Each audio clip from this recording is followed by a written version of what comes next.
I mean, again, he doesn't know who Gabriel is, right? Because he didn't come from an Abrahamic faith. The people of Mecca were pagan. Quran is mentioned. If this book was from other than God, they would have found in it many contradictions. If a book is without contradictions, that has no bearing on whether it comes from God or not. I've had phone books that are inerrant, but I certainly don't think God gave them. That we believe without understanding. The brother asked a very important question, that most of the scholars say that listening to music, watching movies, and most of the television programs, they're haram. So how can we have fun? Let me tell you, brother, at the outset that having fun is permitted in Islam as long as the fun is halal fun. All right. Hello, everyone, and peace of the Lord to all of you. Let us have some halal fun. And today we will have a lot of fun together. Please invite your friends. And if you are a person who don't like what we say, you do not need to stay here. Like, you know, you see some people in the comment, they say, just to play the video for us and that's it.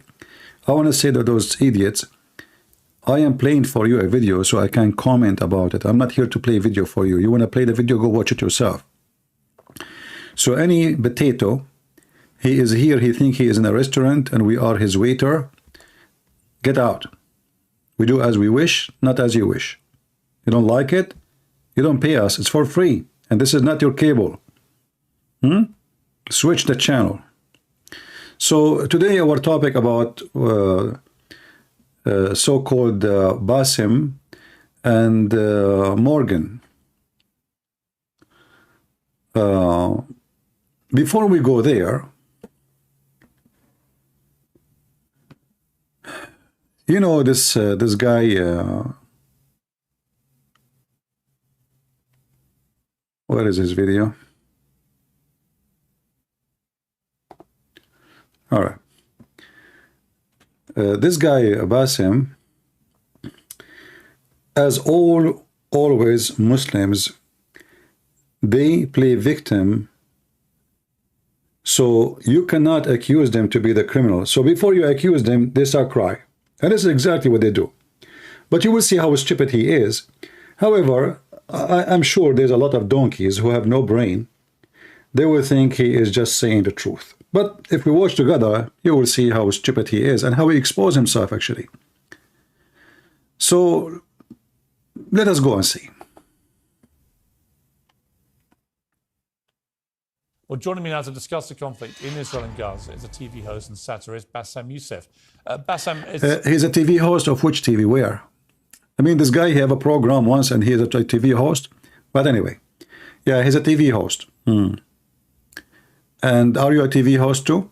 I noticed that this guy Morgan, before we continue, this Morgan is a you know, I don't want to call him names, but he's a piece of garbage. They are just, you know, trying to find any piece of trash to put it in their program. It's a short time. They want to make money. Just yesterday, he went and he met with the pimp. This is who they are. You know, when you claim to be a journalist and you are trying to, you know, provide something good. So what is the good you got from interviewing? Imagine a pimp these days is interviewed. And there's millions of people watch the pimp interview. I mean, you know, in the old days, if you say Aflaton, if you say Aristo, if you say, these days, no. A pimp, a whore, is their guest. And not only guest, is a favorite guest. So we are in a time where those people, they, you know, like one of you asked me, do you like to be in his show? Do you think I'm a pimp? Do you think I'm equal to those trash who they are there?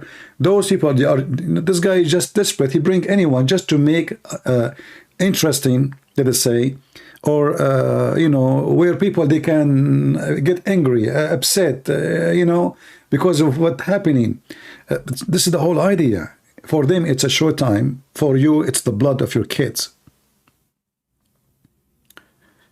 All of them, they are a bunch of scumbags.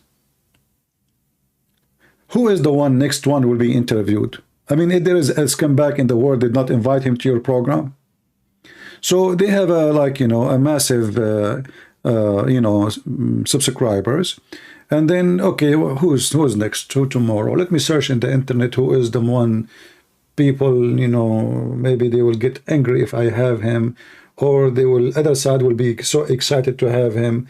This is how it is. It's not about election or selection of something quality. It is for garbage. So we go for a pimp. Now he got the guy and he introduced him as a TV host. You know, I want to know what kind of a job is the one is called TV host. What does that mean? That means nothing these days. As you see, Morgan himself is a TV host. He's a stupid, he says stupid things, and he is useless. In fact, he bring a guest in front of him, and he don't say anything useful. Even when he invite people for a so-called debate, he invite two people that are not qualified for any debate. But today is no different as an example for what I'm saying. You'll be the judge.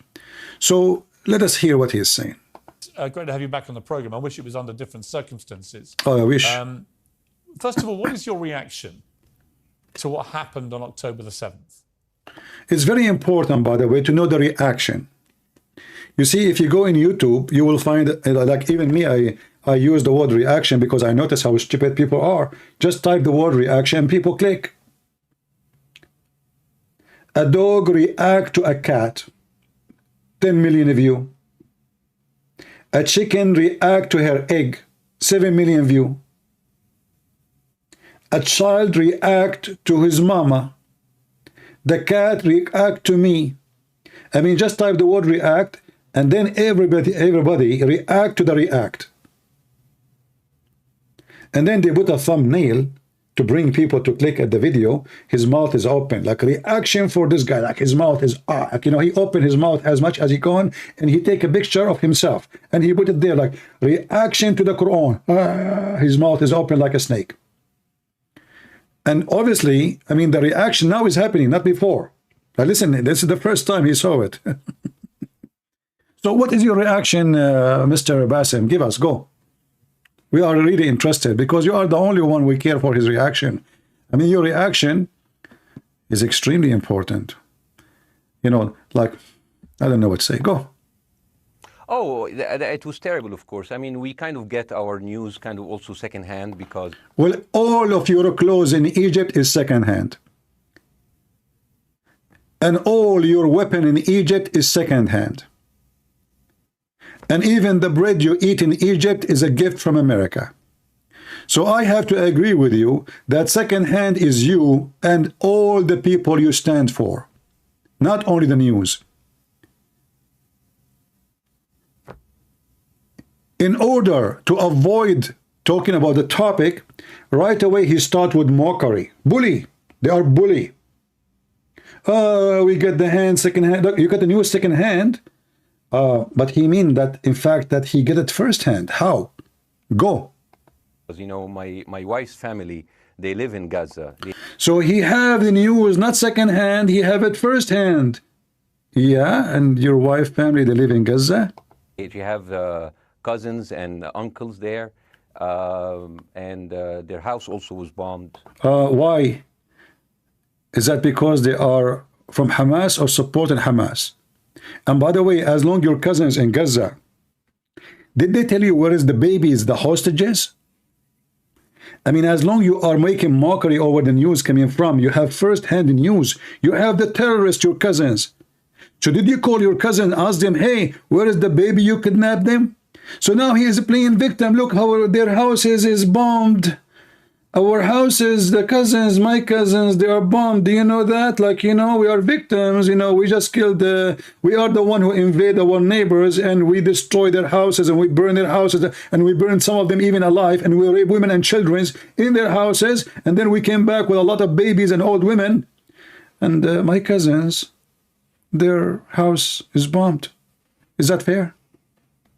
All of this to avoid, to admit that he and the one he support, they are a bunch of the criminals.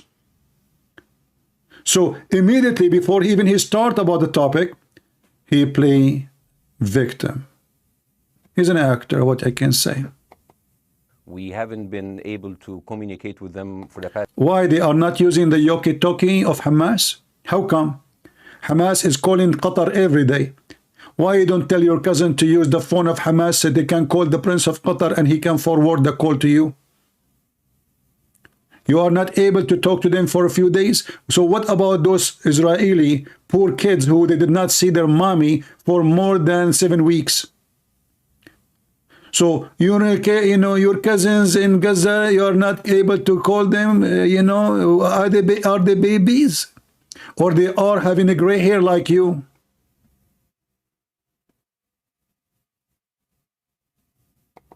Last 3 days, communication are lost. So we don't know actually what is the how are they doing, but you know, we're used to that. I mean, it's right. Just like it's very repetitive. We're used to that. We're used to them being bombed every time and moving. Every time what? Every time you attack the Israeli, they bomb you. We're used to that. Do you see it? So you see, I mean, look how scumbag they are. They are the one who attack. They are the one who go there. They are the one who stab. They are the one who put bombs in the bus stations. They are the one who kidnap girls and daughters. And then we used to be attacked. We used. The Israelis attacking us, you know, for fun. You know, just keep attacking us. We used for that. We used to, you know, what we can do. It's like what we can do. Those Israelis are evil, you know, they keep attacking us. We are just victims. We do nothing, you know. We are just people. We comb our hair. We want to go walk in the sun, have a suntan.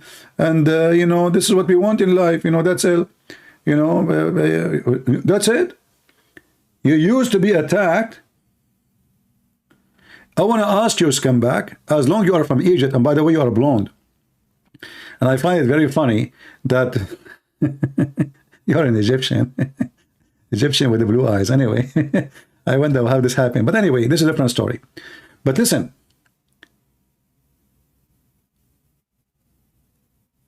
you used for that.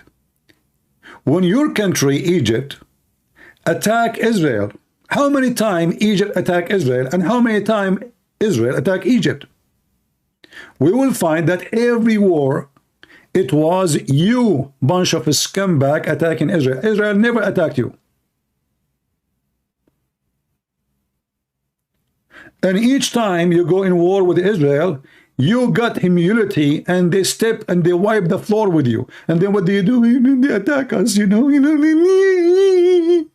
We used for this, they keep attacking us, you know, those Israeli Jews, you know. So you wage war on them. You attack them. They give you a screwdriver in your anus, excuse me. And then you say the screwdriver is hurting. Can you imagine how ugly and disgusting this mockery is?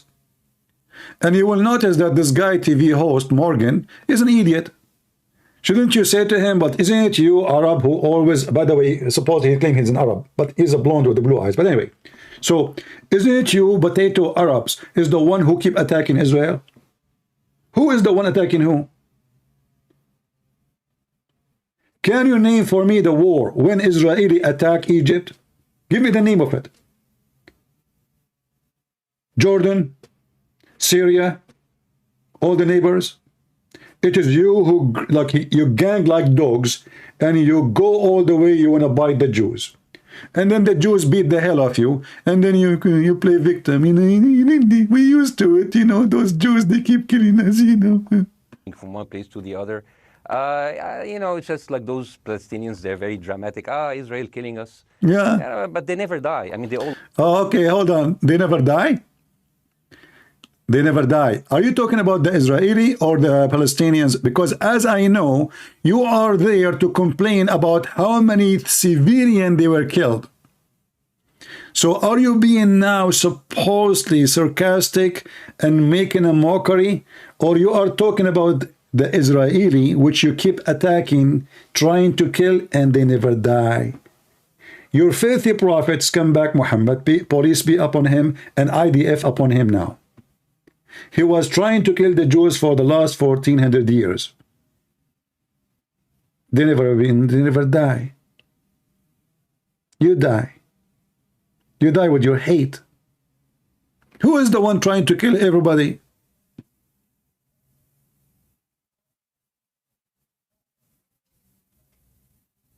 always come back. You know, they're very difficult to. Exactly like weed, man. This is the situation of Islam. There is no benefit from them. They are weed. They are just causing harm to the yard, to the garden. If we ask this guy, what is the benefit of him? What is exactly his job? Why you live in Europe? As long you Muslims, you are smart and you are civil and you believe in a human right and you have a human right and you want to school everybody about what is wrong, what is right. How come you could not establish what is right in your own land? Never. Which Islamic country have a human right? In Israel, you can go right now with a tomato at the prime minister. Can you do that in your country? Mr. Refugee?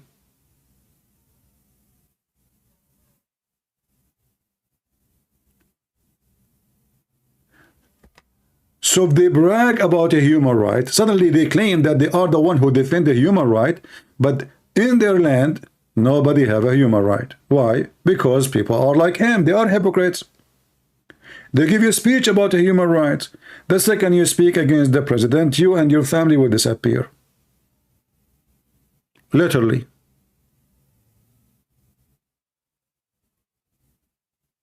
You see, even the Israeli, even when they arrest one from the criminals of Hamas, they don't, you can go and visit, his family can visit him, they can see him, Red Cross can visit him in Egypt and those countries. If the secret police arrest you, you don't even have a name in their book. If the family go to check, can we see our son? And you say, which son? We don't have your son. We never heard of him. Go, he's not here. That's it. They take your son is gone.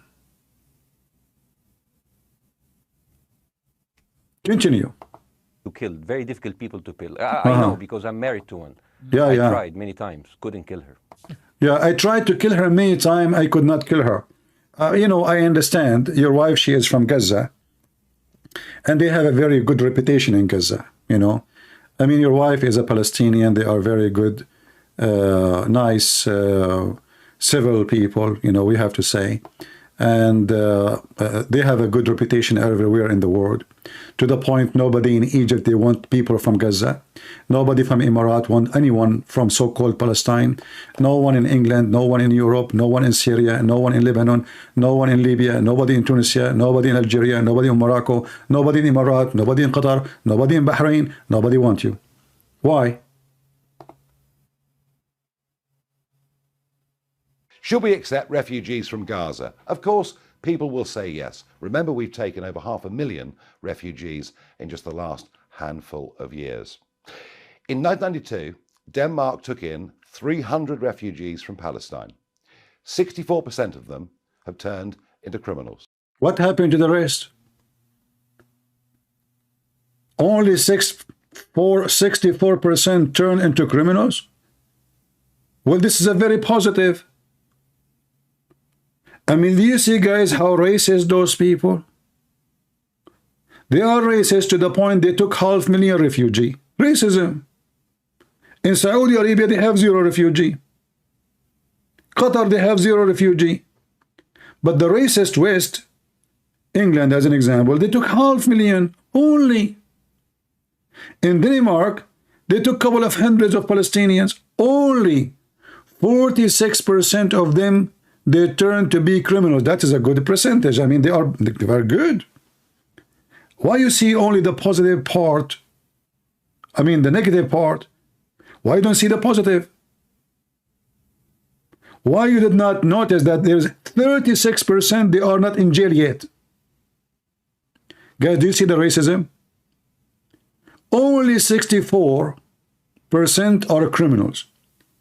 But what about the 36 who they are not, because they are underage, they are not considered criminal according to the law of Denmark?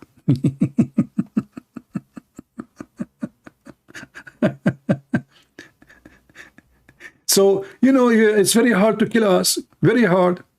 Can you tell me why Hezbollah in Lebanon tried to kill you? Do you know, guys, what Hezbollah and the Shia militant in Lebanon, they tried to do to the Palestinians in Lebanon? They surrounded their camp for more than a year, and they allow neither food, neither water, neither gas, neither fuel, neither medicine, nothing to enter into the camp. Did any of you see the Muslims around the world striking, making noise? Nobody. The Israeli, after attacking them, they stopped the internet. Oh, stop the internet. They stop the water. Oh, how we can live without water? It's just for a few weeks. So you are taking your water from the Israeli, taking your fuel from the Israeli, taking electricity from the Israeli, and you don't even pay for it. And then you kill their babies, and you kill their women, and you want to rape them, and you want to kill everybody, and you make speeches about we should kill everybody.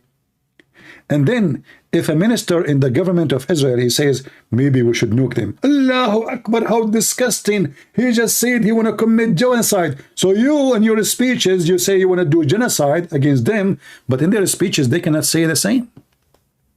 How come you make speeches saying you want to kill every Jew and nobody get angry in the West, especially those left-minded stupid people, mentally ill people?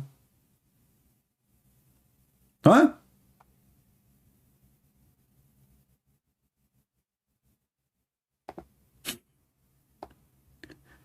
They make a mockery of a bloodshed. They play victims as if they are not the one who did the crimes. So you can cry for them. So if you are a Western who speak the language, this language he speak, you know, and you have a tattoo on your head and your hand and your ass and your vagina, and you have some rings here and there and tears, you know, and you know you are from Washington D.C. and you are Antifa and those hippie mippy tippy, you know, God knows what they want from this earth, nobody knows. And then he will say, see, look what they are doing to the Palestinians. They keep killing them. Did you see what this guy said?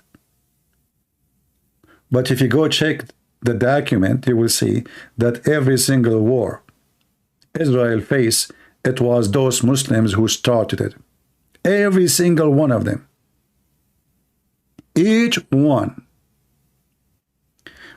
We have here a guy, his name Islam is pissed. He keep coming here. Get out of here. I have no time for the urine of your prophet.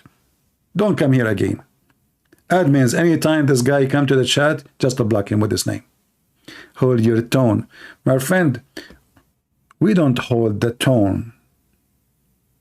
And we will not hold the IDF. Oh, hold on. I will show you what the IDF, they are doing to your Hamas just in a minute. Stay, don't leave. Go, Susu Dudu, Muta boy. I mean, there's a dark humor there, and I understand why. Because no, it's not dark humor. I try to get to her every time, but she uses our kids as human shields. Okay, hold on. You are talking about a human shield, you scumbag. Who is the one hiding in their houses and their hospitals? Is it the Jews? How come your garbage in Gaza, they can throw rocket at the cities and towns and burn them? How come you don't complain about Hamas putting bombs in a bus for a school? And now you do not remember that the one who kidnapped babies and women and children and brought them to Gaza, the whole target of it is to use them as a human shield. So do you see those scumbag? They are the one who use a human shield. And now he is making mockery, playing victim. I mean, can you believe it? Who is the one who take women? She is over the age of 90. Who is the one who take a baby is 8 months old?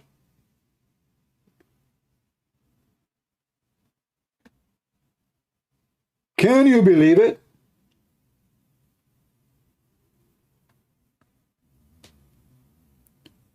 You remember when the Israeli, they said that in the Shifa hospital, there is a headquarter, operation quarter for Hamas. All the Muslims, you know, disgusting Israeli and those hippie, atheists, Antifa, all the garbage in America. And all those hippies in Europe. disgusting genocide. They are even targeting, you know, churches, mosques. You know, there's only one church left. The Muslim burn all the churches. By the way, if you are a Muslim, you burn a church, the Western people don't complain. Go check right now, in the last 10 years, how many churches are burned in Egypt? Have you ever seen those atheists speak about genocide? Go and see how many Christians are burned alive in Nigeria, in Mozambique, in all Africa. Did you see any of them speaking about human rights and genocide? All those organizations you see, they are moved by the money of somebody. Somebody is in control. You notice that all this madness goes as soon as Muslims are involved. I can understand if the Muslims in the West, they are moving, protesting. Well, that's normal, they are Muslims. But how come those Western white people, or even black people, whatever color you are, how come your sense of a humor, your sense of a human right, which is a sense of a humor for me, doesn't move unless it's a Muslim? And this Muslim, he wants to kill every gay, every lesbian, every atheist, every Christian, every Hindu, every Buddhist, but still you go in the street to defend them because of money. There's a powerful money machine is moving everything. The media, all of those. They cry when there's a criminal is being killed.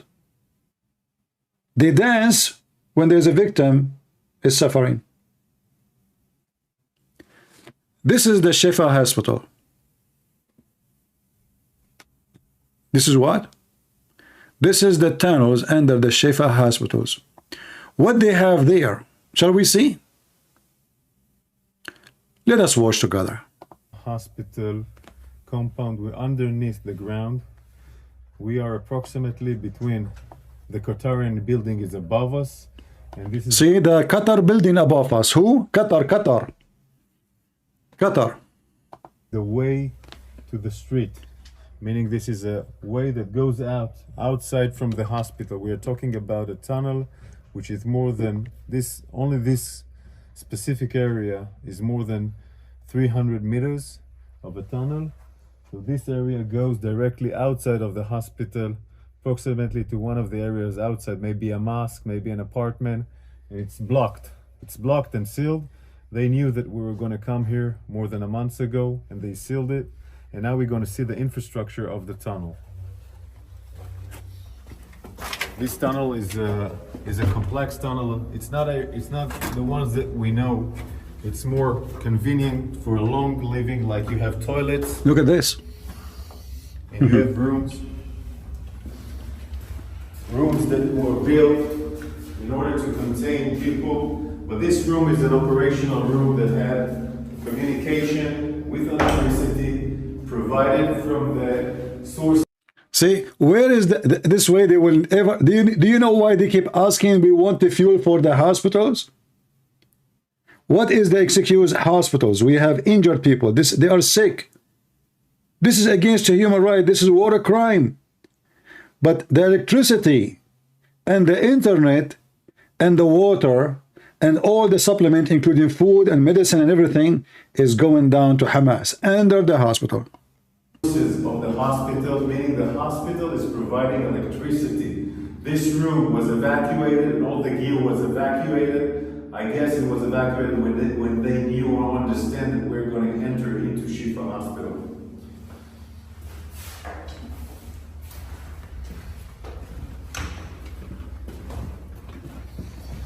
You can see how long it is. The warriors in front of us are going inside the tunnel. You can see a small kitchen.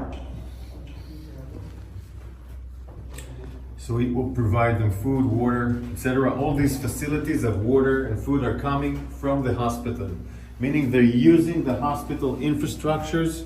They're using the hospital infrastructures in order to provide this I have a breaking news before I continue.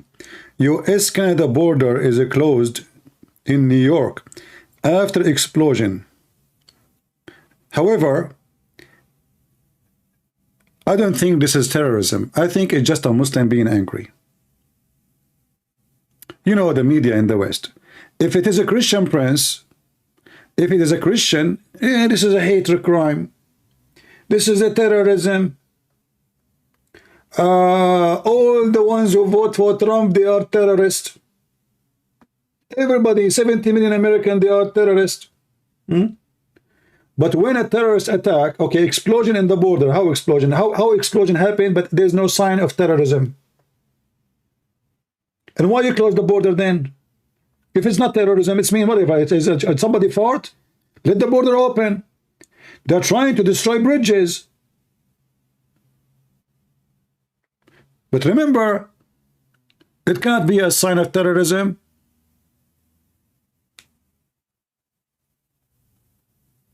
Continue. Mechanism to stay alive and survive. Hold on. 16-minute Rainbow Bridge explosion, two explosion, and there's no sign of terrorism. I mean, those explosions, they happen by themselves. Listen. I mean, those the media of Antifa and the media of Joe Biden and his scumbags is beyond imagination. If it is one explosion, okay, you know what? Somebody farted. Somebody, he ate too much beans. You know, American, they eat beans, right?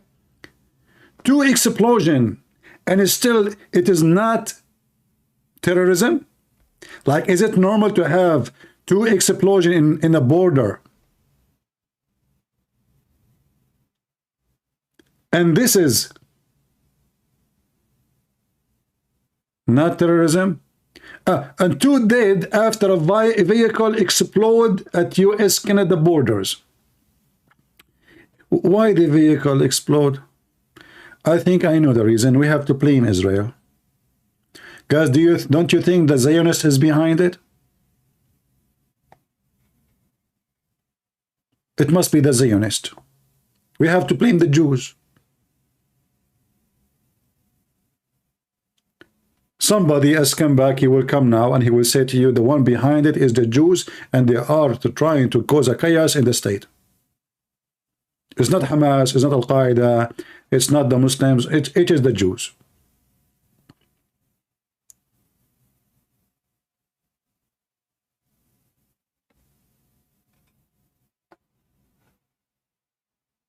We go back to the hospital. And look at this Jew. He is jealous because Hamas, they have a tunnel under the hospital. So what? Isn't it all of us like to have to find free internet, free electricity paid by United Nations? Who of us hate that? Hamas, they thought about it. What is the best place to build a location for them, where we can have a free internet? Even if there is a war, we will have internet. Even if there is a war, we will have electricity. Because if they cut the electricity from the hospital, the whole world will be angry. This way we can still in operation, and we are watching TV.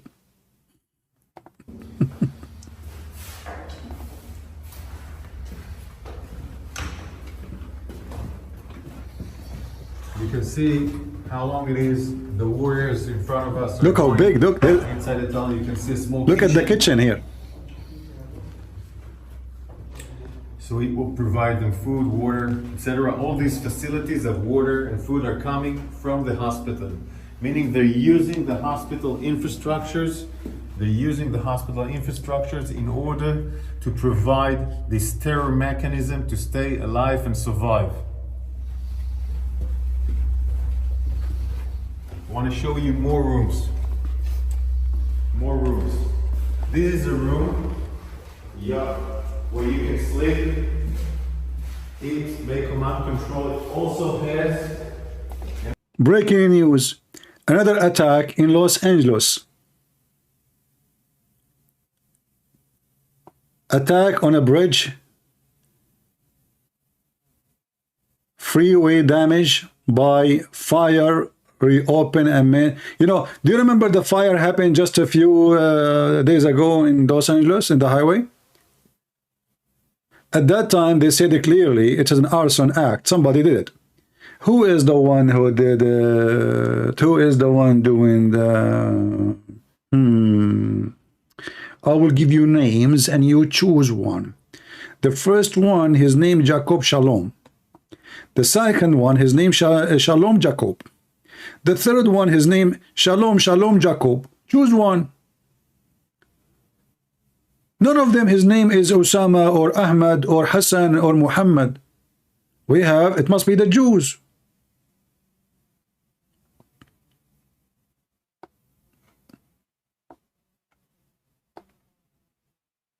Who's going to do it? All of us, we know Islam is peace. Ask George Bush. Ask Obama. How many times those presidents, they said Islam is peace. Even the rabbi who debated the scumbag Mimi Hijab, he said to him, Islam is beautiful. So even when you bring a rabbi to get them busted, the rabbi is a donkey. And instead of saying to him, you are filthy like you're a prophet, he killed women, he killed the children, he raped our people. He said to him, Islam is beautiful. Everything is wrong. The rabbi is a donkey. The Muslim making fun of your kids, and they are fooling them, and you believe everything they say to you. And then you go strike in the street like a donkey, say free Palestine. And instead of condemning their act and their filthy religion, we cry for them and we say they are victims. And not only that, people, they donate for them. And where the donation to go? To Hamas. And by the way, they keep saying to you that Gaza is poor. So who is the one building those high buildings? Do you see houses with the, you know, like the one you see in the slum in the Philippines? The one you see in Africa where people, they have, you know, cover, no blanket, no nothing. Do you see anything of that?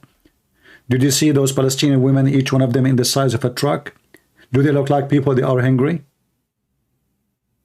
Did you see any one of them, he don't have a house made of concrete? Where is the poor people of Gaza? Where the money is coming from? Drugs? As long as the Israeli are surrounding them, they don't allow them to do anything. We want to know how all those buildings are built. Remember, the Israeli are bad. Do you know how much concrete need to make a city under the city? Where is the money coming from? For people who they are poor. So not only they have many floors, buildings, they have many floors under the ground. Who paid for this? That is a good question, isn't it? Always you have to trace the money. But we are in a world of stupidity. They just showed you the tunnel, but nobody asked, okay, who paid for this?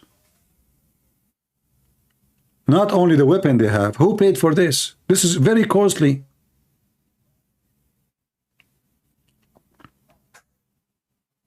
Where the money is coming from?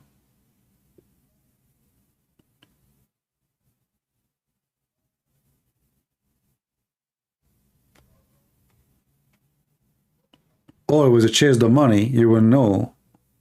Like, you know, how come if somebody traveling, like, you know, the check, so if they find a person coming flying and somebody else paid for his ticket, that is suspicious.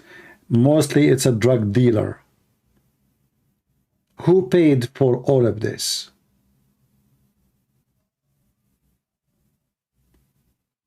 How the money is coming? Who is behind it? Why we are wasting our time and we keep saying Hamas, Hamas, Hamas. Hamas, if there is no money, there's no Hamas. If there's no money, there's no Hamas. Those fighters in Hamas, they have salary, they have retirement, they have health insurance, they have, if they die, their family get paid every month. So who the money, where is the money coming from? And why the stupid Israeli government, they could not stop the money? In fact, just to let you know, the stupid Netanyahu, he himself, by his hand, he delivered the money every month from Qatar to Hamas. If you don't believe me, go check it out. This is how stupid every single government for the last 20 years in Israel. A bunch of donkeys. Thinking if we let the money go in and those people, okay, build houses, have fun, you know, grow, okay, you know, we will have peace because that's it. The economy is stable and, you know, money is coming from everywhere. So leave them alone. They will leave us alone. Did they leave you alone? Did they?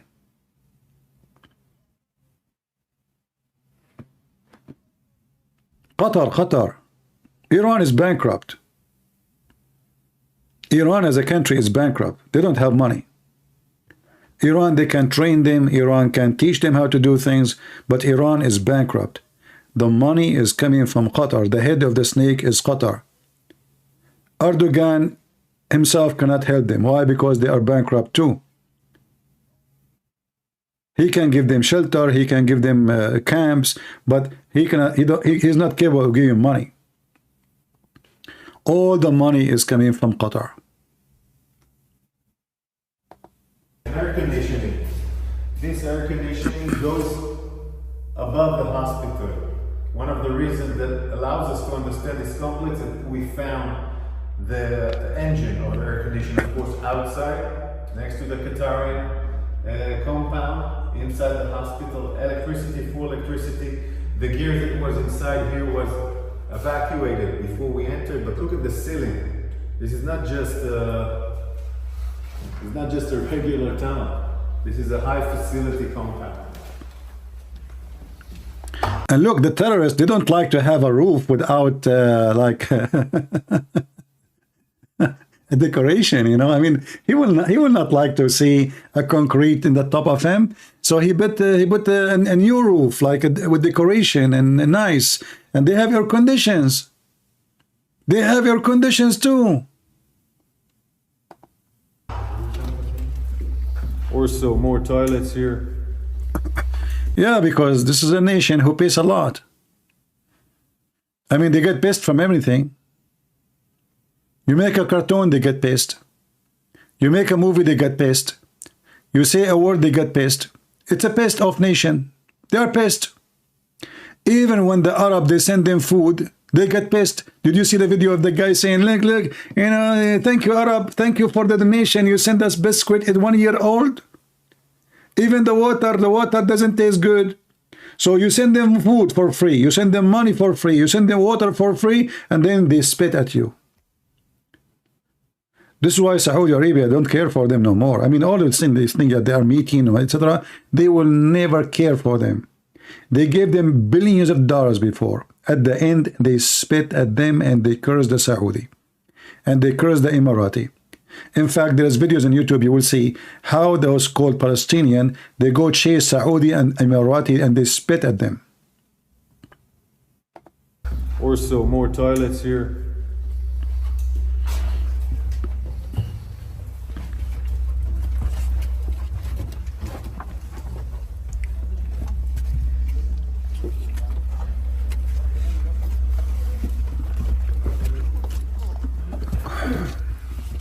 Of course, they tried to seal it. They tried to seal it also with sand and other components that we will not be able to enter here. We evacuated the sand. We opened up those entrance so we can go in, but they trying to ruin this tunnel in order for us not to be able to enter.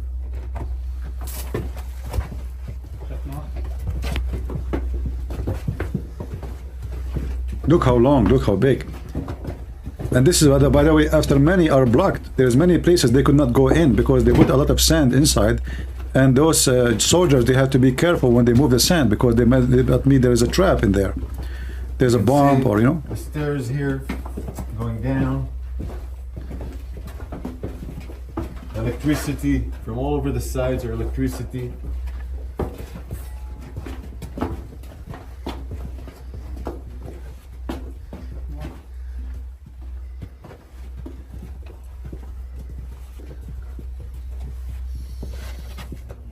all this electricity compound, all this electricity gear, of course, comes out from the hospital. The hospital provides, in that sense, electricity to this stir mechanism of the tunnel.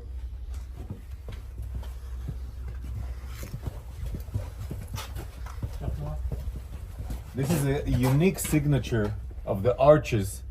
The arches are a unique technique by Hamas, building the tunnels. It's something that was designed in the last 15 years. This unique every area that we see arches are, we understand that it assembles, that it has a tunnel next to it. This is how we revealed some of the tunnels. So it's a unique structure of Hamas tunnels in the last 15 years.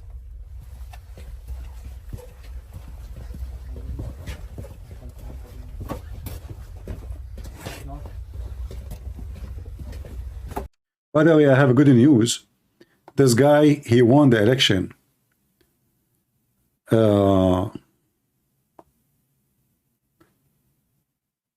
Dutch election. Garrett, who is obviously, by the way, he's Islamophobic. Anyone who speak about the scumbag of Islam is Islamophobia. Yeah, but by the way, don't have a phobia. No.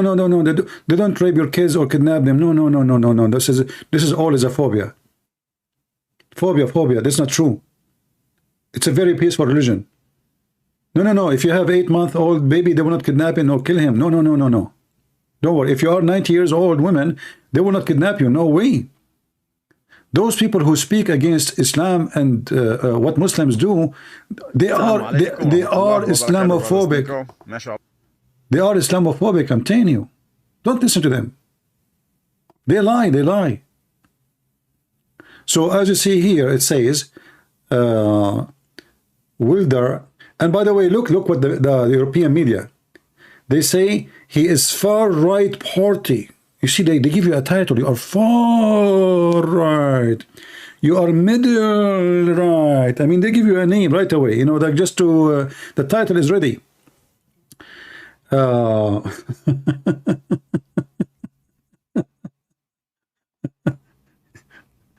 What in the world? You elect somebody who is an Islamophobic? Shame on you. All the danger of Islam is not exist. It's a phobia.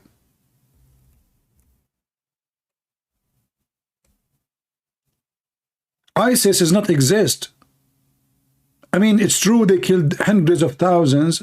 Al-Qaeda, they rape and they killed and they enslaved Muslim Brotherhood in Syria and Libya, and they killed and raped and they burned churches and they burned Christians and they burned even Muslims. But listen, all of this is nothing but phobia.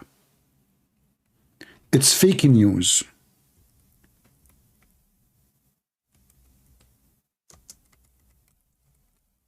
You see, even the Israeli, when they show you images of those who were kidnapped, first of all of this is fake images.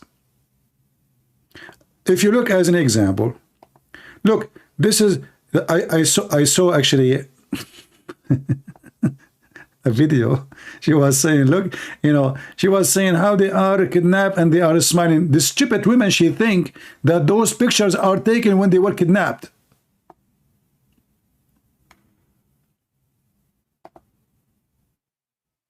I mean, can you believe how stupid those monkeys? So she was questioning, okay, so they are kidnapped and they are smiling? Who want to believe this?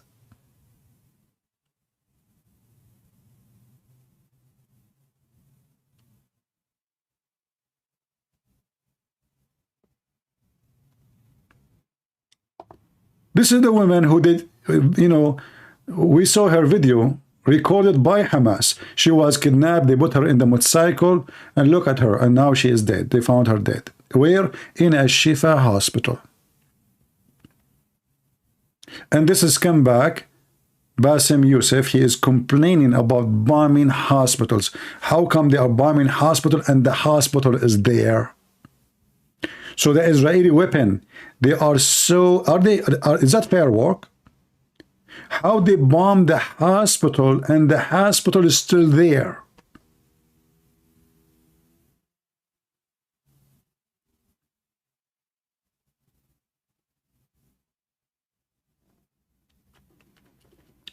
So they have a tactic. Look at this old woman. She cannot walk. They took her with the, you know, this the golf cart. Look at this woman. She doesn't even know what's going on. Why in the world you take such a woman?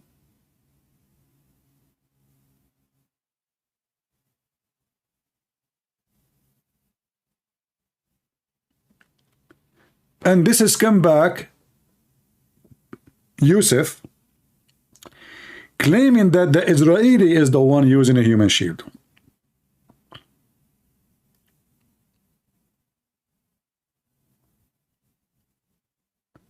This is Noah Argamani, not Noah Marcino. Okay, maybe I'm mistaken then. Maybe, I'm not sure. Well, I don't want any one of them to die, but, you know, we heard in the news that the one, her name is Noah.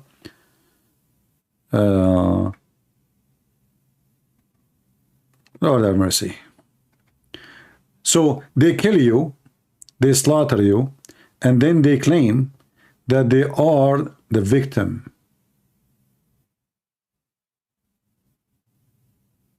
They are the victims. It's not you, it's them. And this Morgan, you know, look at his face, like, you know, those this kind of TV hosts, they remind me of somebody have a diarrhea. You know? Yeah, I understand. That's where are you? I mean, you don't have anything to say besides you say anything, and then the thing that is the hard time for you. I mean, can you believe?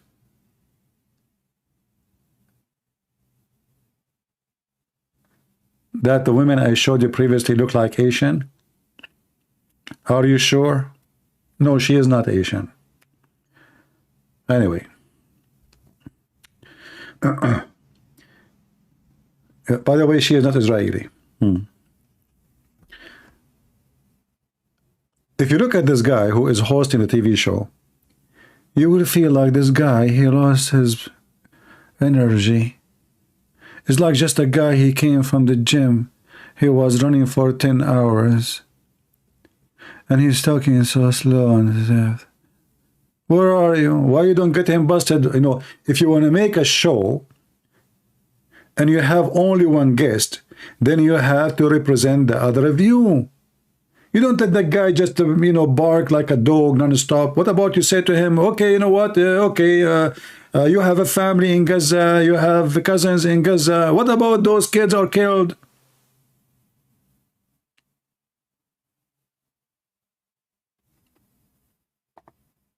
What about you call your cousin and ask them where is the victims, where is the kidnapped woman? Don't you have a cousins in Gaza? Call them. Are you telling me not one of your cousins are a member of Hamas? I can never take her out. Again, I understand the humor, but to be serious, Bassem, about this, tonight there is... I will be serious. Now, I will be serious. I was watching your interview with Ben Shapiro, and I'll tell you one thing. Yeah. I think that Ben Shapiro is one of the smartest people. That's because you're a donkey. If Ben Shapiro is the smartest person for you, you must be the most stupid person ever. Continue. Whoever walked this earth, he's very, very smart. Is he smarter than your Prophet Muhammad? I follow him, and I believe everything he said. And when he came on your show, his solution was, and I quote, his solution was that the solution for this is for Israel to annex Gaza. And you are you are a son of a whore and you are a liar. This is what he said. He said, is to kill every one of Hamas. It is you Muslims who say we should kill everyone in Israel. So do you see, guys, how they play the upside down? Did Ben Shapiro say we have to kill everybody in Gaza, women, children? I mean, you are a big fat liar. And listen, the host, he don't say to him, no, he did not say that. I mean, this host, what his job? Shouldn't you say to him, okay, hold on, he was in my show where he said that, remind me. The program is there. Where he said we have to kill every person in Gaza. Instead, this host, you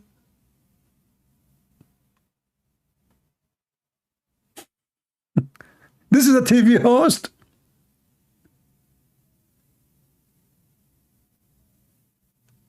Shouldn't you say to him, where Ben Shapiro, he said what you are saying? And instead, okay, I understand, which means you agreed he said that, but he did not.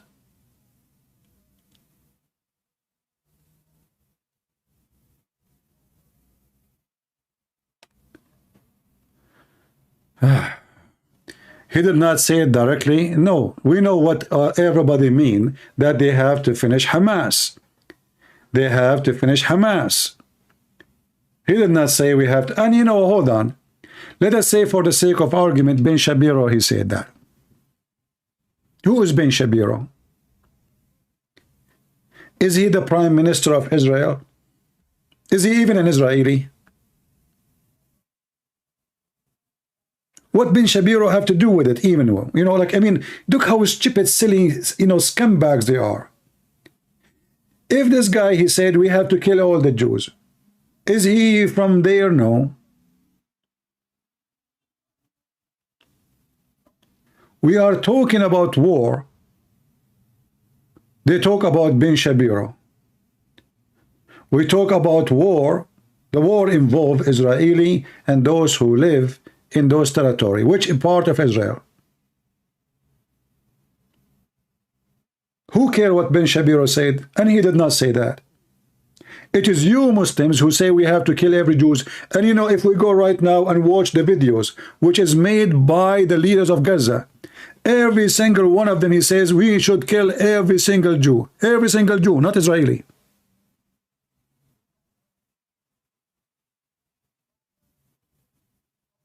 Somebody saying, would you like to go in the Paris Morgan show? No.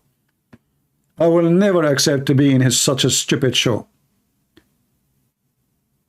When you associate yourself with a stupid person, a stupid show, you must be stupid like them.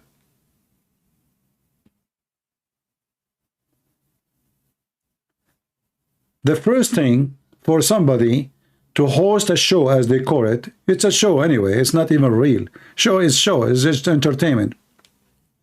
Which means there's no education, there's nothing, you know, there's no benefit. It's a show.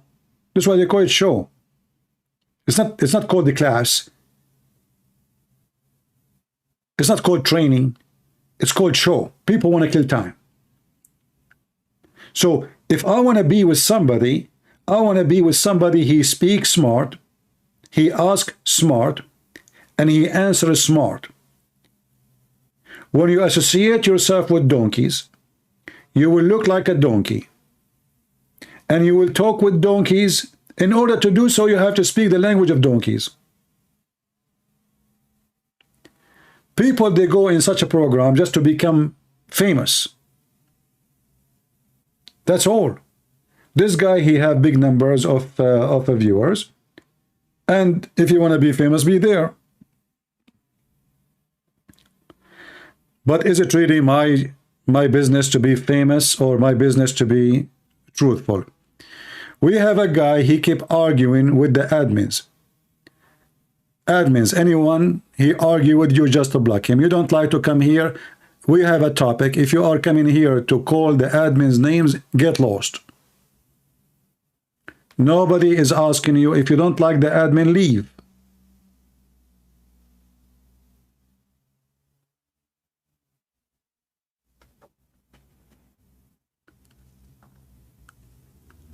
All of them are the same equality.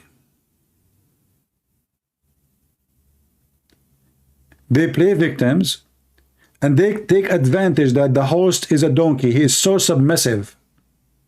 The host is so submissive. This guy, he washes dishes for his wife for sure. Even if his wife is doing nothing. So when they see the host is so submissive, the Muslim, they will ride on his shoulders. It's a fact. To kill as many son of bitches as possible to make sure. Well, I agree. We have to kill every, excuse my language, every son of a bitch of Hamas.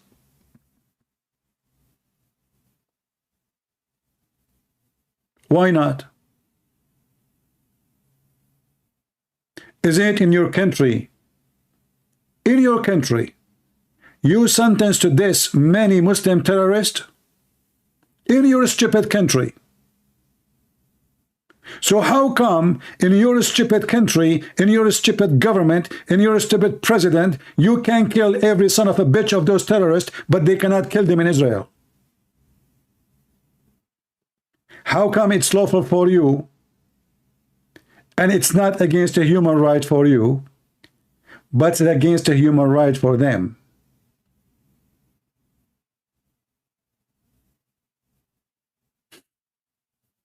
Do you see the hypocrite?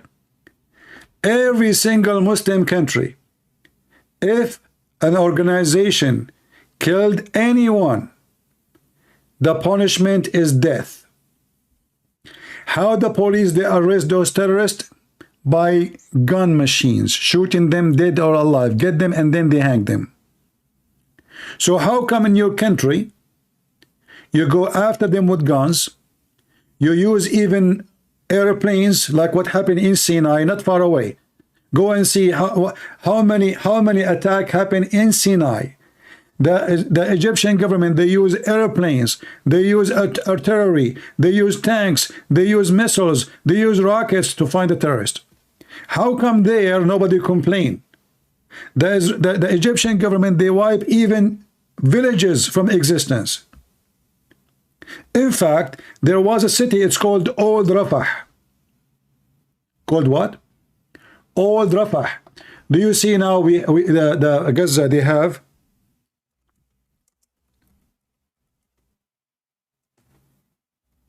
They have a border, right?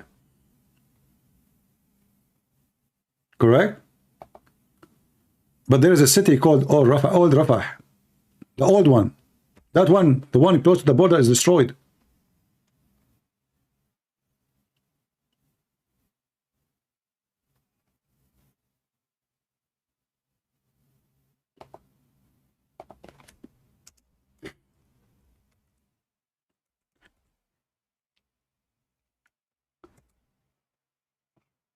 If we go right now to Syria and we look at the pictures, what we will find? Did you see the Muslims in Egypt going crazy?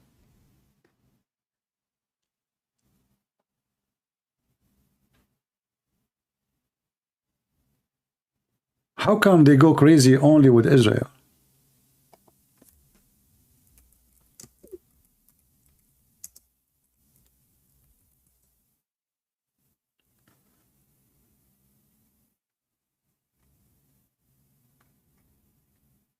Let us see here.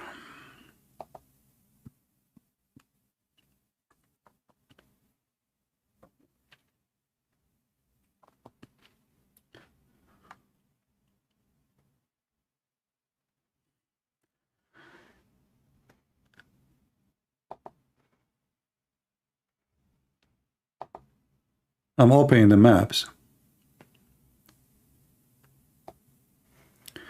See here, this is Gaza. And this is Egypt. Close to the borders, there used to be a lot of Bedouin who have their villages and cities and houses, etc. The Egyptian government, they destroyed everything. In every inch in Sinai, there was a war. You know what war is? Literally war.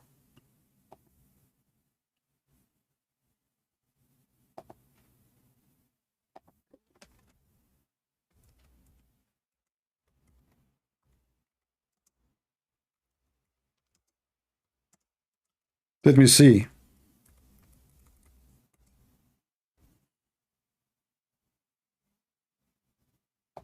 All those videos. This is Egypt.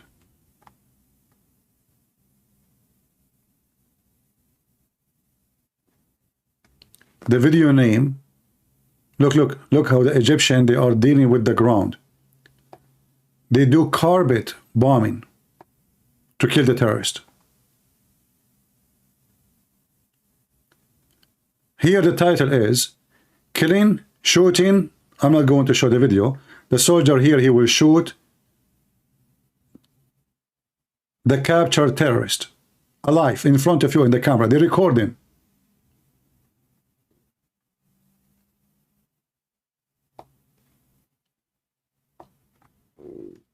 If I use, let me use Google Translation. Hold on, give me a second.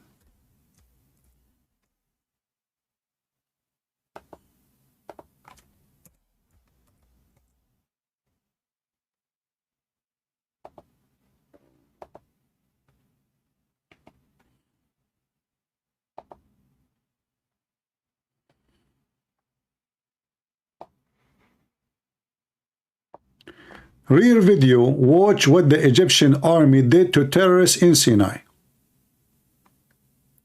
So the Egyptian army can use airplanes and rockets and kill as many as he can. The Israeli army cannot do that. You cannot. Only Muslims have license to kill terrorists. You should not kill terrorists. You have no license.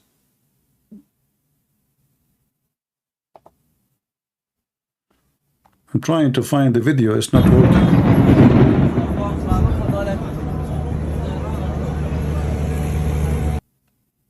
The video is not working. I tried to open it.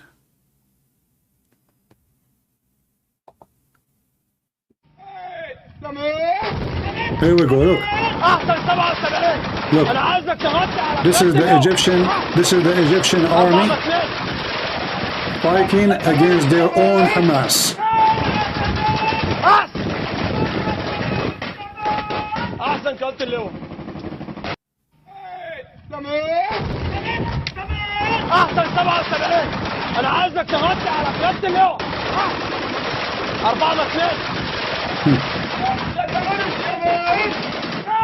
They can do all of this, but you cannot do it. They have a license to kill. This is the Egyptian army. Another video. Is that a city? Is that a houses? Is that villas? What is this? It is. Is the Egyptian army shooting rockets, RPG, missiles, tanks?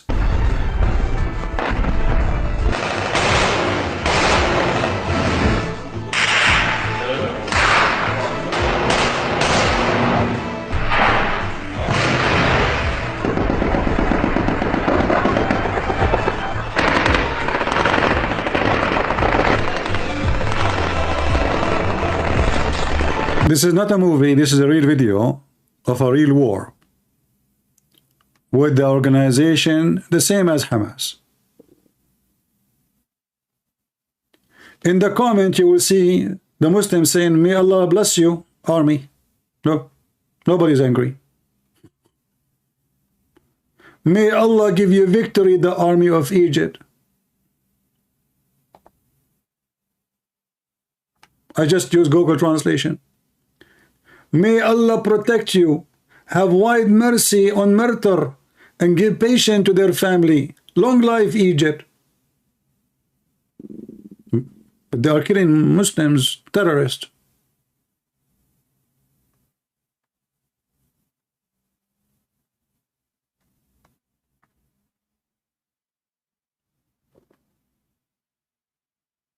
If Hamas operate in Egypt, they shoot them immediately. If the Israelis shoot Hamas in Israel, every Muslim get upset. Hypocrites.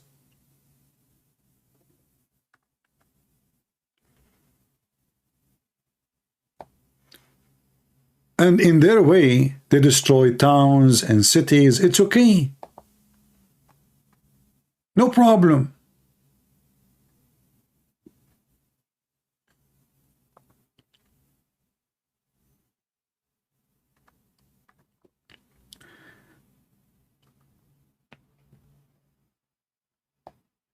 Egypt go and do airstrike in Libya is okay. Saudi go and do airstrike in Yemen is okay. Emirates do airstrike and killing many people is okay. What if the Israeli did that too? To join the club? No, it's not okay. It's not.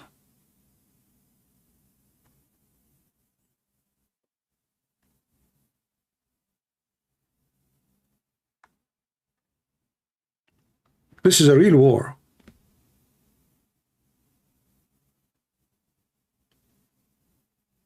Is it okay? Or it's not?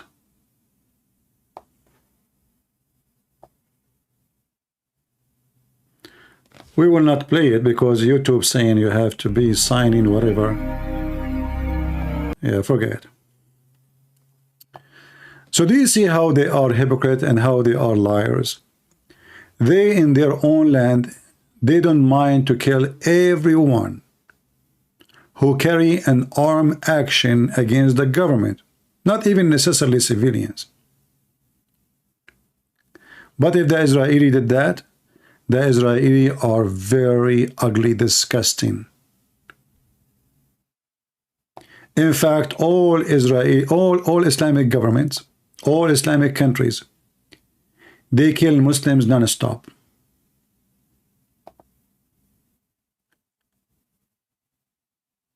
You know, there is a reason, by the way. The American, they went to Iraq. And then they want the Iraqi to have a legitimate government, election. So they want to have election, okay, they do have election, we have election, and then the election is what? The election, they elect a terrorist.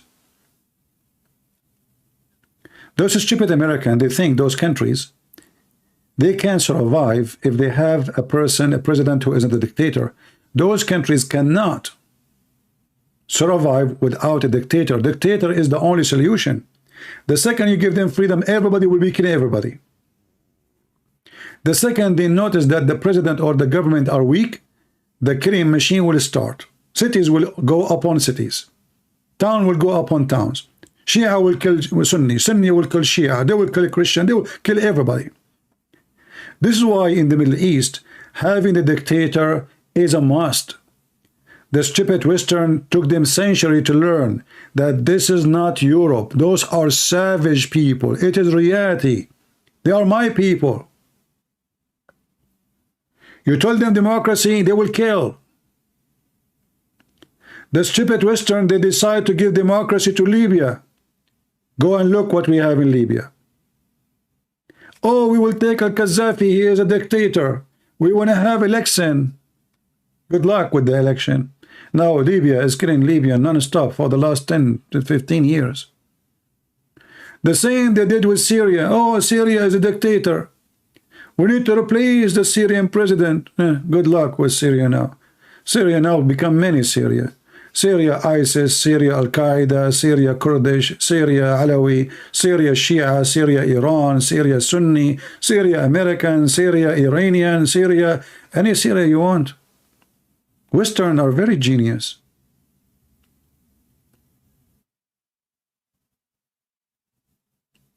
Those people, they don't understand any language except violence. The second they see a dictator, he is strong, they behave. The minute they see that he is dying, everybody want to put his knife in the cow.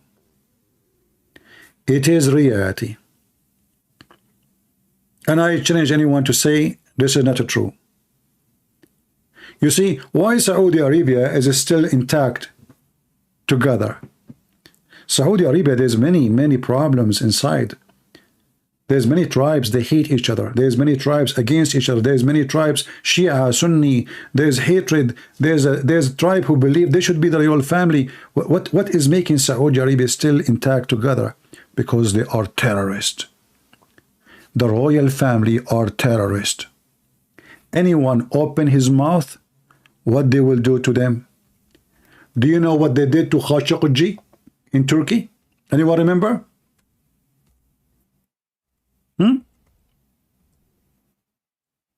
They made him shish kebab. Literally.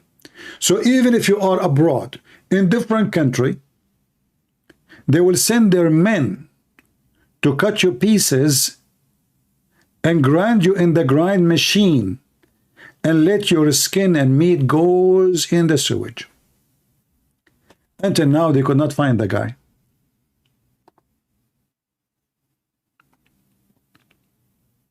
This is the Middle East. It is reality.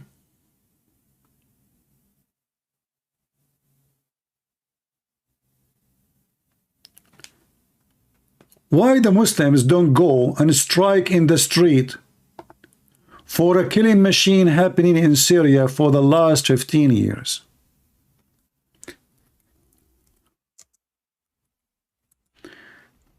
If we look at Syria,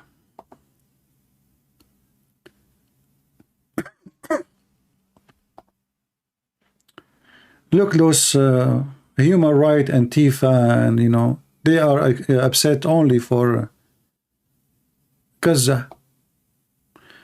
Other people, they don't, it's okay.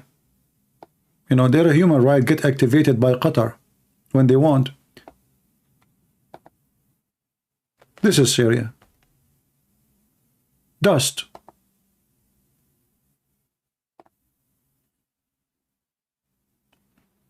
Dead cities. And by the way, all of this because of Islam. Wherever the garbage the Islamist goes and the filth of Qatar goes, this is will happen. It goes with Qatar. This country was fine, everything is fine, and then Qatar pump a lot of money to the Islamist. And the Islamists will not accept a president who is not a Muslim Sunni. Jihad. And the war started. And where is the money coming for the war? Qatar, Saudi Arabia, Emirat, Bahrain, and then our friendly Muslim neighbor, Barack Obama. Barack or Barack?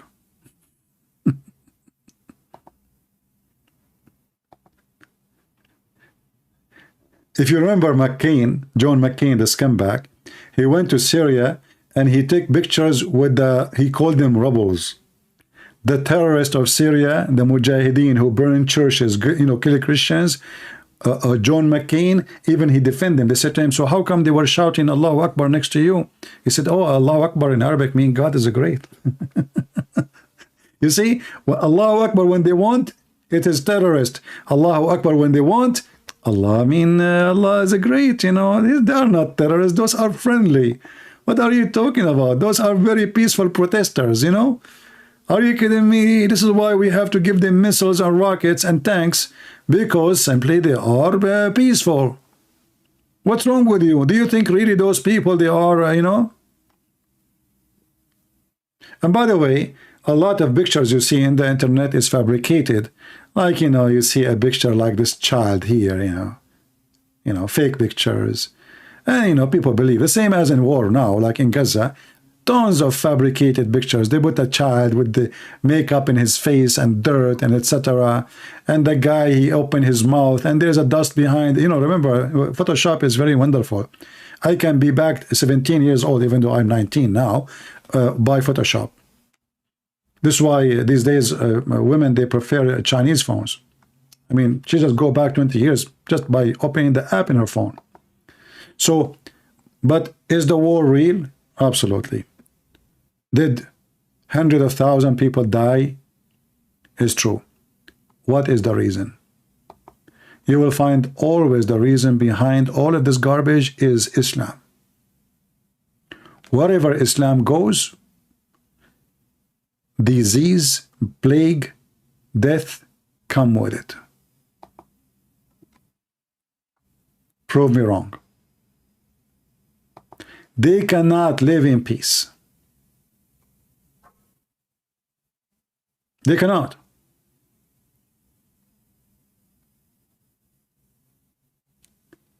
The religion of Islam is the problem.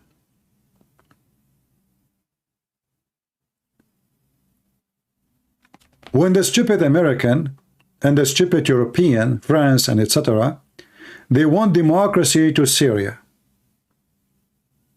They want what? Democracy. Okay. If you have democracy in Syria, what does that mean? Oh, people, they elect what they want. Oh, okay. And then what? If somebody decides to leave Islam, we chop his head. That is their democracy. People, they decide what they want. If somebody is a gay, they will kill him. If somebody is an atheist, they will chop his head. Is that what you are seeking?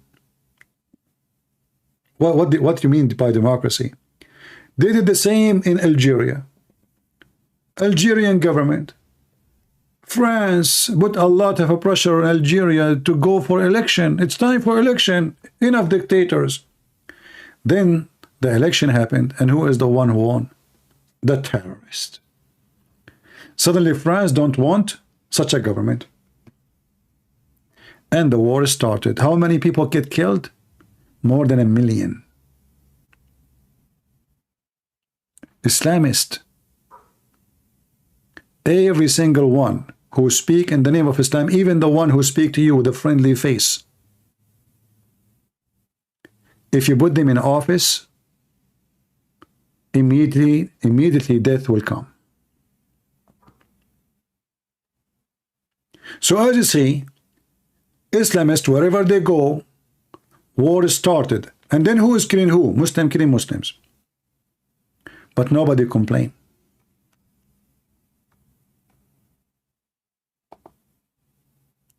Erdogan, he made a speech one day against the Crown Prince of Saudi Arabia. He called him a criminal.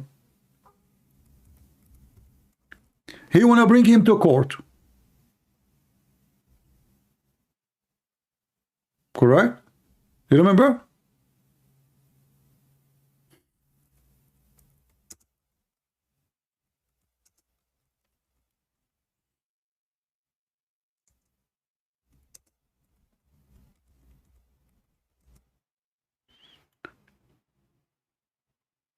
As soon Erdogan, his country in need of money,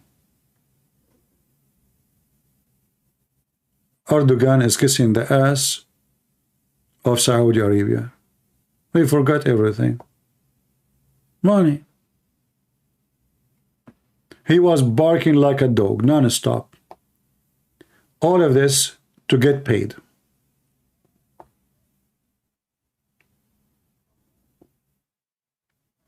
The Crown Prince found it hard to forgive Mr. Erdogan's attitude after the murder, suggesting that the prince was directly responsible. Look who is going to who will forgive who?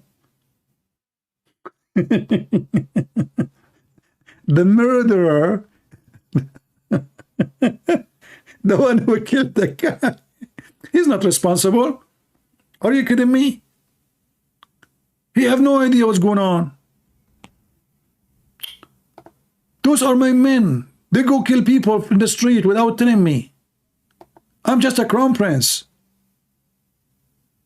I'm nobody. Yes, it's true that the intelligence, they have to tell me everything. It's true every important decision have to come through me. But you know what, Erdogan, it's hard to forgive you. Kiss my shoes, kiss my shoes.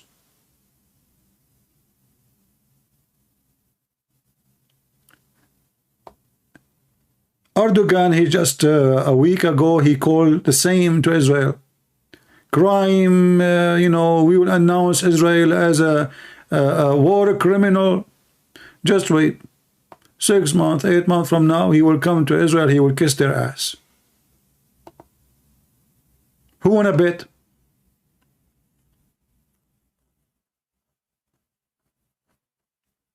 Who wanna bet? You wanna bet? Will not even take him a year maximum.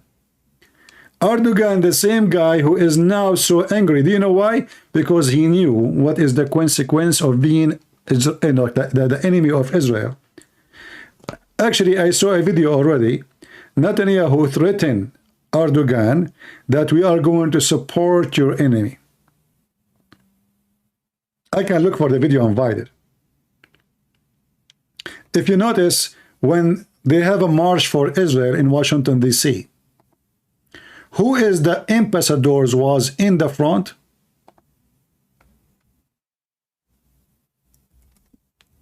Cyprus and Greece.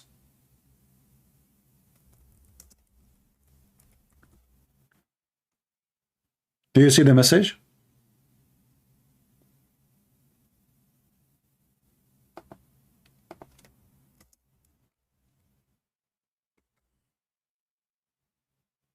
Cyprus and Greece.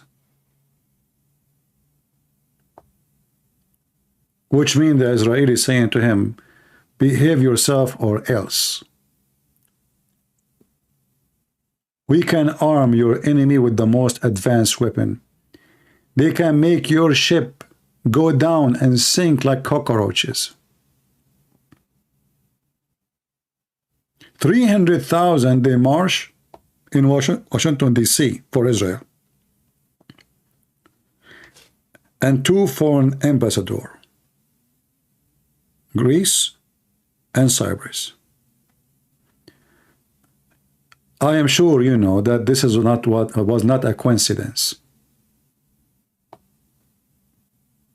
It was a big flag for those like Erdogan. Be careful.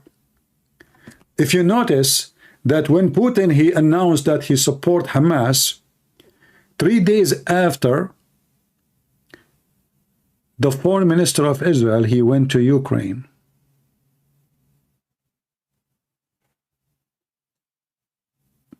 It's very strange, isn't it, to go to Ukraine at a time like this? So Israel, my friend, is not somebody you can play with. They can screw you up.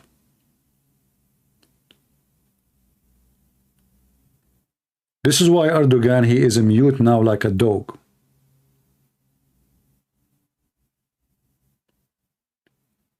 This is a country, whatever happened in October 7 because of a stupid technology, they bent on it, but still they are the best in technology, the best in weapon, and they are very powerful army.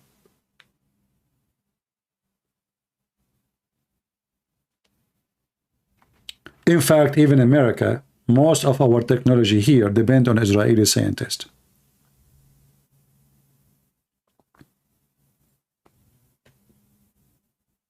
And then they bring this idiot, and he want to school us about a human right. A person who is running himself from his own land because there is a zero human right in it. That this will never happen again. And anyone who call for a ceasefire will be a terrorist sympathizer. So God... Sure. You know, I will go with you. When first day Egypt attacked Israel, do you want me to show you your videos? Should I search for them? Speaking about the victory of the Egyptian army? 6 days, and then you, Egyptian, and all the Muslims, you start asking for a ceasefire. In the first day, Allahu Akbar. As usual. Allahu Akbar Takbir. Go. Then the Israeli, they give you a screwdriver in your anus. Then what you do, you go and kiss at that time the ass of the Soviet Union to stop the war.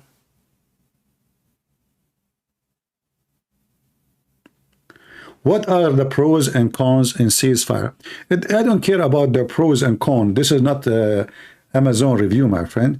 The fact is that when you go for war, it is not time for ceasefire. And as long as you did not finish the mission, so what is ceasefire for? That's all. Are we done? No.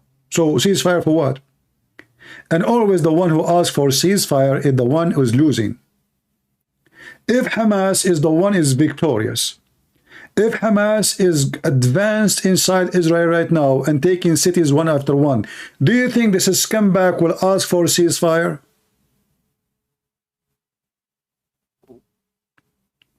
Just be honest with yourself.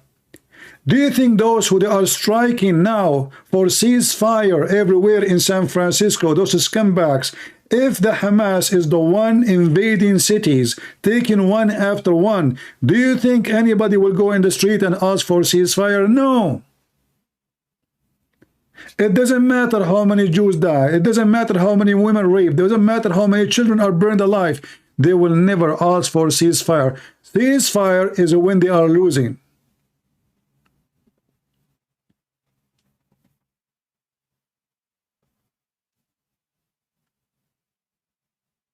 In fact, that was the command in the Quran. Muhammad himself, he practiced the same tactic. He signed a ceasefire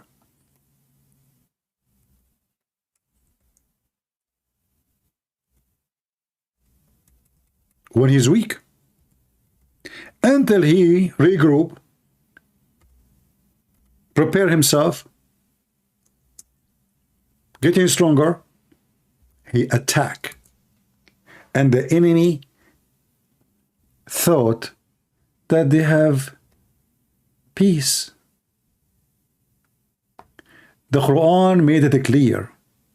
You cannot ask for cease of fire unless you are not the uppermost.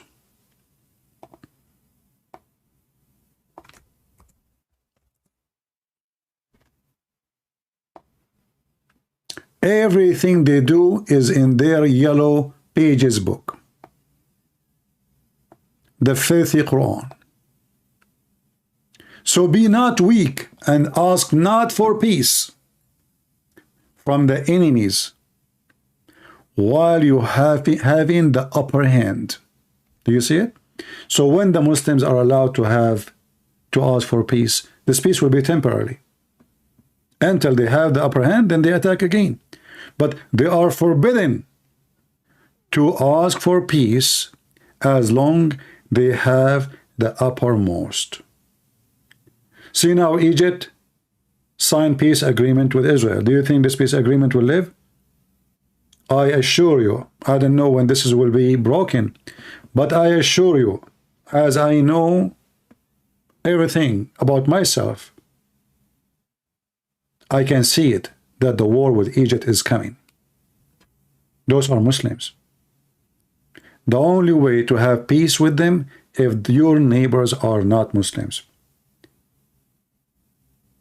In the Quran, in chapter 9, Muhammad, he signed a peace agreement with his enemies.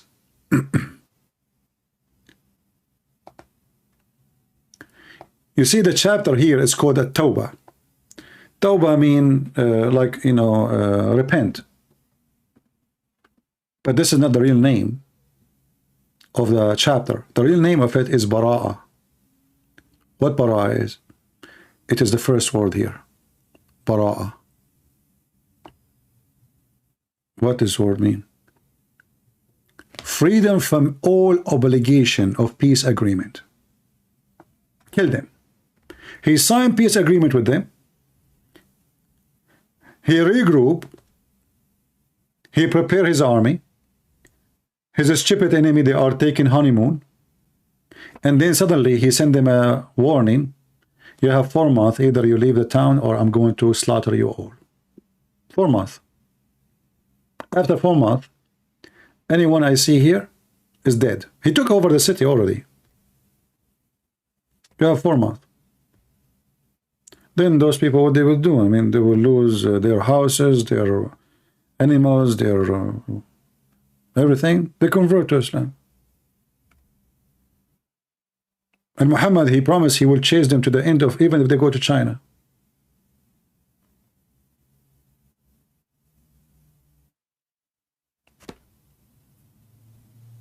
Bara'ah. So this is what they would do with Israel. Sooner or later, the Muslim, they will say to the Israeli, Bara'ah.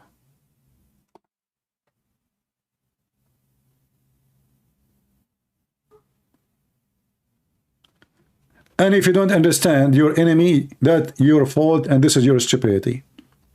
Until now, there's a lot of donkeys, by the way, in Israel. They think they can reach peace with those Middle Eastern Muslims. You cannot. because they are motivated by their religion, not by argument about land. This is not about a land. Only stupid people think that this is about a land. The war is religious war. Muslims versus Jews, Muslims versus Christians, Muslims versus atheists, Muslims versus Hindus, Muslim versus Buddhists. And if the Muslim kill all non-Muslims, then Muslim, they will kill Muslims because there is many Muslims. This is why I say to you, Islam is a curse. Islam is a curse. And if you don't understand this curse, that is your foolishness. So you better prepare yourself. And don't go stay home and say, oh, I don't care if the Muslims now they became in control of my city. Oh, they are now, they are the mayor. Oh, now they are. No, you are in trouble. They will smuggle slowly, slowly, slowly. And then suddenly you will find yourself under their command.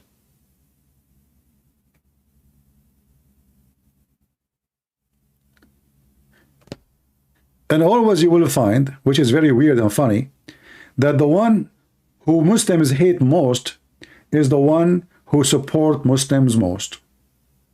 To make you understand, if you go right now and search for LGB, Free Palestine, LGBTQ, whatever they call it,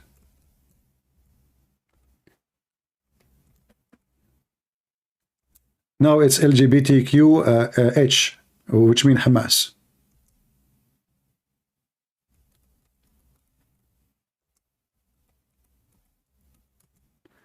But those, if they go there, the Muslim will kill them. They will. Let me show you this funny comedy interview. And don't tell me this is not real. I know. We know it's not real. Because I know some smart people there, they will say to me, this is not real. In fact, it's real. Even though it's like a sketch and a comedy. But this is what they do.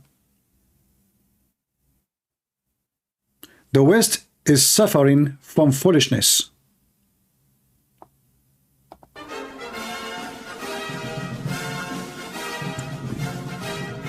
All right. YouTube with Colombia Anti-Semitic News, where everyone is welcome. LGBTQH. H? Hamas. Yeah, I totally sim Hamas. Yeah. It's so trending right now.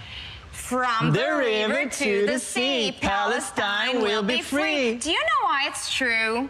Because it rhymes. Oh. Just look at all this toxic Zionist propaganda. Kidnapped in Gaza.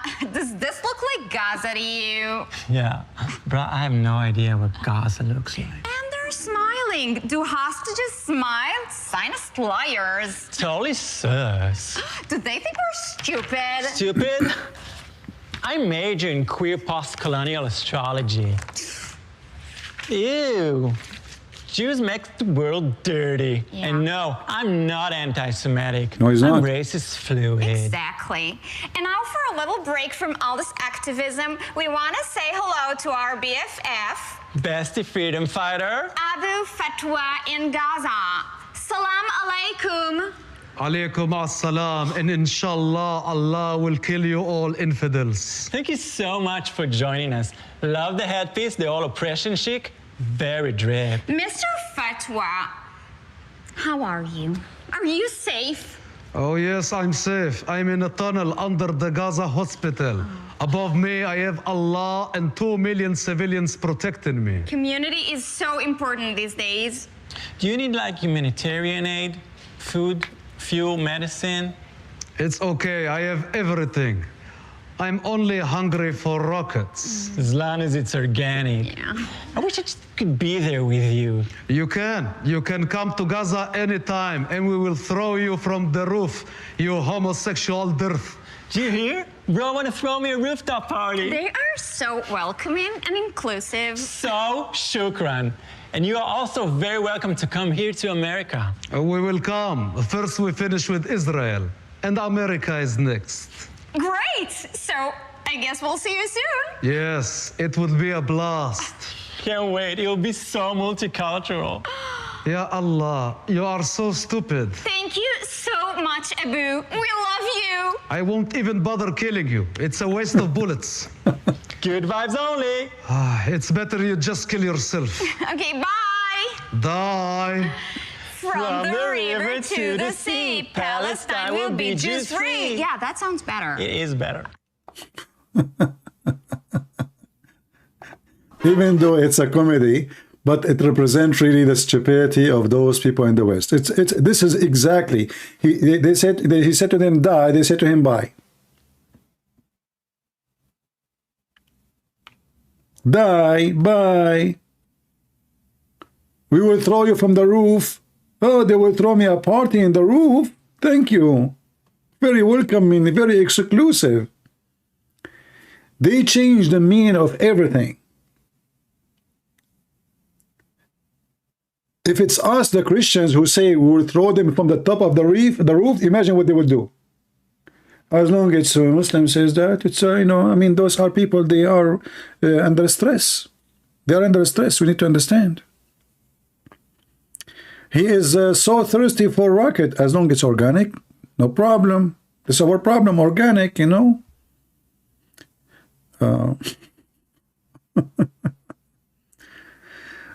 What about the Israeli will build the third temple? You know, I find it very funny. People are really busy about the third temple. I mean, those people, they are not even able to take the temple first. Shouldn't you take the ground first? Don't you see they are afraid even to offend them? They are very much politically correct. As long as you have people who they are politically correct, you will never build the temple and you will never even build a house. Give me a break, Mr. Temple. This is what you are worried about now? You can build the temple when you will have a man, he is a real leader, and he is a dictator, not democratic. He say, you know what, this is our temple. You like it. We have 40 to 24 hours to evacuate. You don't, we will evacuate you. But when this man will come? Netanyahu, no. The left, no. What you have now in Israel are a bunch of potatoes. They have a very massive, powerful army, but they don't have any real leader. In order to do that, you have to have a man who is a leader, not a politician. You see, Netanyahu now, he wants to cease fire for 50 hostages. If he have little intelligence, he should accept only if we release either all or none. What 54? What you did, still you have 200. What you have done, I mean, is that a victory? And did you ask yourself what Hamas will win? While they are desperate to get 4 days? Which is not supposedly not a ceasefire, like, you know, a howl. But what does that mean? So he did nothing. I mean, they are not real men. They are not real leaders. They are just doing politics. Netanyahu trying to make himself look better after what happened. Okay, I will free 50. But you have 200. He should not allow to free any terrorist unless you free all. Why he accept even 50 for 150? What about we say 150 for 150? Stupid.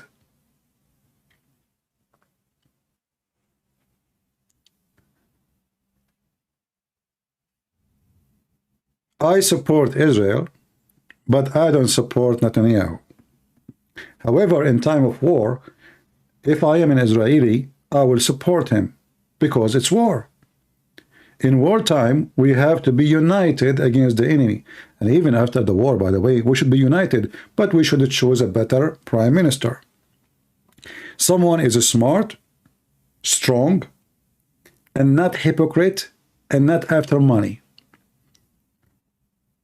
Israel are desperate to sign a peace agreement with Saudi Arabia. In fact, it is the Saudi who they are desperate for it. Why you are in a rush? Already they have a relationship with Saudi Arabia. Already Netanyahu, he met with the crown prince. Already Israeli can fly over the airspace of Saudi Arabia. Every single airplane going through Emirat or going through India go over Saudi Arabia. The airspace of Saudi Arabia opened from long time ago. What this? Why you are desperate? For what? They need you. You do not need them. Emirat need Israel. Saudi need Israel. Bahrain need Israel, because without Israel they are doomed with Iran. They don't love Israel. They need Israel. Their bullet is not good enough to fight Iran. They need Israel. So the whole idea of what you see is to build a coalition against Iran. Israel, Saudi Arabia, Emirat, Bahrain, and whoever like to join. As simple as that.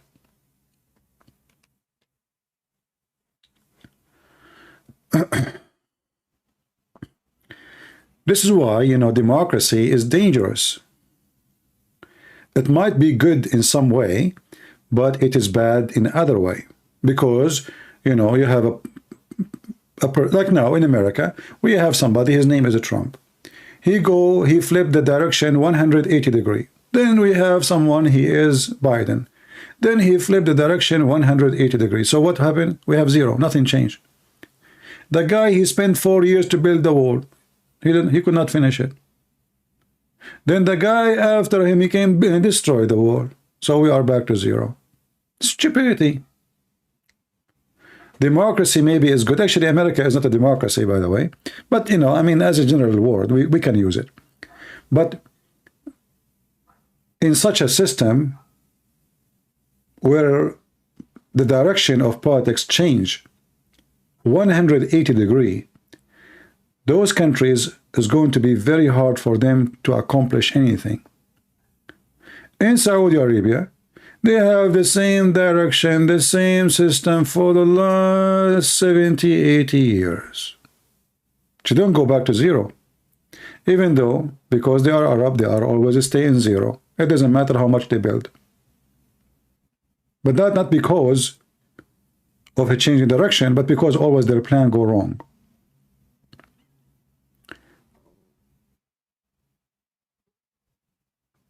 In Israel, it's the same as America.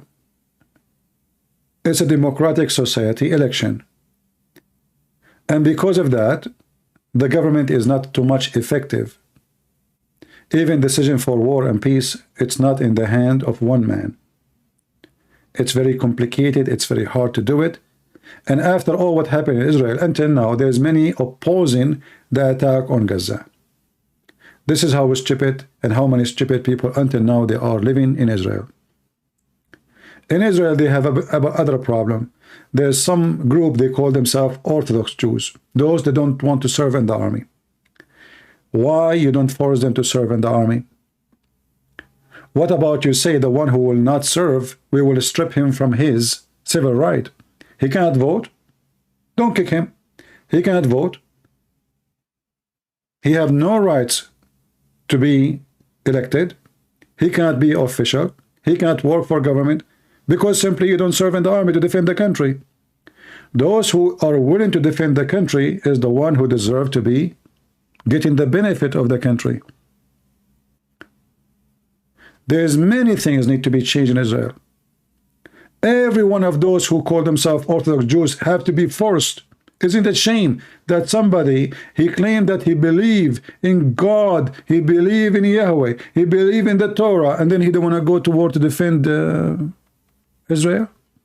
What is your excuse? Since when that the religious Jews, they don't go to war? Was Musa a religious?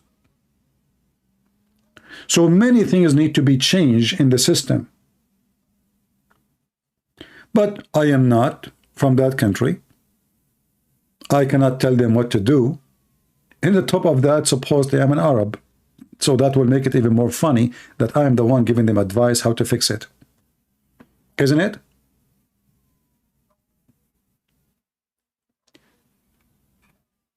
Sometime, democracy can be a big problem. Bad problem. It makes countries weak. Now, all the enemies of America, they knew what the weakness of America is. When Trump, he lost the election, Erdogan, he sent a letter to Joe Biden a week after saying that all Trump supporters are KKK. A week before, he was kissing the ass of Trump. They knew the weakness. So now we have two parties, they are in enmity, and those Biden is dividing them. He started calling those who support Trump terrorists. Yet he claimed to be the president who unite America. But yet he called more than 70 million who vote for Trump terrorists, literally. So the Muslims, they took advantage of that. They knew now how we can... Remember we spoke yesterday about divide and conquer? You remember we said to you, we Christians should be united? Your enemies knows how to use your weakness. They are looking for the spot where you are, where it hurt most. This country is very much divided. And that will make this country is very much weak. And this is why Hamas is able to mobilize all those socialists, stupid socialists, to work for them for free. Hamas is not alone. The terrorist of Hamas is working with the massive power of the socialists in Europe, in America, lesbian, gays, LGBT. They are using everybody. And there is a machine behind all of this. And I'm sure the high intelligence in this country, they knew what's going on. Who's behind this? Do you think when all those socialists organized to block the bridges in San Francisco, in Boston, in Houston, in the same day, it happened like just one of them, he said, let's block the bridges?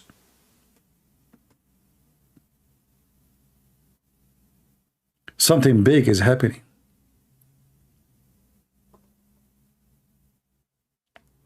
They are able to mobilize your kids against you. And one of the biggest reason, because we as adults, we are just leaving our kids to schools, and schools run by socialists, and the socialists will poison their head that those Palestinians are, their land is taken from them, those Jews are racist, they build wars in the walls and fences like in South Africa, the white and the black, and they will tell them that the Israeli are white and those Gaza people are black and they are African, and all the madness. And then your child who's a teenage, he will believe them. You will see a Jew, thousands of Jews in Washington, D.C., striking in the street pro-Palestine. Jews. So do you see how massive the machine is? To the point they were able to mobilize the Jews against the Jews.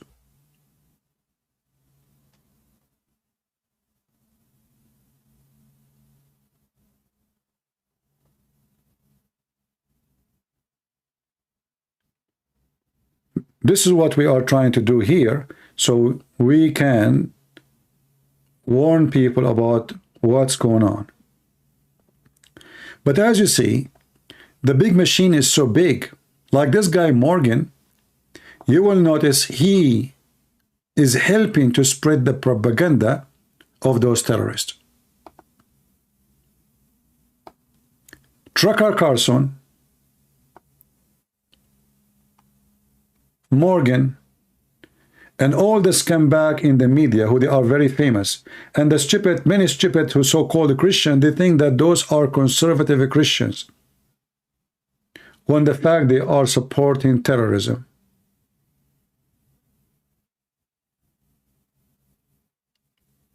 When in fact they support the enemies.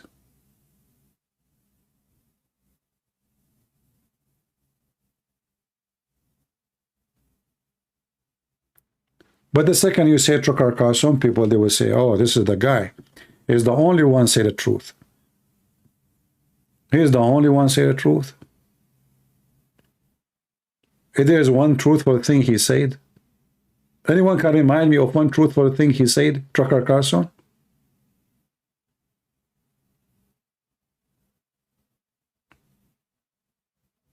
The reason they are the enemy of Russia because Russia is the only Christian country. Now Putin is the only Christian country. Is that because he sent a Muslim army to kill the Christians in Ukraine? Christian country? Is that because they have a web camera business in Russia and women, they are opening their legs in front of cameras? When the last time you heard that this Christian country is arresting people for porn? Putin is a Christian country? KGB guy?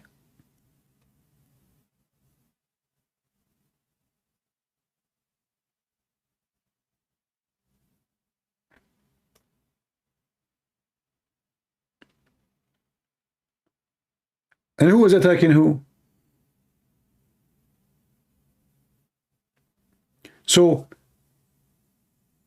a person, he is famous, he claimed to be a journalist, but all his journalism is vandalism. He just changed the title. I can change the news by changing the title. Let us say Christian Prince driving his car. He hit a man in the street. I can say a person, his name is etc., he hit a person in the highway. Or I can say a Middle Eastern Arab hit an American. Will both news are true? Both news is true. But one title changed the whole idea of what happened. One is just a normal person driving in the highway, he hit other person, which something happen every day. But if you say an Arab Middle Eastern driving his car, he hit an American, now we change the story. Even though, by the way, he did not lie. He just made a new title.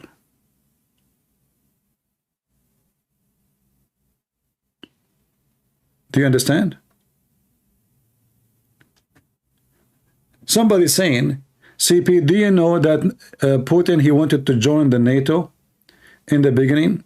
Okay, let us say that Putin, he wanted to join the NATO and they don't want him. Is that a reason to attack Ukraine? And just to show you that all this excuse is false. Isn't it Putin now so friendly with Erdogan? Isn't it Erdogan is the center of the NATO now? Isn't it America have more than 100 nukes in Turkey? How come Putin is so close to Erdogan and he bring him to Crimea and he built a big mosque and he invite Erdogan to cut the silk? So how come the NATO is his friend when it's come to Turkey, the NATO is his enemy when it's come to Ukraine? Do we have a brain? Do we?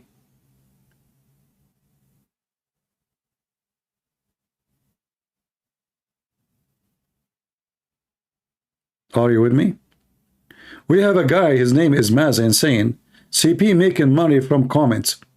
Abdul Donkey, son of Muta, as you see in my page in YouTube, I don't have advertising, I don't have support chat, so you are a donkey again like your prophet, which means I have zero money I make here.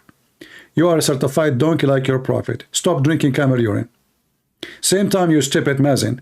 As long you are saying, I make money from comments, so why you are making comment, you donkey?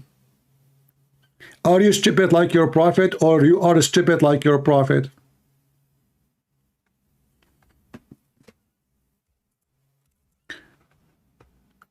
CP making money from comment. Somebody delete the comment. Why you delete the comment? Just wait, I was going to copy it. Oh boy.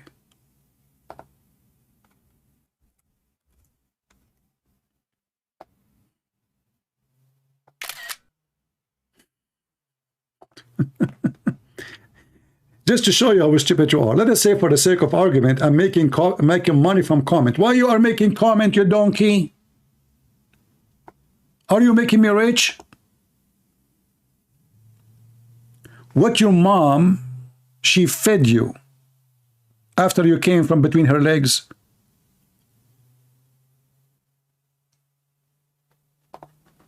And how we can make money from your comment? Just tell me, please. I want to understand. I take your comment and I exchange it for gas in the gas station. Do you see people giving me money here in the chat, and the chat like like money like rain? Do you see any dollar showing in the, They try to frame you like, okay, he's taking money, so don't listen to him. Guys, he's making money from the comment. Somebody saying, why you cannot criticize Islam without criticizing Hamas? Abdu, you are stupid again. Because Hamas is an Islamic organization. Somebody told you that Hamas is a social club for homosexual. Why Muslims don't have any intelligence? Is Hamas, what is the name of Hamas? Do you know what Hamas mean? Abu Darahim. Why cannot you criticize Hamas without insulting Islam? This is not for a man to do. Oh, it's for you to do, says the Prophet says we will kill the Jews. The Prophet says we want to kill every single Christian. Is your Prophet a man to do? Scooby-Doo?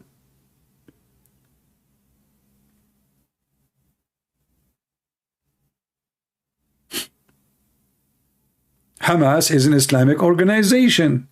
And Hamas, when they recite to kill the Jews, recite what the Quran saying and what your Prophet said. They are not communist.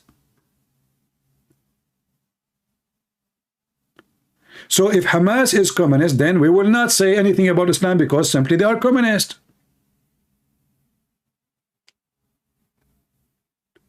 Why they want to kill the Jews? Hamas, they speak why. They say because Prophet Muhammad said.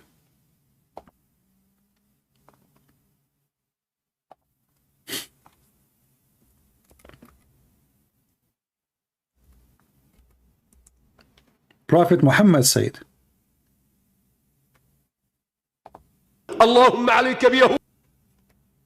Here we go.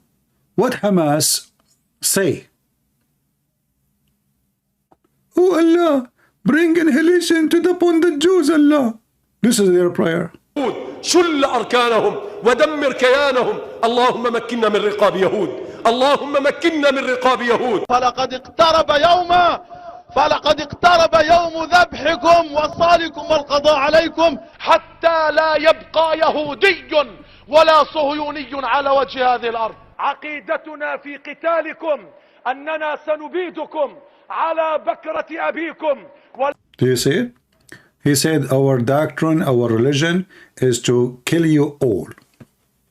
And we will not leave one of you is alive. Any Jew, not Israeli, any Jew. And this guy says to me, why you cannot, criticize Hamas without attacking Islam? Because the problem is Islam. The problem actually is not Hamas.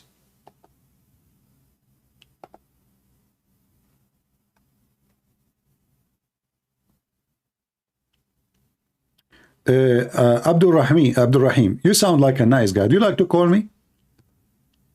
Do you like to call me and prove to me what you are saying? Guys, what do you think? Abdul Rahim saying, he is a Muslim. He said Islam teach him to respect other religions. I say this is absolutely false. However, Mr. Abdul Rahim, I will be happy to have your life with me. Do you like to call me?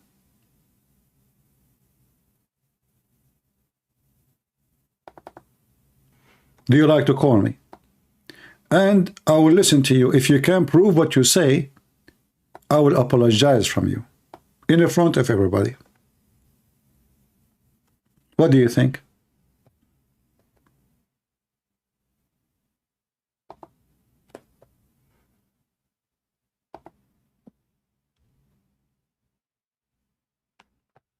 Do you like to call me?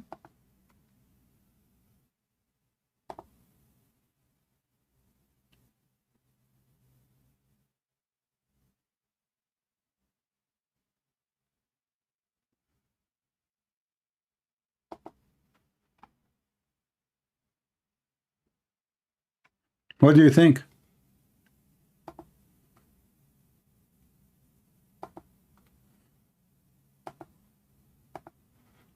This is my Skype account. Let me post it for you. And I will be happy to have you. If you can prove what you said, otherwise I accuse you to be lying. You're trying to deceive us. You notice that we do not know much about your religion. And because I don't speak Arabic, because I'm German, so you said to yourself, oh, okay, he's a German, you know, and those Germans just drink beer, and they will not notice that when we say takbir, we mean jihad. They think we are talking about beer. So what about you call me and prove me wrong?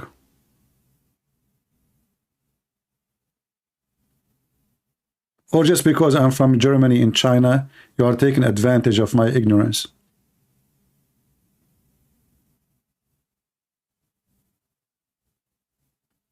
Are you going to call me?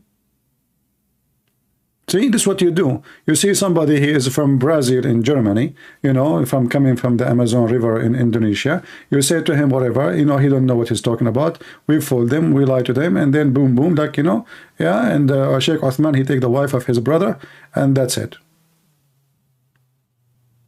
Why you don't call me? You can swear to you just will not, you will not mock Allah or his prophet. I do not know. I never mock Allah. Allah mock himself. What's wrong with you? Are you afraid? Are you afraid that your God Allah cannot protect himself? I mean, what's wrong with you? See, you are taking advantage because I'm very nice, and you know, like the principal of my school, when I was in you know, teenage last year, he said that you are the most like nice student in the school. He said that to me, you know, because I was like in the top of him and I have like a knife in my hand, and he said, I swear you are the nicest in the school, you know. And, oh, I'm just joking, that's not true. So call me, what's wrong with you? What are you afraid about? What do you mean mock Allah, mock, you know? I will not talk, you talk. Call me and tell me how Islam teach you to respect other religion. I want to hear it.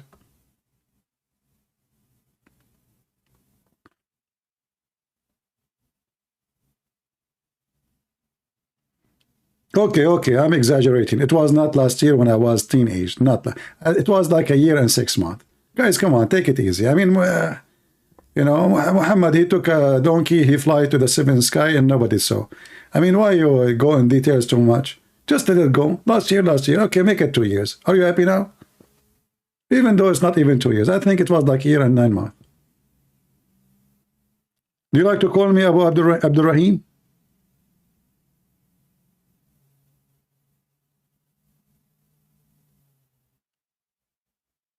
Your God will be with you. It doesn't matter what, you know, why you are afraid. Don't you trust your God? He will be on your side, and you will explain to them that Islam respect and teach respect to other religion. Can you call me a private? I take calls from girls only in private. Sorry, I'm very conservative Muslim. Only if somebody is like, you wanna, you know, my name is Uthman. So anyone like he have a problem with his wife, you give me the number of the wife, I call her, you know, and then, hey brother, you know what will happen. I don't like to talk to guys in private.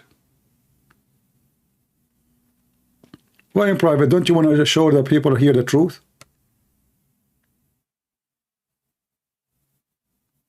Guys, did you watch the video we did yesterday for Uthman? I took it off, but I'm sure it's in many channels already. Go watch it.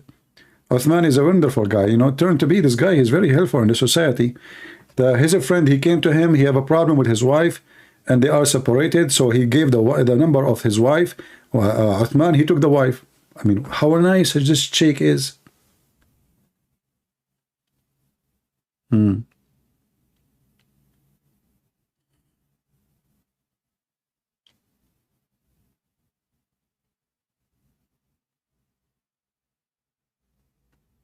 Any Muslim would like to call us?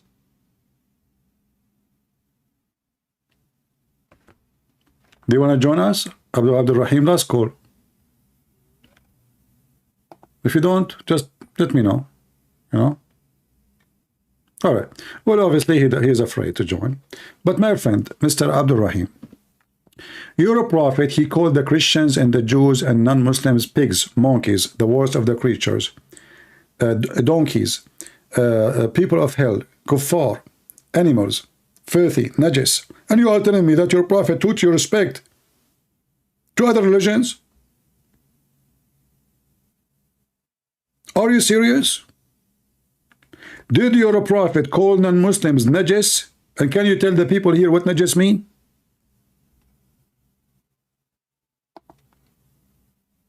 So this is what the Muhammadan they do. They go around and they give you speeches. Islam teaches respect. This is why Hamas, they were saying we will kill every Jew. That is an act of respect. In Islam, we respect you by killing you, by raping your wife.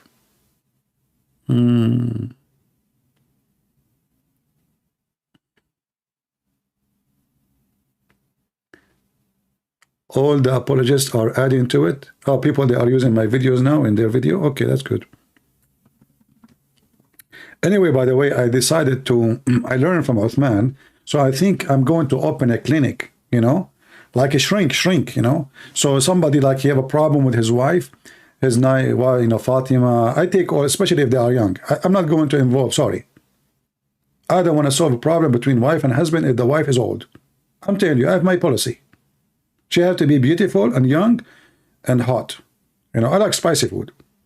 I mean, ask anyone. I like Chinese food.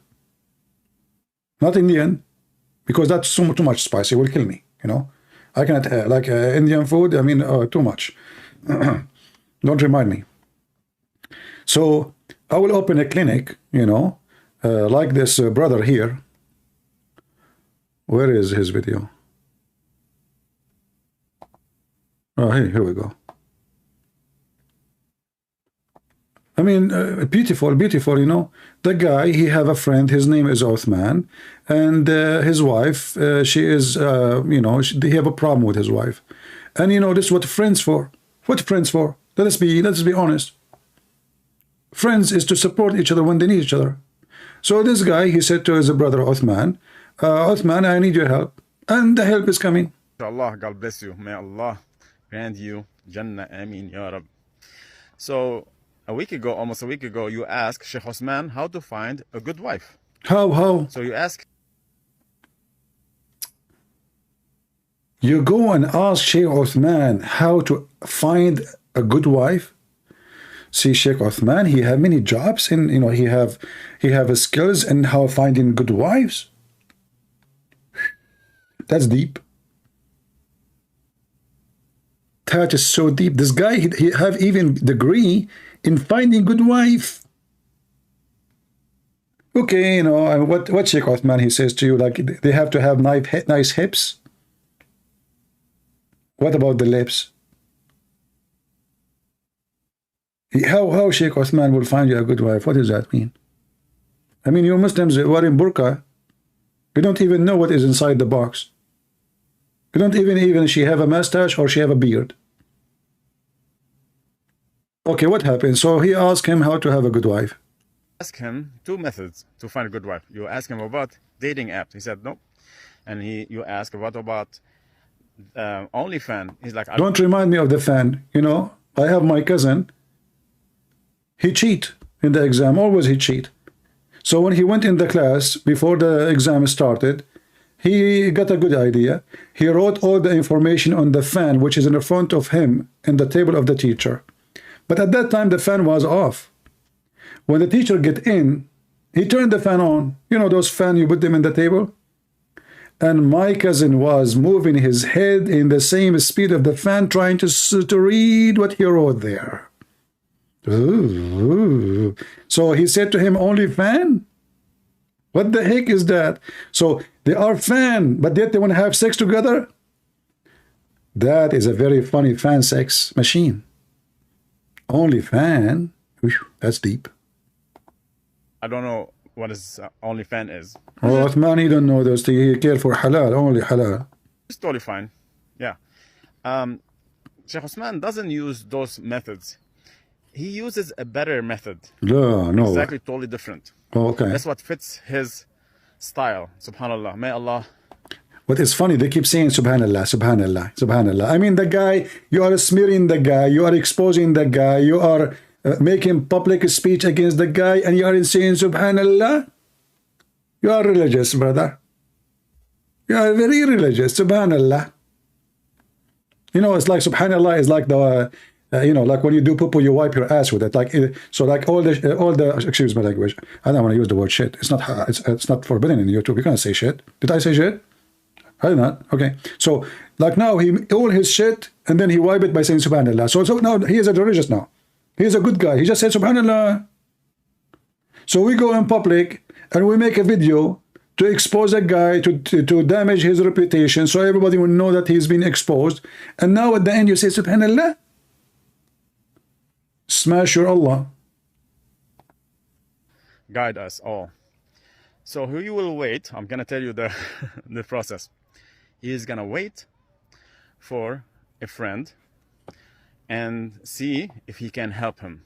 For example, a brother, which is me, I reached out for him because he's a sheikh to fix our marriage. So what I did is I gave him my wife's number because we have some trouble I had trouble between me and my wife. So I trusted Sheikh Osman, I know him, and then I was on his table in Balboa Park. MashaAllah, he's one of the du'at here. He went on a cross-country da'wah trip. So I gave him her number to fix our marriage, right? And then after 2 days, my wife, she completely blocked me and I know nothing about her. And I told Sheikh Osman, what happened? Why she doesn't talk to me? She's like, she doesn't want you, that's it. Yeah, don't bother her anymore. I'm like, okay. I was like, okay, well, this is my fate. So I got suspicious a little bit. Like, what's going on? So somebody told me that she got married, like after a month of our separation. I was like, this is weird. This is not Islamic way. And then she's still my wife. Why she married somebody else? I'm like, this is weird. She's a very private person. She doesn't talk to any guys. Okay. So subhanallah, I just. She don't talk to any guys. Very private. It took her only 1 month after she left him to be in the bed with somebody else. She's very private. Look how long it took her. I mean, because she's so private. Took her 30 days only. No, actually, he said after 1 month he heard. After 1 month he heard. So we do not know how long it took her to be in the bed of the other guy, you know. But she is very private. Some research, and I found out that Osman married my wife. He's doing you a favor. I mean, she is a troublemaker. Just say mashallah, man. Come on, say mashallah. Say mashallah. Come on. That will solve all the problem. I mean, okay. I mean, you know, obviously, maybe you are not doing good in bed. God knows. Sorry, Allah knows what you are doing there. You know? Maybe you are like the same Muhammad. She play anthem, nothing working. She play music, nothing working. She do striptease, nothing working. So she said, Uthman maybe is better. Something there is working. This is Islam. And then after all this scandal, he say, MashaAllah. And then you go to the other guy, he say, MashaAllah too. While under the table, everybody is screwing everybody. But in the top of the table, MashaAllah, Alhamdulillah, Bismillah, Alhamdulillah. Alhamdulillahi Rabbil Alameen. Al-Rahmanir Rahim. Allati of Harim. Boom, boom, Ameen. Ameen. So, yeah, based on this experience, I am thinking to open a shrink business for Muslims. Somebody, his wife is young. He and her, they are not liking each other no more. You know what? If Uthman, according to his video, took him 2 hours to convince her to marry him, I think it's going to take me 5 minutes.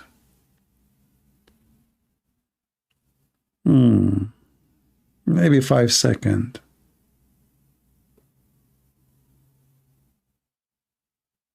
Not sure. Depend. This is religion. Lord have mercy. So what happened now? Uthman, he married your wife. Aren't you proud? Be honest with me. I mean, at least she is married from a nice person.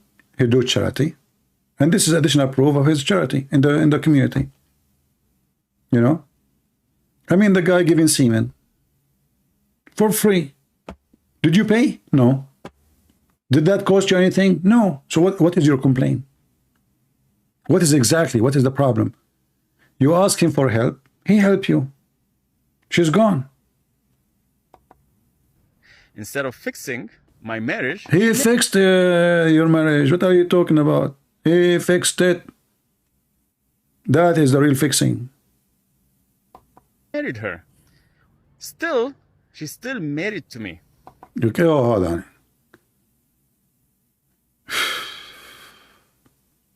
Listen. So a woman, she is still married to you. You go online and you make a video that there is a guy, he took your wife from you. I mean, what kind of a man you are? You are a hero, my friend. Let us be honest here. You are the man. I mean, look, you have a beard, huh? It says that you are a man. He is still married to me. You know, okay. I mean, you are the man. Yeah, okay. So you said to yourself, I can do nothing. I'm just a potato. And the guy took my eye, you know. So now I'm going to go in line and, you know, do blah, blah, blah, blah. Okay. And then what happened? But then things to get serious. The guy, he forced Uthman. It turned to be Uthman is a potato too. This guy, he called Uthman. He says, listen, you divorce my wife or I will call the police for you. Because you have 2 wives now. This is against the law. You will stay in jail for some good time. Uthman, right away, he divorced the wife. Immediately. Islamically, she's still married to me. Subhanallah. May Allah. Subhanallah again.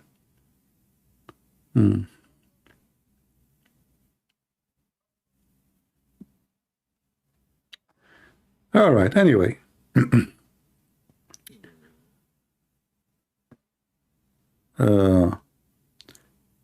You know, now I know actually why your wife, she left you. Look, you are busy making video for Free Gaza. Isn't it this is you?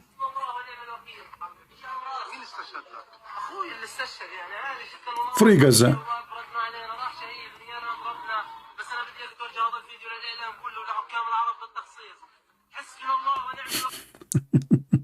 Now we knew why your wife, she left you. The time you need to spend with your wife, you were busy with Gaza. While you were busy with Gaza, she was busy with Uthman.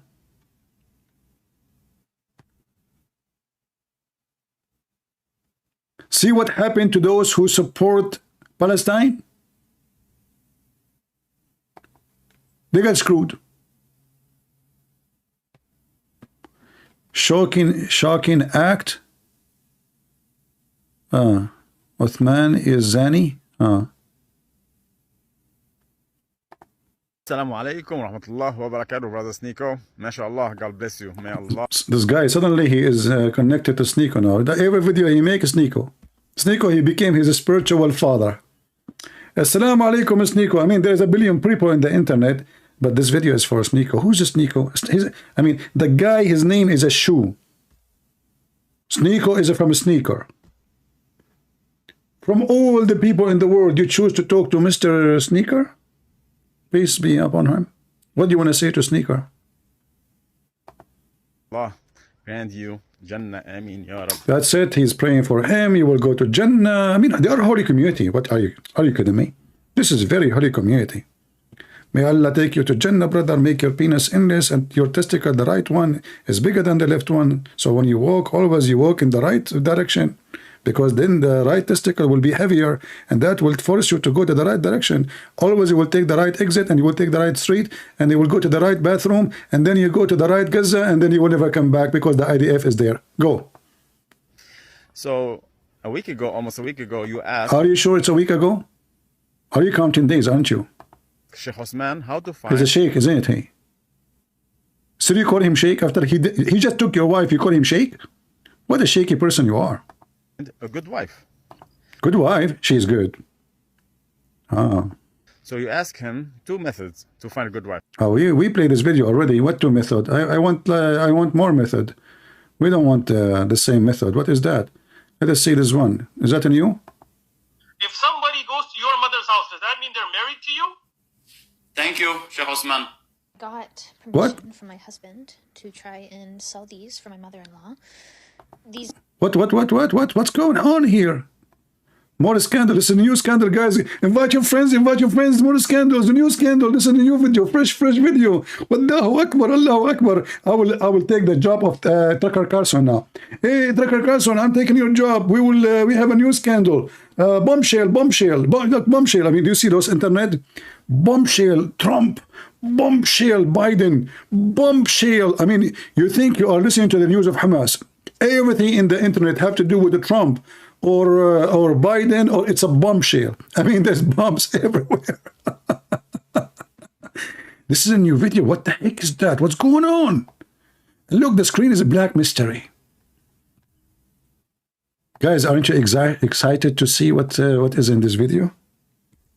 Who is excited? Nobody? Well, I can make you excited. I have many ways to make you excited. Listen. What do you think in this video?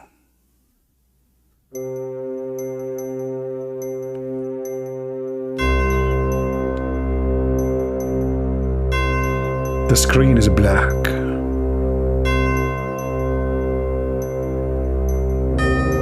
Mystery. Sheikh Othman is behind the wife, the gossip, and Allah, all in one basket. Isn't it so beautiful? It is time for shish kebab. Let us eat. If somebody goes to your mother's house, does that mean they're married to you? What the heck? What? If somebody goes to your mother's houses, does that mean they are married to you? Thank you, Sheikh Osman. Got permission from my husband to try and sell these for my mother-in-law. These are not my paintings, they're hers, but she wants to sell them and get rid of them.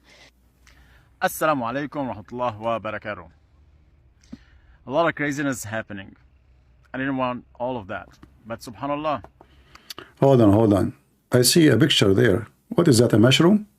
Well, this is Othman. He looked like a mushroom here, I don't know. Honestly, because suddenly the picture came up like, it looked small. I thought that like a mushroom, you know. What? Again, subhanallah. And you cannot make a video without subhanallah. You're making me sick. Your wife is taking subhanallah. The guy is doing boom, subhanallah. The guy is cheating on it, subhanallah. Okay, subhanallah. Subhanallah, how stupid you are. Okay, go. I have rights, and I believe... You have rights? What about your left? What is your right? Even my rights.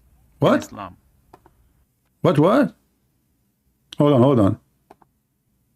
You remind me when the police, they come to arrest me. Each time they arrest me, they say, we are going to read for your right. I say, no English. You say, what the heck? And therefore they can't arrest me because they have to read my right. And I can't read English. I don't know English, you know. Let us read your right, Mr. You know. I say, no English no. And then they let me go because the guy, I mean, you know, in America, you cannot arrest somebody who don't speak English. Haram. You know, that Joe Biden will be upset.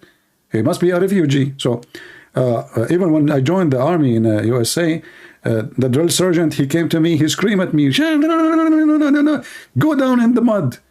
After he screamed and his head is sweating and his hat is flying. By the way, his hat looked like a spaceship. Anyway, so his nose gets so close to my nose, screaming in my face. And then I said to him with very, very cold blood, I said, no English. What? What happened to this army? They are putting in the army people don't speak English. You know, he have like his, Texas accent, you know, like cowboy accent. What happened to this country? They are bringing us people don't speak English. And then all the rest of the soldiers, they were in the mud for like a half hour, an hour. And I was watching. He said, get out of here. Don't go there. I don't want to see you. So I went away. At night, I was speaking to the guys in the, you know, in the big room. What they call it? I forgot. I was speaking about Islam.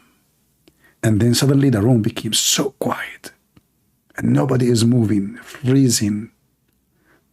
I felt there is something wrong. You know, I'm the smartest between all the Arab. It was the drill sergeant behind me. He put his hand on my shoulder and he said, no English, huh? No English? Follow me.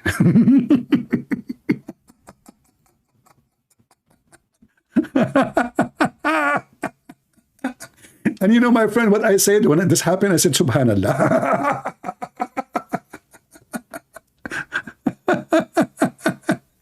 And I was explaining how filthy Islam is, and you know, and then the room became so quiet, like nobody even moving. I told them not to move, like not to say anything, not to talk. And I look at them, there is something fishy. What happened to those people? You know, I know he's behind me. But it was too late, you know. I said, no English, huh? Follow me. Then he took me outside. Listen, I heard what you are saying. I like what you said. However, go and make your clothes dirty and make it look like I was punishing you for the last 2 hours. Come back here after 2 hours. Be sure, make your face dirty and your clothes dirty. Sir, yes, sir. Okay, bye-bye. And then I met a guy in the airport with his wife. He was serving with me. He forgot my name. But he remembered one thing. He said, hey, you know English, how you doing?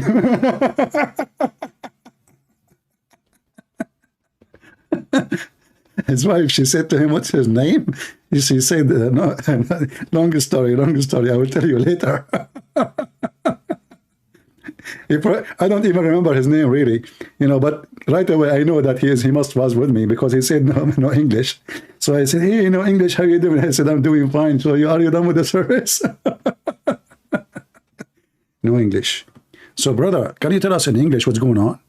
Because honestly, I don't understand this gibberish. What she is selling stuff.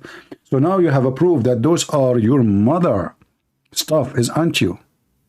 And your wife, the wife of Uthman, she is selling them. Got permission from my husband to try and sell these for my mother-in-law. These are not my paintings, they're hers. Oh, hold on. There is a message here in the top. It says mother-in-law house, San Diego, Aka Osman mother house. Uh-oh. To sell them and get rid of them. Assalamu alaikum wa rahmatullahi wa barakatuh. A lot of craziness happening. I didn't want all of that. But subhanallah, I have rights and I believe in my rights in Islam. So let's make a summary here. After all the evidences I gave you, there is still some guys that don't believe me. They think I'm tripping or lying. Or I want to put Osman down. That's not my intention. I want people to be aware from some claims they are Muslims and follow Islam and ride the wave of Islam.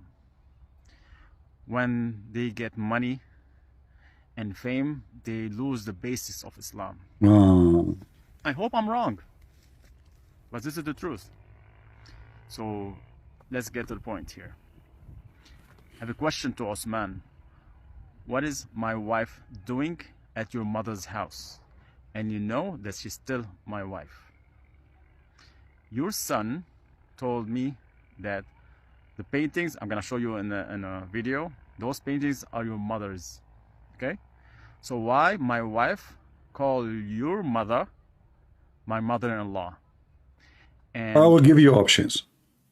Your wife, she is calling his mother, her mother-in-law, because according to Islamic law, all brothers, Muslims, and you know, brothers and sisters.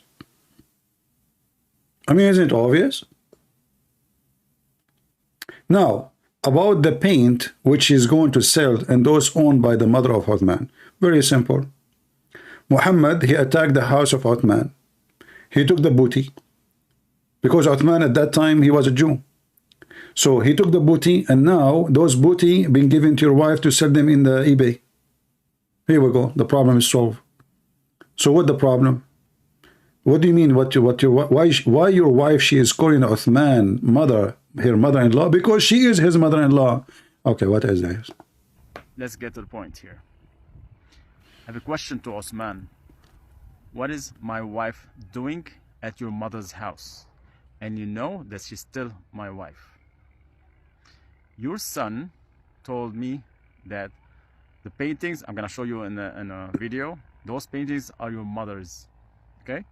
So why my wife call your mother my mother-in-law? Oh boy. And why she's at your mother's house? That's a good question, by the way. Why? You know, I don't know, seriously. Why a woman, she is in my house? And she called my mother her mother-in-law. I need to think about it. You know, I think, guys, sorry, it's not easy. We need to think, honestly. This needs some music.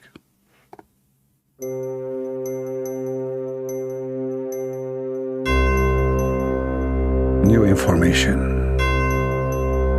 Breaking news. Few words to say. Mother-in-law, wife, painting, house. What my wife doing in your house? Very tough question. Very easy, idiot. I mean, go in there to ask for consulting. He's a sheikh. He will shake hands and other stuff, and then he will get all the answers. Okay. I have a tree, olive tree. And this olive tree, you cannot get any fruit from it unless you shake it. Be careful. Not too much. You might break it. I mean, those questions are very smart. And the Muslims until now, I think they did not understand what's going on. Brother, subhanallah, Muslims aren't smart like you. What your wife is doing in the house of Uthman, he's asking the Muslims. Muslims until now, they could not find the answer. Maybe she is taking drive test, sorry. I mean, you know the thing. Like, you know, yeah. What your wife is doing in the house of Uthman?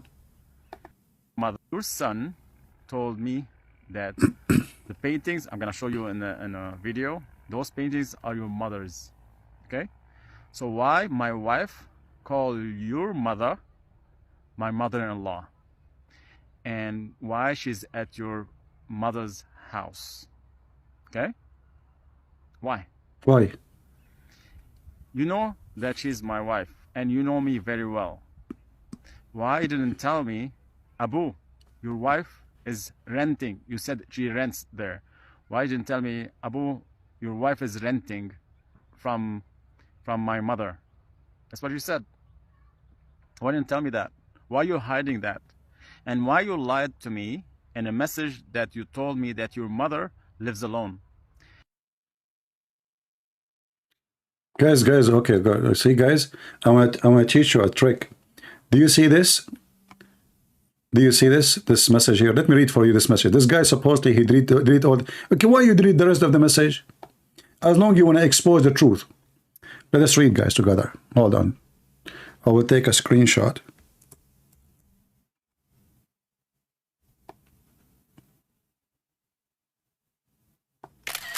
And I will translate for you.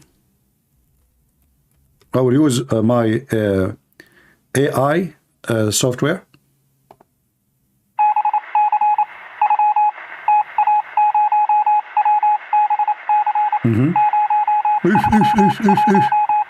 No way. What the heck? Shame on you.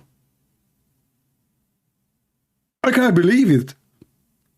Let me hold on. Let me hear the message again.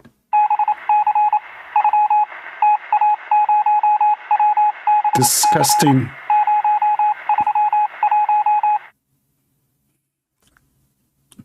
I need to call somebody, guys, just from the KGB. Just I will be with you, right? Video. What? Wait.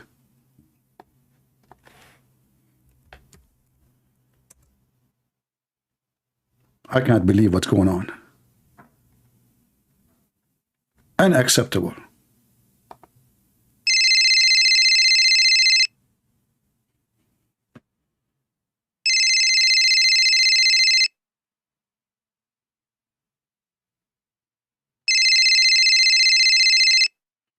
What? Answer, it's urgent. Christian Prince, I told you don't call me. Just, oh, don't shout, man. It's very urgent. It's so important. I just received a message, a very secretive message, and it was coded. Christian Prince, did you say coded? I assure you, it's very coded. Christian Prince, I don't get coded. Why are you calling me in line? Don't you think that the FBI and the CIA, they are nothing to us? Hey, listen, FBI and CIA cannot listen to you and me. Christian Prince, are you stupid? They are listening to everybody. They cannot. Too bad, Christian Prince. I assure you, they listen to everybody. Zakir Naik, they listen to everybody. But are you a buddy? Christian Prince, you get a point there. Thank you very much. Okay, go ahead and tell me. I don't have nobody. That means they will not listen to me because they listen to everybody. You get a point. Listen, Uthman and this man, his name Abu Adnan. Christian Prince, are you making poetry? No. The first one, his name is Uthman. The other guy, his name is Abu Adnan. Christian Prince, I can't believe you. How come both of them have the same name? Idiot, it's not the same name. The first one, his name is Uthman, end with the last letter N. The second one, his name is Abu Adnan. He ends with the last letter the same as the name of Uthman. Christian Prince, you get the point. Go ahead. All right. Uthman, he took the wife of Abu Adnan. Christian Prince, you call me for him in the morning to tell me that the wife of the guy. This is very important because a war might erupt between them. Don't you want to make peace?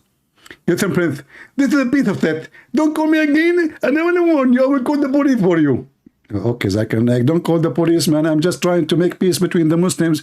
Let us call them both and lie to each of them, because in Islam we are allowed to lie to make peace. Christian Prince, I can call them and I can lie for them, but don't call me.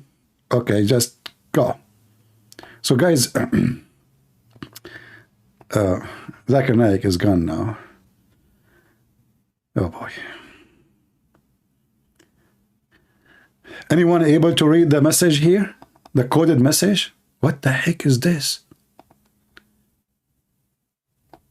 You erased the message? Let us zoom in. Let us zoom in. Hold on.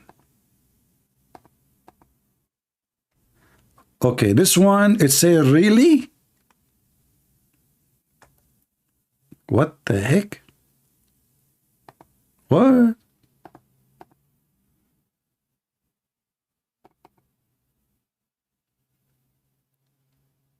Who? You see, we are solving the problem, like, you know. Who? Really? So? R. No, this is EO. Okay, we will need to find what this letter here.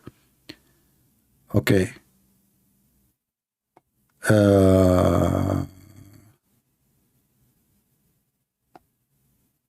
You really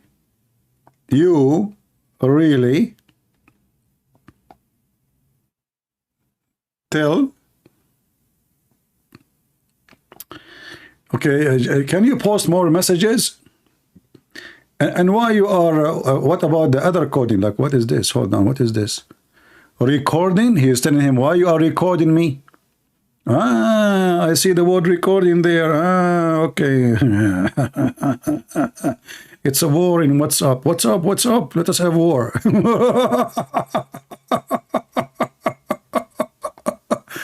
Unbelievable. Very, very, very cute, very cute. You know, unbelievable. You know, I always wanted to be a Muslim. You know, Because I heard once a philosopher saying that the only one is happy is the one who is dumb. And look like this is the only way to be happy, to be dumb. Just be a dumb Muslim.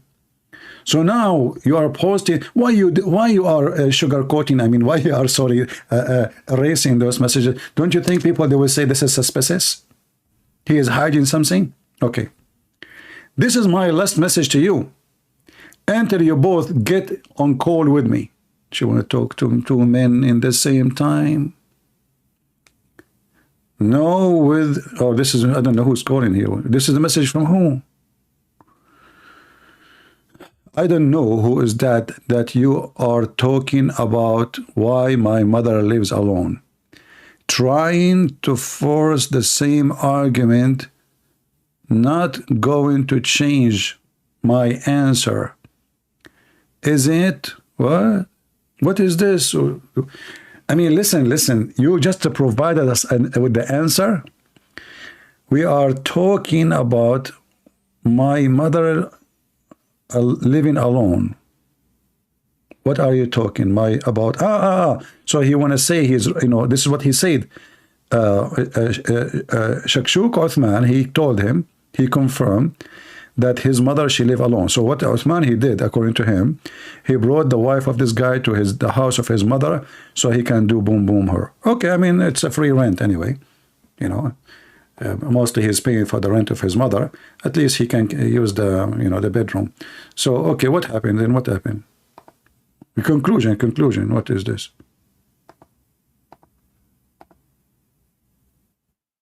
Seemed like you didn't know that I have a video of my wife calling your mother-in-law.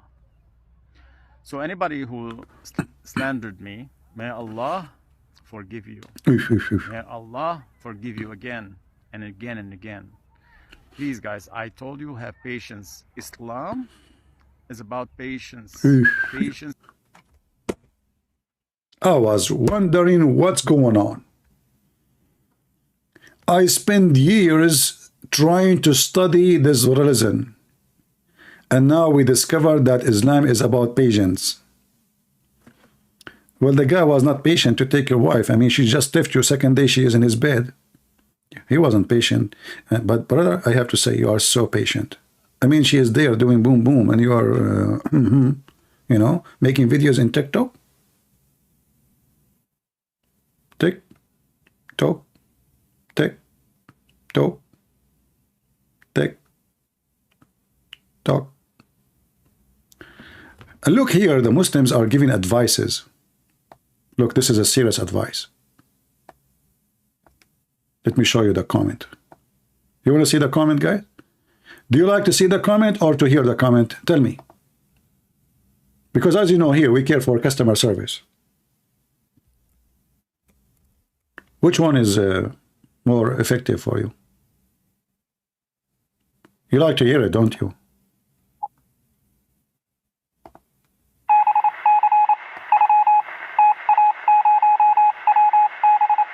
I decided to give it to you both. Daman, I hope from Allah, SWT. I'm telling you, we need to use Morse coding. SWT, what is that? That this issue will be solved peacefully. I mean, the guy, he is doing boom boom to his wife, and okay, no. I feel you, brother. Let us still be patient until he give an answer.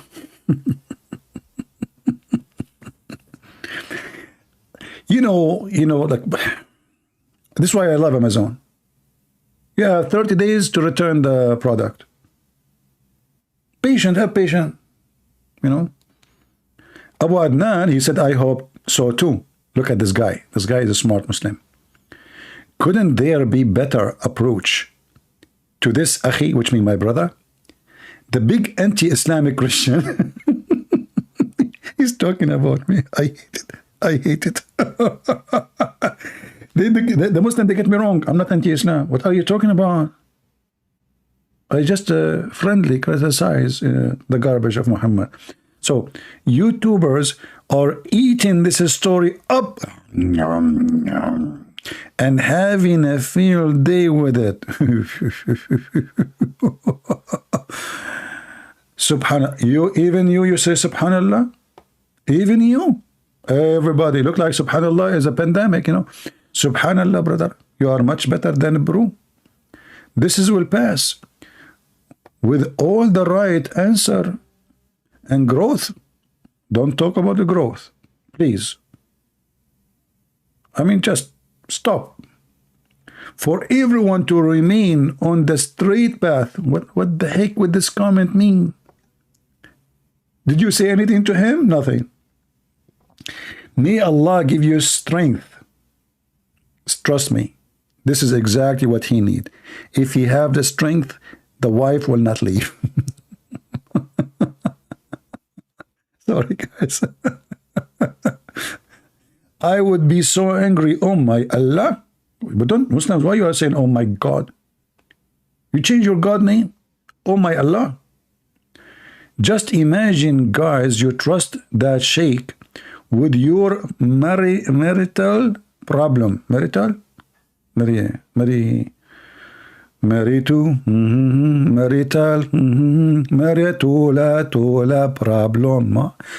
You know, by the way, I speak Spanish in case you don't. Anyone here is Spanish? Who is a Spanish here from India? Anybody? I'm the only Indian Espanol? Okay. I'm the only senor here. No problem. Let us read this basura. Okay, so, and ask him to call your wife.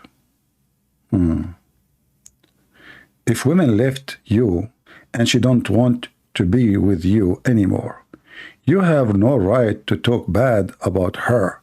What are you doing is not talking bad about Uthman. GM, Abdul Potato, listen. The guy is not talking about his wife. He's just saying Uthman took his wife. And she is still married to him. And you are telling he is complaining that the guy claimed to be a sheikh, and yet he take a married wife to his bedroom. And married.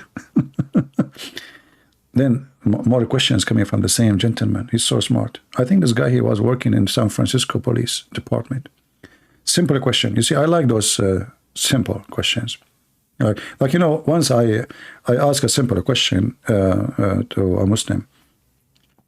If Allah, he have one leg, what is the difference between his walk and the walk of the kangaroo? Until now, I'm waiting for the answer. It was a very simple question. Simple question to you. What you did wrong to her that she left you? That's deep. This guy is a shrink. I need to read a drink. It's not polite to gossip.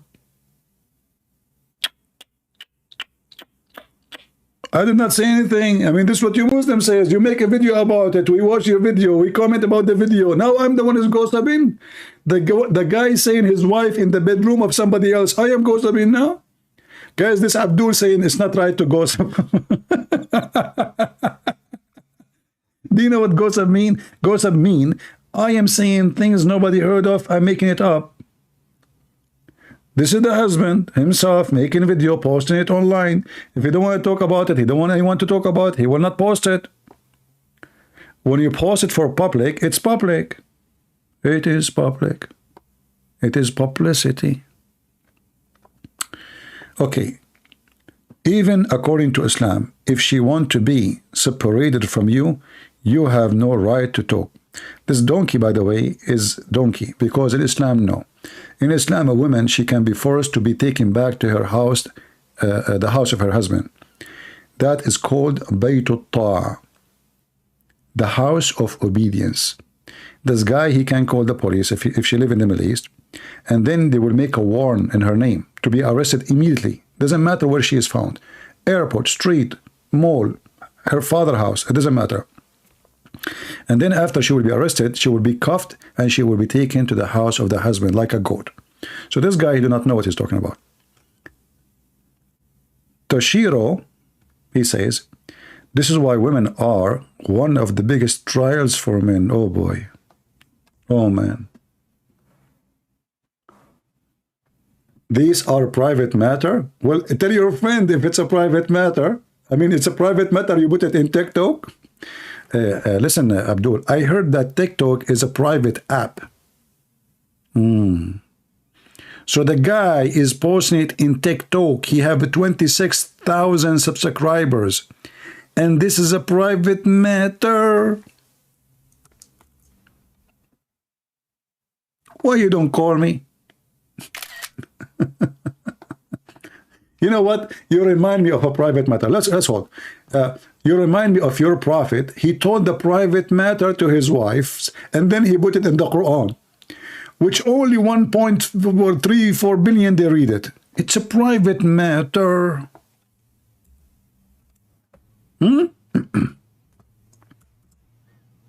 Is that your Quran?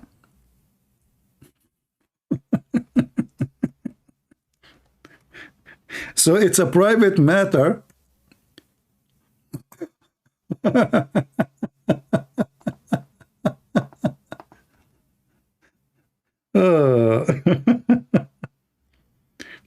will show you an example about how Muslims, they have a private matter.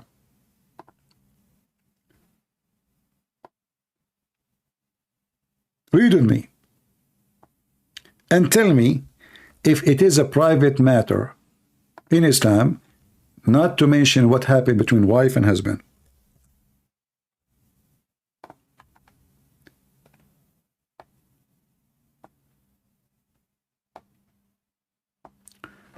And when the Prophet, SAW, disclosed a matter of confidence to one of his wives, Hafsa. So when she told it to other wife, Aisha, and Allah made it known to him, Muhammad, he informed a part to Muhammad, and he did not inform a part to Muhammad. So, and then Allah Prophet told his wife, Hafsa. She said to him, how you know this? He said, Allah all-knower.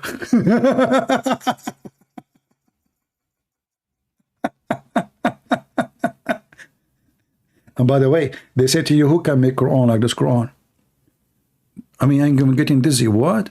So when Allah Prophet, he told his wife, Hafsa, a secret. Hafsa, she told Aisha, a secret. Allah made Muhammad know about what she told her. Some of it, secret. And then he told Hafsa some of the secret. So she told to him, who told you this secret? So he told her, Allah all-knower. Abu Abdurrahim, are you getting dizzy? Should I call Al-Shifa hospital for you in Gaza? They have a tunnel underground for this reason. They dig the tunnel there because they could not understand what the heck is that. What kind of God he make this? When the Prophet told one of his wives a secret and he told her not to tell the others, then the other wife, she told the other wife, and when the other wife, she informed the other wife, and then the Prophet, he found out what she told the other wife. Allah told him some of what she said, but he did not tell him the rest of what she said. Then she told him, how you know this? That's so deep.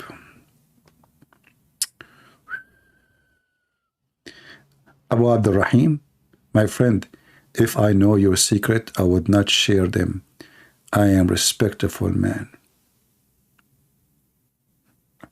Abu Abdurrahim, as long as this is the case, please call me right now. I will tell you all my secret. Because you are the only one I can tell my secret. You just told me you will not tell anyone. You remind me of my cousin. He said, I want to tell you something, but you promised me not to tell to anyone. I said, okay. He said, you promise? I said, okay. He said, you promise that you will act as if you heard nothing? I said, okay, I promise I will act as if I heard nothing. And then, you know, he told me, can I borrow from you $10,000? I said to him, consider it as if I heard nothing.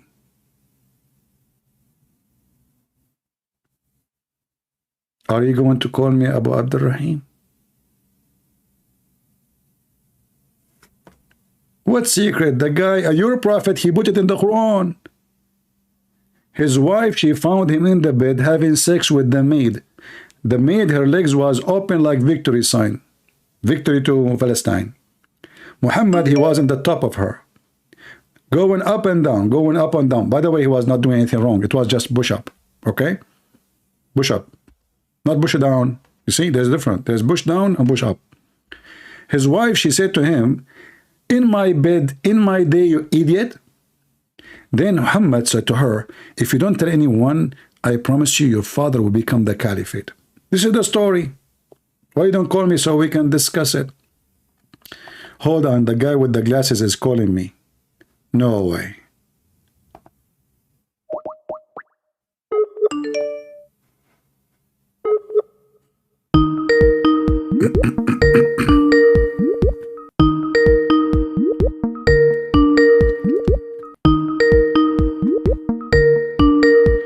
Answer, answer.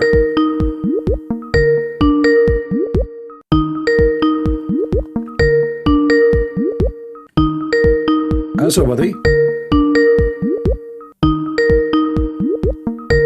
What's wrong with you? Okay, take the glasses off so you can see the bomb. To click on it.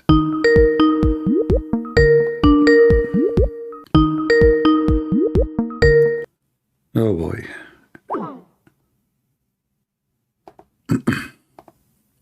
I will try one more time.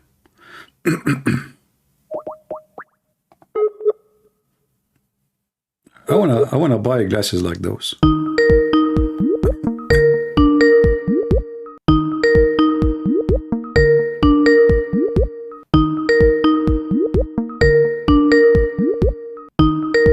Oh, we have somebody else. Oh, he changed his picture. No, this is him.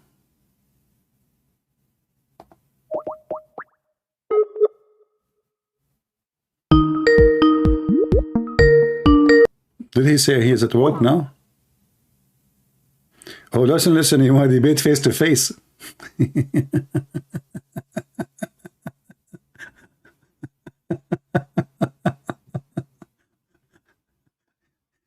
Trust me, you will be afraid even to debate me ass to ass. You are making poo-poo even over Skype. What will happen to you if you see me? I get scared when I see myself, you know. Just go. Just go. So, Abdul, don't complain, my friend. Your brother, he himself is posting his problems online. He's inviting everybody to help. We're trying to help. Why you are being negative?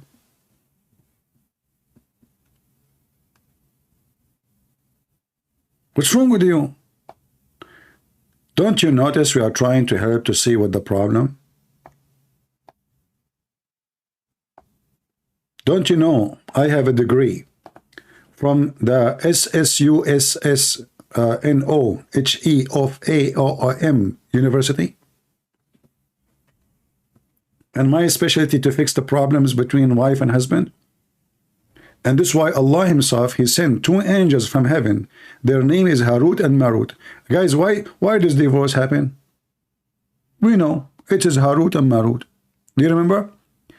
In the stupid Quran, Allah, he sent two angels. One, his name is Harut, and the other one, his name is Marut.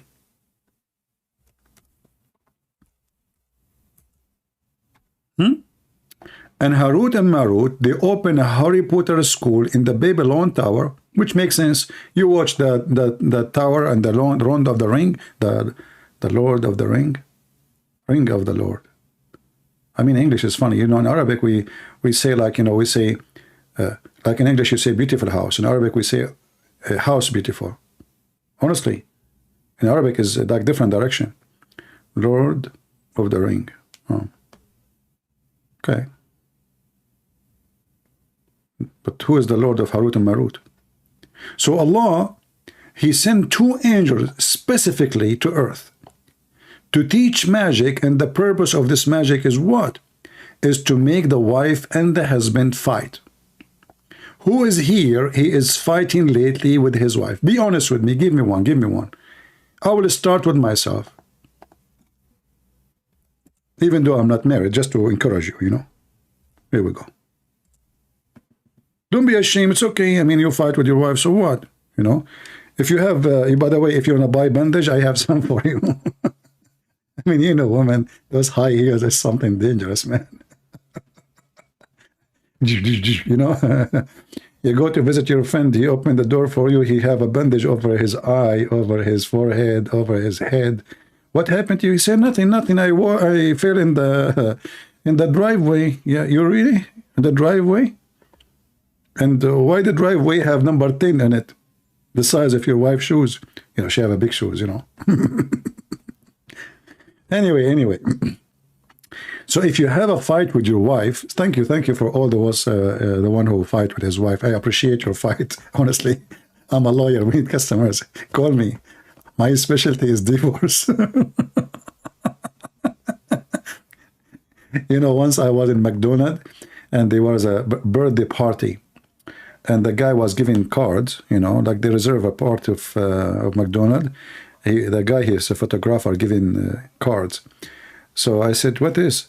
He said, oh, this is if you have like a wedding, you know, baptism, engagement, you can call me. I am a photographer. I said, do you do? He said, we do baptism. We do. I said, what do you do? He said, wedding, baptism, engagement, graduation. I said, did you divorce? You should see his face. He said, what? He said, you don't do divorce? He said, no, sir, we don't. He was looking like, what? And I look serious, you know, I'm serious. I said, well, I mean, you take pictures for people when they get married. But divorce is a lot harder. Shouldn't you take a picture and have party too? Anyway, so now, Harut and Marut, sent by Allah, police be upon him. I mean, IDF. And Harut and Marut, they teach people magic.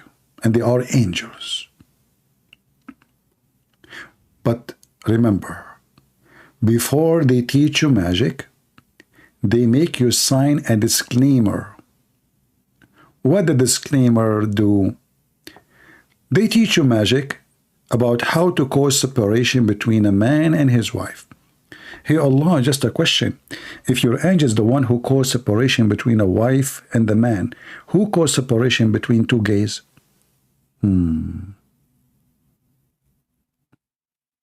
There's something you did not tell us?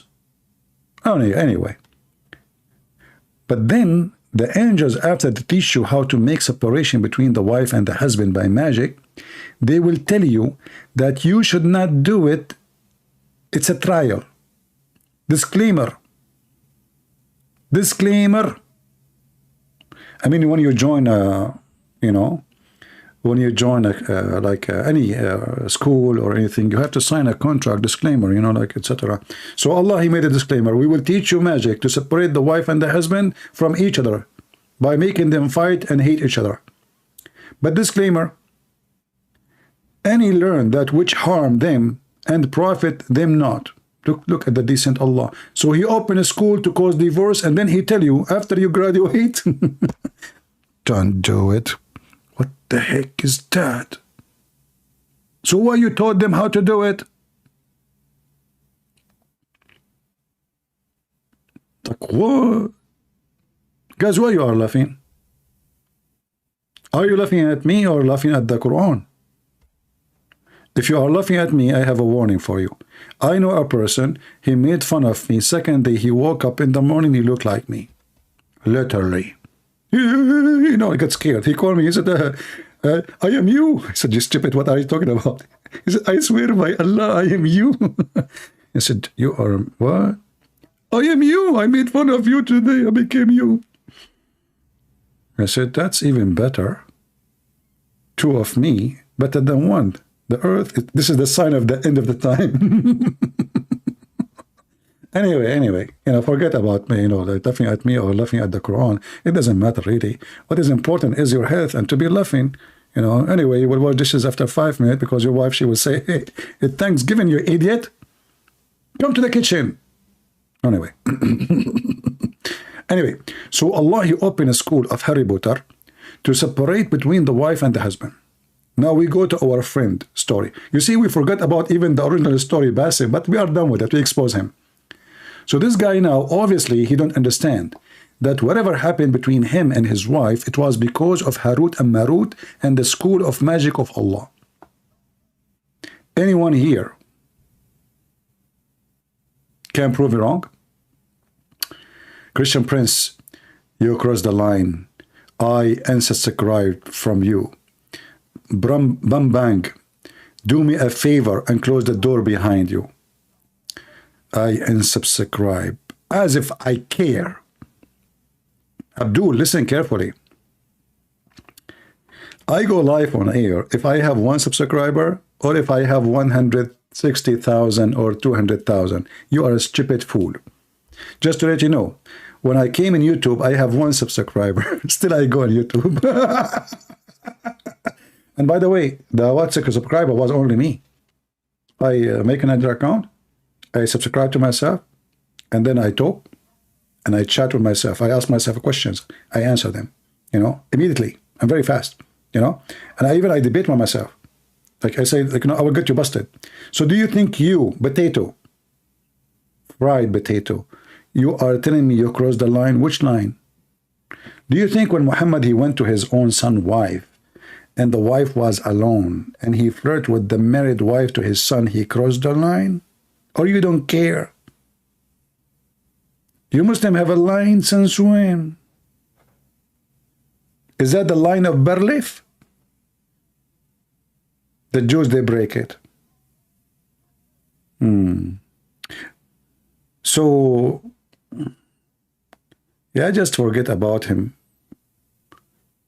I'm so glad that he, man, I felt like there's something in my shoulder. Thank you for unsubscribing, man. You were heavy. I'm not talking about me. This is Muhammad. Do you know that your Prophet Muhammad, he been rode by a bunch of African 1 day and 1 night all day long? And they are tall African and they were naked. They rode your Prophet. I can show you the hadith. You cross the line. You are talking about line. You Muslims, you have sex with the children and you talk about cross the line. Rape children and you talk about cross the line. You burn people alive and you are talking about cross the line. Say that to your wife. So he is being patient and he is telling us about what's going on. And inshallah, you'll get whatever you want. Just have patience. I waited 1 year to find out the truth. I knew Osman married my wife. I knew it. I have suspicious. But I couldn't say anything till I make sure that he's the one. 1 year. It took me 1 year, subhanallah. Just a question. All what you need to do, you go in the front of the house of Uthman and see who is coming out and coming in. Why it took you 1 year? 1 year? Like the previous videos, I showed a couple of things. That my wife is describing Osman by his age, his first wife age, and there's very private stuff too. I cannot show it on public too. Okay, it's very extremely weird things. That is getting weird. Very private things too. Like what? Are you serious? Are you talking about private things like this is how we do it? Or like this is how we do it? But it's okay. I'm not going to mention it. No way. Thank you. Thank you. You have 4 kids and you are Pakistani. Oops.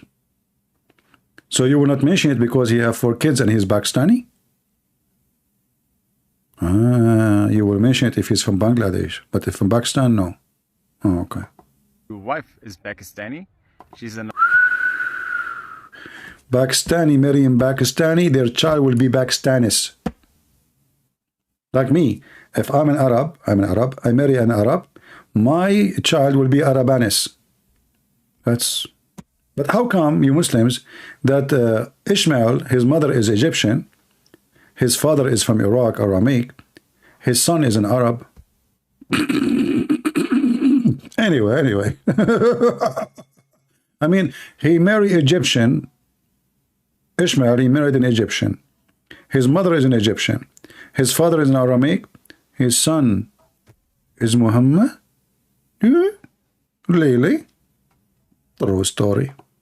In the late 30s, you have no siblings from your mother as brothers, okay? And why she's saying that her husband has a master in hadith? Maybe she's talking about Christian Prince.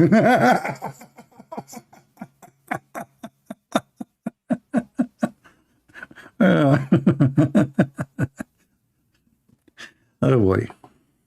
And why she's hiding the fact that she's married? Well, she's not hiding that she's married, but she's hiding who is she married to. If a woman is proud of who she with, she will be proud of him, not hide it. Are you saying she isn't proud of being with Uthman? That's a lot of stress to hide her husband. Why you have to hide your husband? That's very normal. Any woman she is married to you too, she will hide you. I mean, look at you, you're dumb. You're like a mule bragging about a guy taking your wife. So everybody will laugh at you. Why you go online and talk about it? What about you? Shut up. So people will not laugh at you and you look like a stupid idiot. What you get from this now? You will get the wife? Hey Muslim, just tell the guy, Christian Prince, he advised you, just shut up, man. What is this for? You want to expose Uthman? You waited a year? A year? What about you wait 2 years? 10 years? There's something weird in there, right? Why she choose San Diego? She does. Oh boy. Why she choose San Diego? Aren't you in San Diego? She doesn't know how to work. She doesn't work. She doesn't make enough money to live in California. Okay? And she's from North Carolina. And you know, in North Carolina, they don't make enough money to support living in California. So she couldn't rent in California because it's expensive, right? So if she so she moved.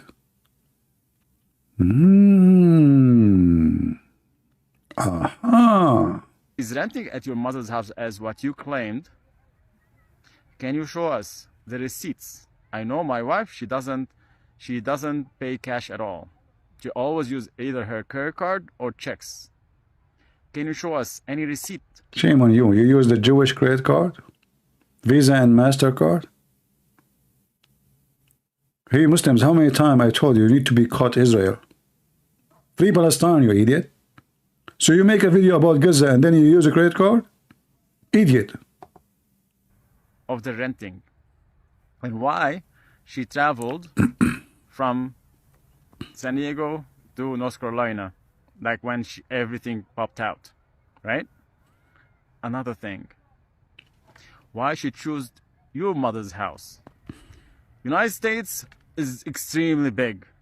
She's choose San Diego and your mother's house. Subhanallah. I have rights on you. I have rights on you. And why your friends are threatening me? It's like, I know you. If you come to San Diego, we're gonna take care of you. Or you're not welcomed in San Diego. Is that a real Muslim? Why are you sending those people on me? You're trying to scare me? I'm a Muslim. I fear nobody but God. You Muslim don't fear anybody? So why you don't call me? You Muslim fear nobody? So why all of you go and you seek asylum in Europe, claiming that you fear death in your country? Suddenly you fear nobody? You don't? Are you sure? That's true story. So why when the IDF, they come to you in Gaza, you go in the tunnel? Is that because you fear nobody? We Muslim, we fear nobody. True story. That's why you ask the American to protect you in Saudi Arabia, in Kuwait, in Bahrain, in Qatar, you name it. Because you fear nobody. You are fearless, brother. You are fearless. And I wish I was wrong about you. I wish, wallahi, I wish I was wrong about you. Wish. Ya Allah, subhanallah. Again, subhanallah. I mean, the guy screwed you up, man. You keep saying subhanallah. So again, what is my wife doing in your mother's house? Oh, this is the same question. Ah, serious question. Okay. What about we ask, what is Hamas doing in your mother's house?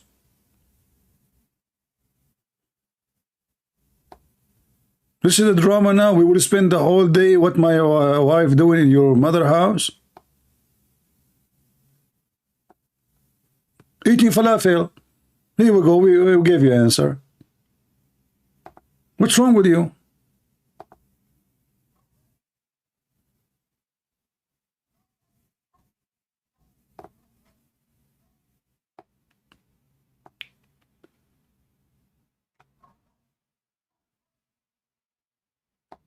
The same guy, he go change his name and he come back.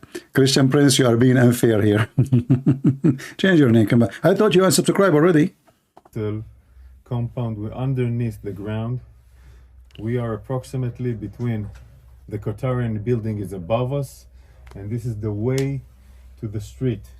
Meaning this is a way that goes outside from the hospital. We are talking about a tunnel which is more than this, only this specific area is more than 300 meters of a tunnel.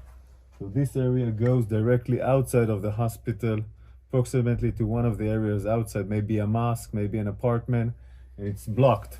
It's blocked and sealed. They knew that we were going to come here more than a month ago, and they sealed it. And now we're going to see the infrastructure of the tunnel. This tunnel is a complex tunnel. It's not the ones that we know. It's more convenient for a long living, like you have toilets and you have rooms that were built in order to contain people. But this room is an operational room that had communication with electricity provided from the sources of the hospital, meaning the hospital is providing electricity. This room was evacuated and all the gear was evacuated. I guess it was evacuated when they knew or understand that we're going to enter into Shifa Hospital.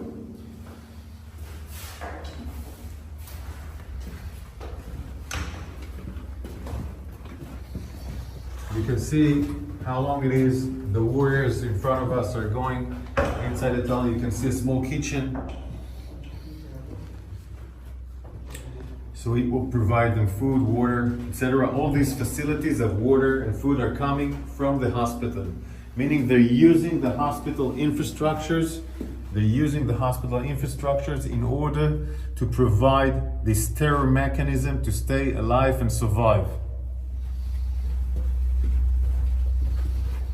I want to show you more rooms. More rooms. This is a room, where you can sleep. Look how big the rooms look. Make command control. It also has an air conditioning. Air conditioning too. Air conditioning goes. Do you see the air conditioning in the tunnel? From the hospital. One of the reasons that allows us to understand this complex is that we found the engine of the air conditioner, of course, outside, next to the Qatarian compound, inside the hospital. Electricity, full electricity. The gear that was inside here was evacuated before we entered, but look at the ceiling. This is not just a regular tunnel. This is a high facility compound.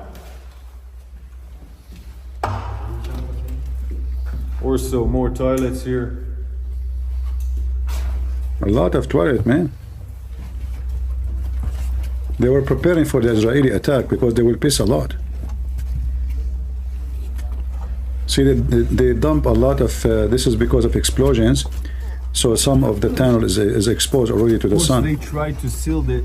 They tried to seal it also with sand they put sands and other components that we will not be able to enter here. We evacuated the sand. We open up those entrance so we can go in, but they trying to ruin this tunnel in order for us not to be able to enter.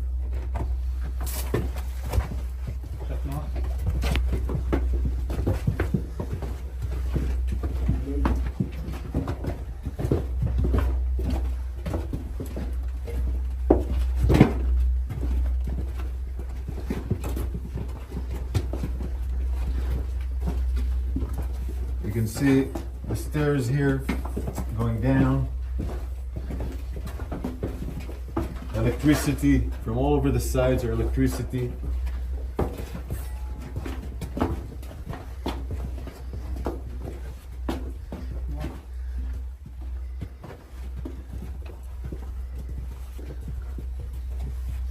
Look how big, see? All this electricity compound, all this electricity gear, of course, comes out from the hospital. The hospital provides, in that sense, electricity to this terror mechanism of the tunnel.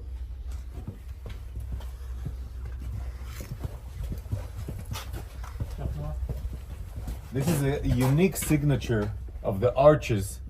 The arches are a unique technique by Hamas, building the tunnels.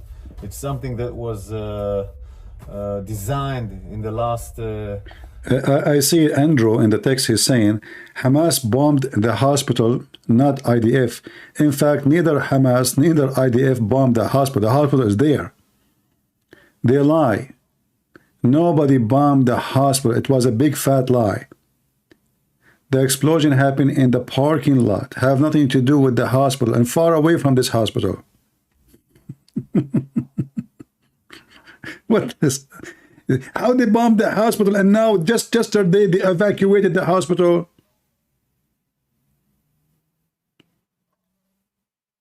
I mean, what the Israeli are using, like fireworks to bomb the hospital so they destroy one room? Either we say they bombed the hospital is destroyed or not. Israeli, when they bomb a place, the whole place will collapse in a second.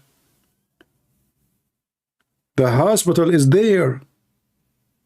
Actually, they got down from there, from the hospital. And not only that, did you see the videotape they got from the hospital? So they have still the videotapes, the cameras, everything is working. The electricity. 15 years. This unique every area that we see arches are. We understand that it assembled that it has a tunnel next to it. This is how we revealed some of the tunnels. So it's a unique structure of Hamas tunnels in the last 15 years.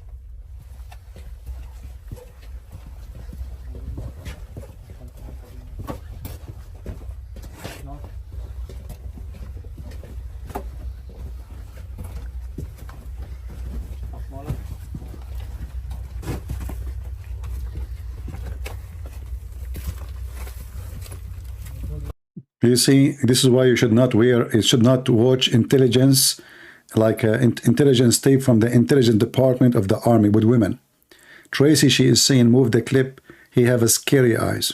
Oh boy. This is why we should keep only in the CIA and FBI men only.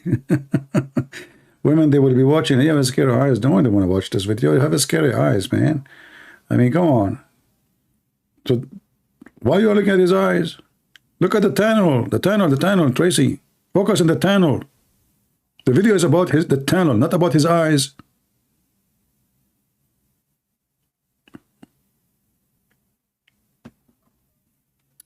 Oh boy. His eyes. The warriors, it took time to make sure that this area is not booby-trapped. We were worried that it was booby-trapped. Cleaning this area, opening it so we can go inside, was a huge task for the forces of the special units that were here.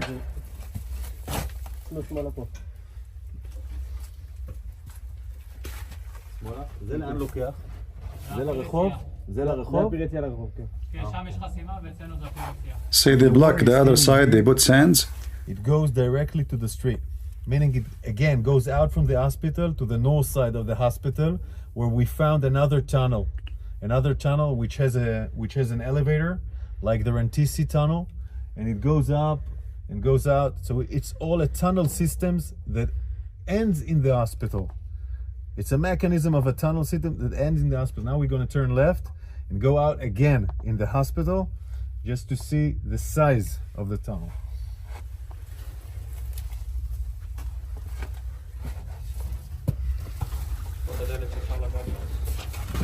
Look at this. This is the blast.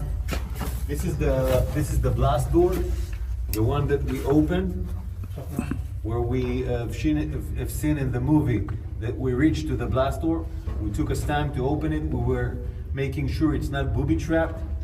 These blast doors allows them to prevent blasts by our Air Force, meaning it can maintain the preservation of parts of the tunnel to be protected, and also it's So is it true when the Israeli army said from the beginning of the war that under a Shifa hospital there is a command office of Hamas?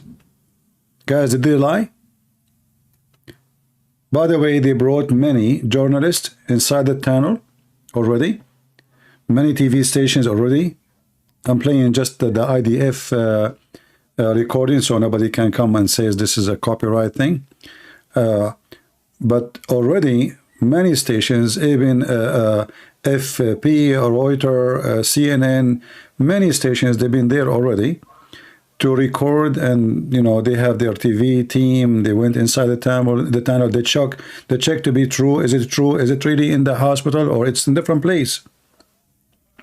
So when they said that they are using the hospitals for terrorism, they were not lying. It's true.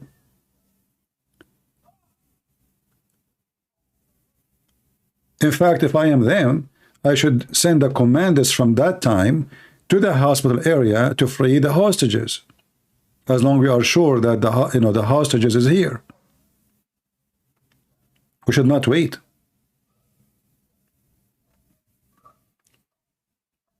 Obviously, all the hospitals are used by Hamas because there is the place where always electricity will be, food will be.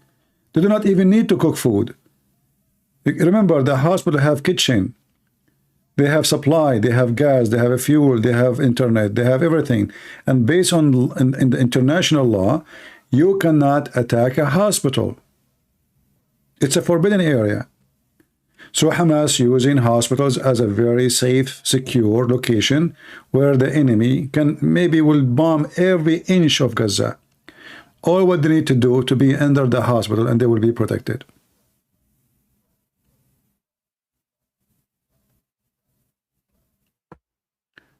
Do we have any Muhammadan here want to argue?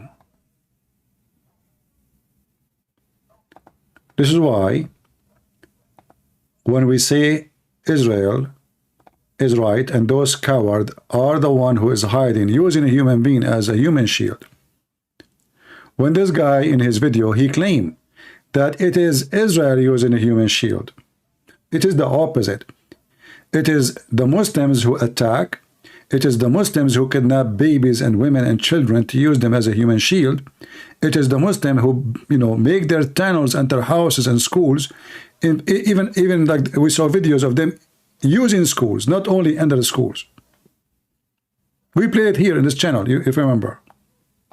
For this is for Israel to annex Gaza and to kill as many son of bitches as possible to make sure that this will never happen again. Filthy coward. And anyone who called for a ceasefire will be a terrorist sympathizer. So God forbid, I don't want to be labeled as a terrorist sympathizer. So I agree with Ben Shapiro. I think we should kill as many son of bitches as possible. Well, let me, so okay. far, but Bassem, let me, so far 3,500 people were killed. So far, he count only, you see, he count only the Muslims. He don't count the Jews. You see, when they kill the Jews, do you notice? He count only from Gaza. The Jews who died by his people, They are not to be counted. Not even a single one he count. This is why I don't like this stupid host. You shouldn't say to him, okay, who is the one attack who? Who is the one launched the attack? Who is the one who kidnapped people? Who is the one took babies? Who is the one took women?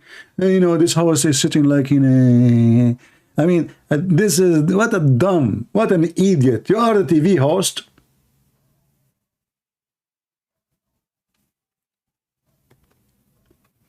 When people, they told me to make a video about this, I said, I don't watch them, those things. I know they are a bunch of liars, and, you know, those are not, they are not even serious. You cannot take them serious. I know their quality. Garbage. Should you get him busted right away? At least bring somebody, he can refute what he said. And even when they choose somebody today in their program, the first question you ask yourself, how much knowledge they have about the issue and what they are going to give us, what they will add to what's happening. So what we heard from this now until now, he's just condemning Israel.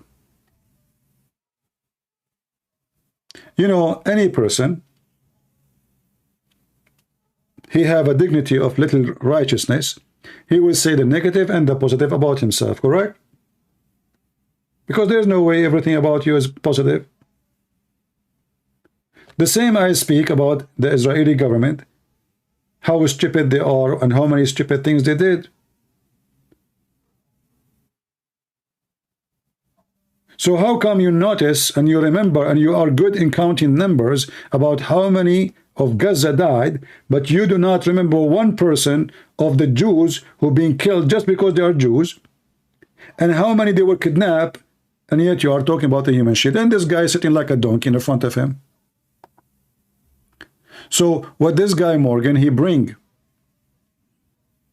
a false man, hypocrite, liar, give him the stage so he can false fabricate, manipulate, fool as many as he can.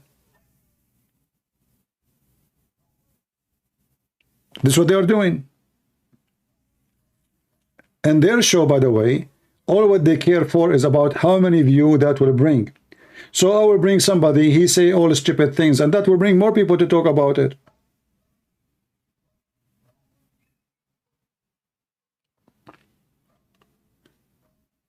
Imagine if I am the one who is the TV host. Do you think this guy, Potato, Bassem, he would dare even to be there? Do you think any of them would dare to be there?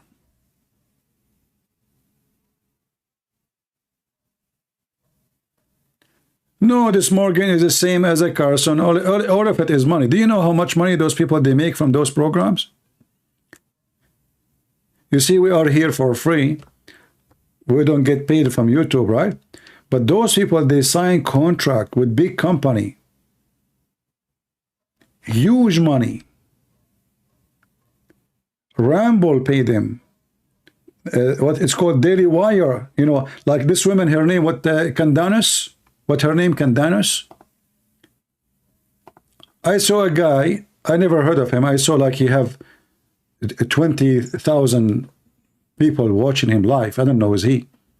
And he was talking about that Daily Wire, they are paying her $30 million.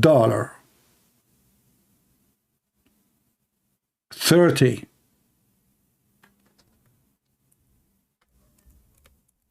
Do you see how much they serve you?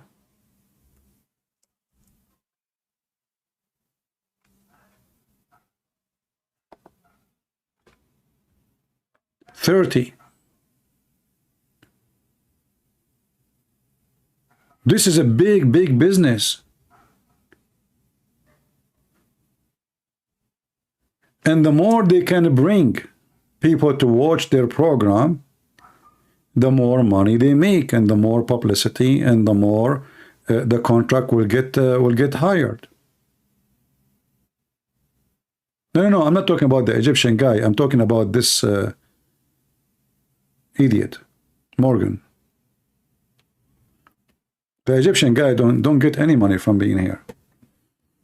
It is the one who owned the show, he will get the money.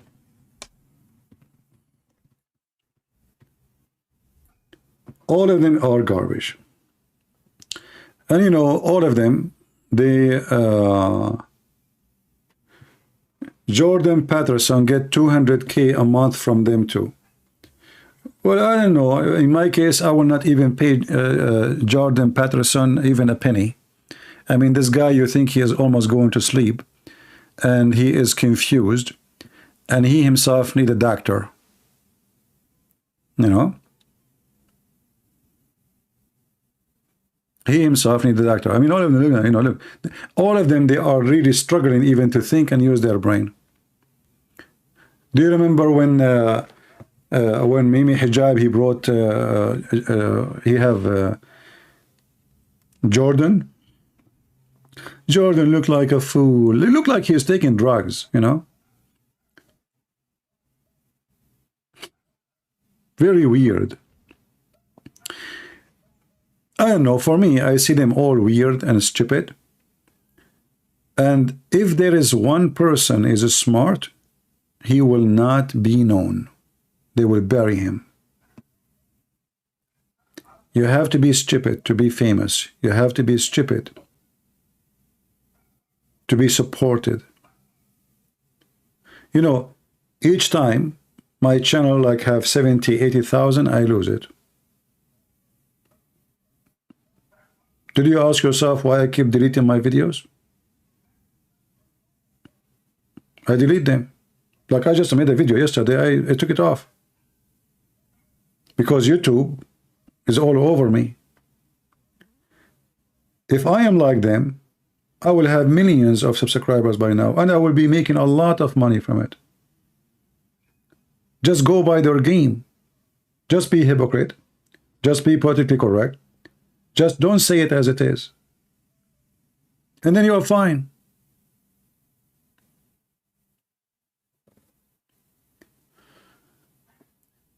Thank you for supporting Jewish community and standing with Israel. Myself, I am not always pro-Israeli government, but always pro-state of Israel. Thank you, my friend. I am not really, you see, I don't support because you are or not. I support what is right. So this is the land of the Jews. As simple as that. If it's not their land, I would say it's not. I'm not taking side. This is the land of the Jews. The book of the Muslims says this is their land. The book of the Christians says this is their land. The book of the Jews says their land. So what the problem? The problem is there's a scumbag. His name is Muhammad. He taught hate against the Jews.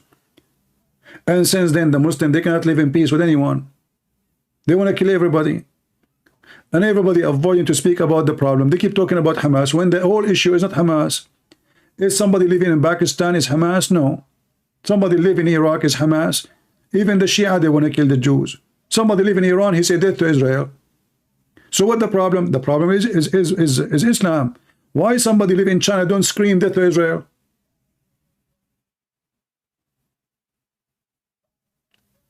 Unless he's a Muslim.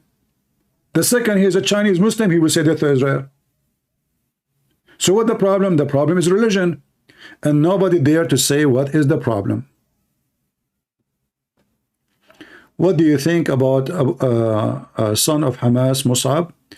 He just made a speech in the UN. What do you think about his speech? I don't watch really those things, but I know what he will say. But anyone will listen? No. They will not listen to him. They will not. Because at the end of the day, it is about money. It's about deals. It's not about what is right and what is wrong. You see, here we are talking like, you know, like family, friends, etc. So we speak in a comfortable way, and we say what we believe is right. For those who they are in the offices, the mafia, those, they don't care for what is right and what is ethical and what ethical. They don't care even for bloodshed and killing who died. No, they care for the deals, the money. How much we will make from the oil. What we will get from agreement. If I now vote against Israel, what I will win and what I will lose. Who's going to elect me next time if I vote against Israel? And how many they will elect me if I vote for Israel? They calculate their numbers. They find that there's 57 Muslim countries, and there is one country, it's called Israel. So the head of the United Nations, he vote against Israel, because there's 57 countries will vote for him to be the head of United Nations again. It's a business. It's not about what is right or what's wrong. When Putin, he support Hamas, this guy, he killed them. He killed them in Syria, the same Hamas.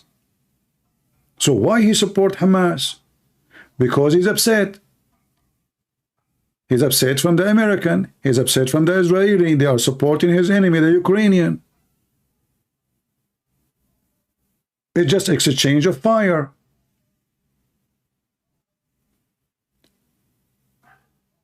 Otherwise, what he have to do with Hamas? The guy, he killed thousands of them in Syria.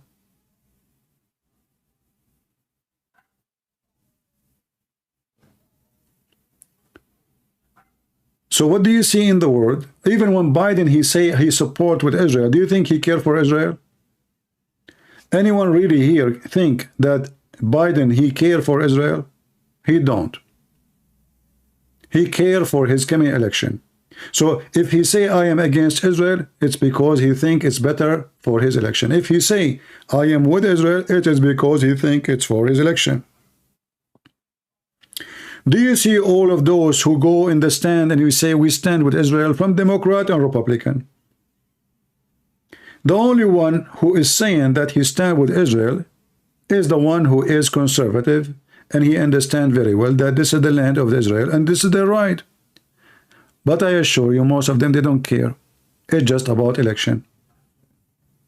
If the majority of the American, they are anti-Israel, all of those you see them in the stage saying we support Israel, they will say the opposite. They will flip overnight. Because simply all what they care for is how to be re-elected or how to be in the office and how to make more money.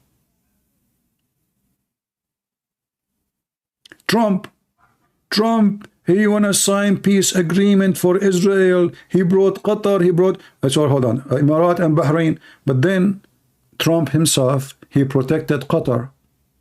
Qatar is the head of the snake. Is that correct? Is Qatar the head of the snake? How many times we heard the name of Qatar? Even now when they want to have a deal to release the terrorists, to release the hostages, it's Qatar. Qatar everywhere.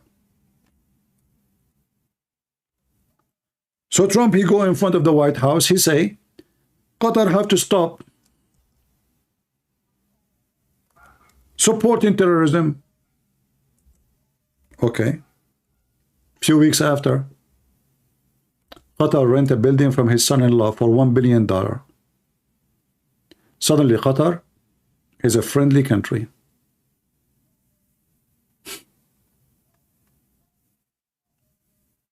I mean, the guy, he went in the front of the White House and Qatar have to stop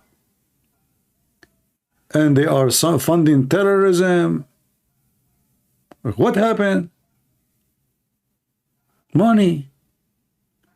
Even the one who you think he is for Israel, in fact, he is just for his pocket. So when he support Israel, he just supporting so that he can be elected. Even when he speak about being conservative, he is not. Isn't it obvious? This guy just after women, you know, he is not conservative. He just say what the crowd like to hear. The group who vote for him. As simple as that. They like guns? Okay, we will keep your guns. You are Christians? Okay, I will hold the Bible. Historic trip to Europe and the Middle East. I addressed a summit of more than 50 Arab and Muslim leaders, a unique meeting in the history of nations, where key players in the region agreed to stop supporting terrorism, whether it be financial, military, or even moral support. The nation of Qatar, unfortunately, has historically been a funder of terrorism at a very high level. And in the wake of that conference... Did he say in a very high level? Did you hear it? Did you hear it? Qatar is funding terrorists in a very high level, which means, what does that mean? The prince himself, the ruler.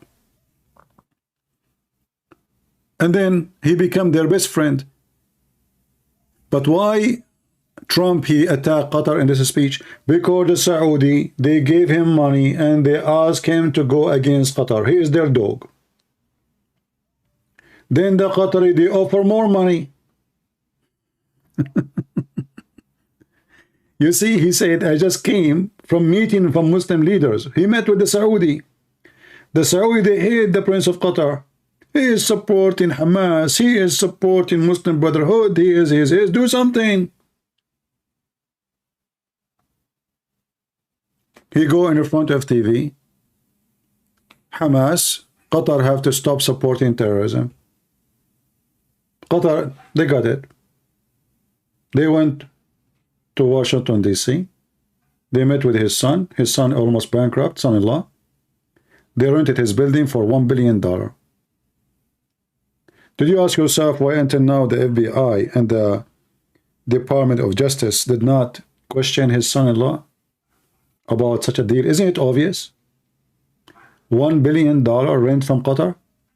So a foreign government rented a building from an official. He is a private consultant to the president. And you know, here you ask yourself, why even who is he to be private consultant to the president? Who is this guy? Like, do he have degrees in political science? Maybe he is a lawyer, he studied international law, or who is this guy? He doesn't even talk. And the daughter of Trump, who is a Barbie, she do fashion and she sell purses and shoes. Suddenly she became a private consultant to the president. Those are people hired about decision for a nuclear war, for something serious. Those are the private consultant for a president. And then Qatar go and rent from Trump's son-in-law a building, and they pay the rent in advance for the coming 99 years. So all of them, they are lying. Don't think they support Israel. Nobody, they don't support Israel. They support themselves. They listen to the crowd. If Biden, he notice that the majority of the Americans, they are against Israel, trust me, he will send arms to Hamas.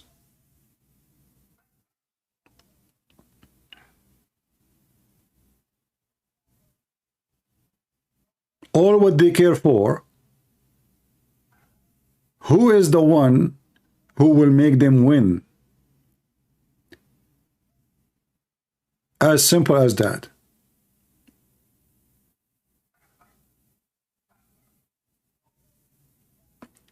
But people think that those are trustworthy and they are good. Like if now I speak negative about Trump, many will be upset.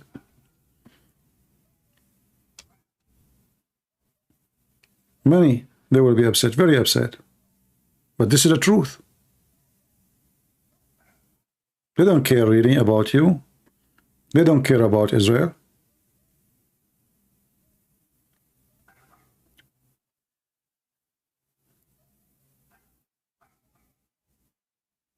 So all those who see the work in politics, you look at them as a Christian in a very, let us say, like in a classical way, like you are a Christian, they stand for conservative value, they are against, the woke culture, etc. And because of that, we vote for them. Okay, good. But how many of them really are really conservative? This is why it's very important to check the list. How many times they vote conservative?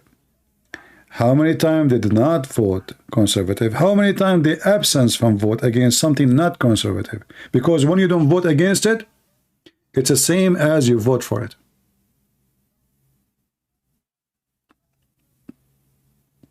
You know what I mean?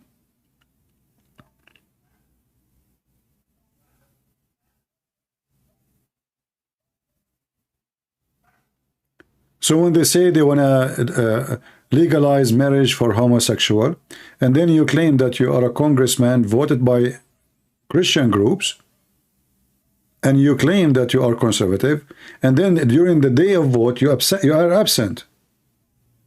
What does that mean? This is the day we need you. So when he is absent, in fact, his absence is to make it happen.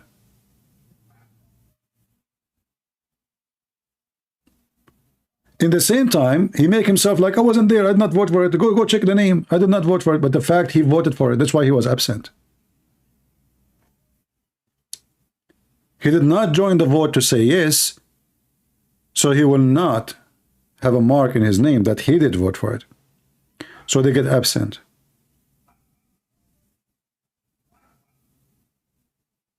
I will never work in politics because I will be kicked second day.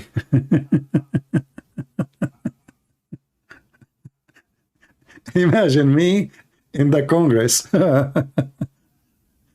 The first speech I will say to them, all of you are a bunch of potatoes, liar and hypocrites. And then they will vote against you. They will say he he did something unethical. You know, they will censor you. They can kick you out. They will vote against you. They will kick you out even if you are elected. The first day, you will not even survive the second day.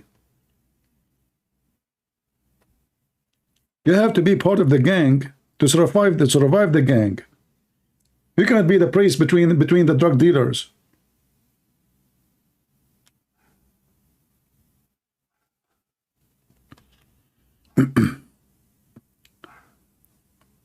Yeah.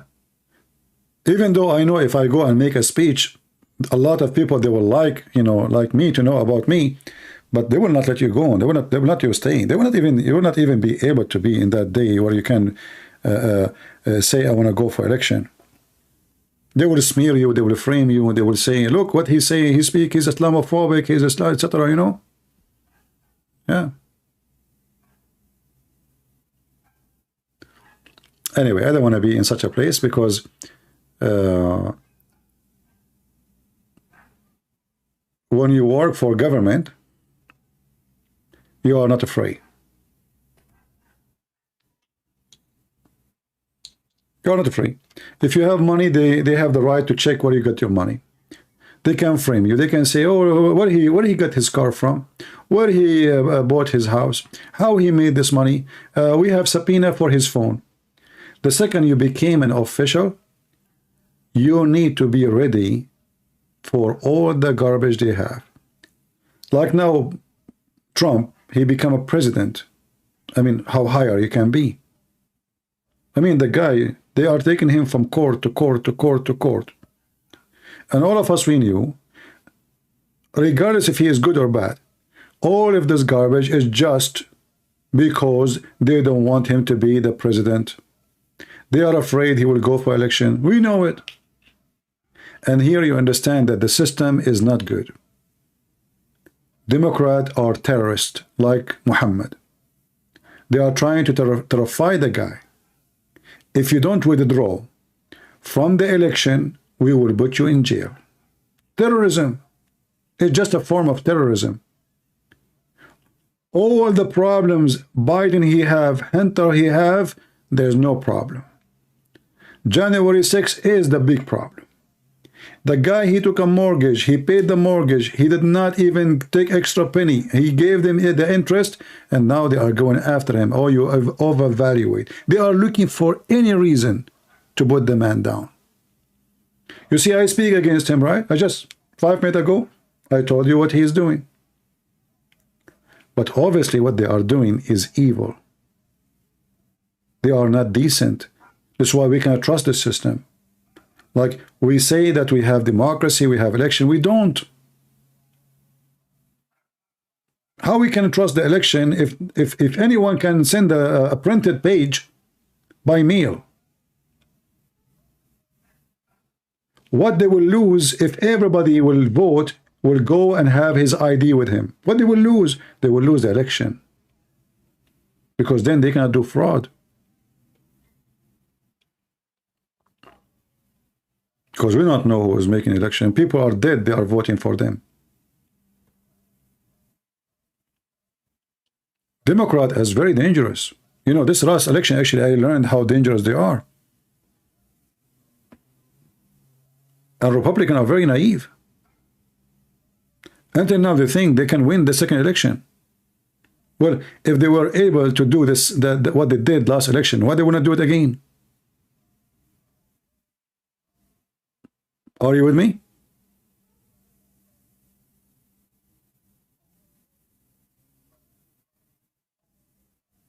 If they can do it last election, well, they can do it now. And you know, you ask yourself, why Trump did not change from the first day he'd been elected? He have the majority in the House, have the majority in the senators. Why he did not clean the House? He did not. He was stupid. Shouldn't he change the election law when he was in charge in the Senate and in the Congress? He have full control of both. Stupid. He was busy meeting with this guy, the mentally ill. What's his name? The singer? Meeting with the Kardashian? I mean, are you stupid or what? You are a president of USA and you bring Kardashian to meet with her. Who is Kardashian? Who are those people?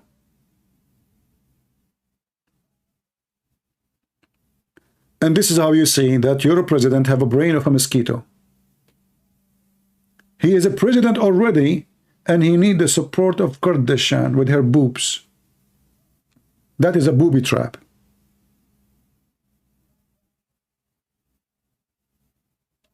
Isn't this an insult?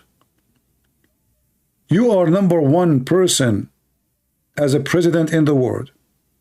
And then you bring those potatoes, low-class people, who make their money from their body, from showing, from stripping. What you will do next time you go for election, you bring Andrew Tates? I will not be surprised, by the way. I will not be surprised. Because they have no ethic. They will use anything, anyone. They think that he can support their election.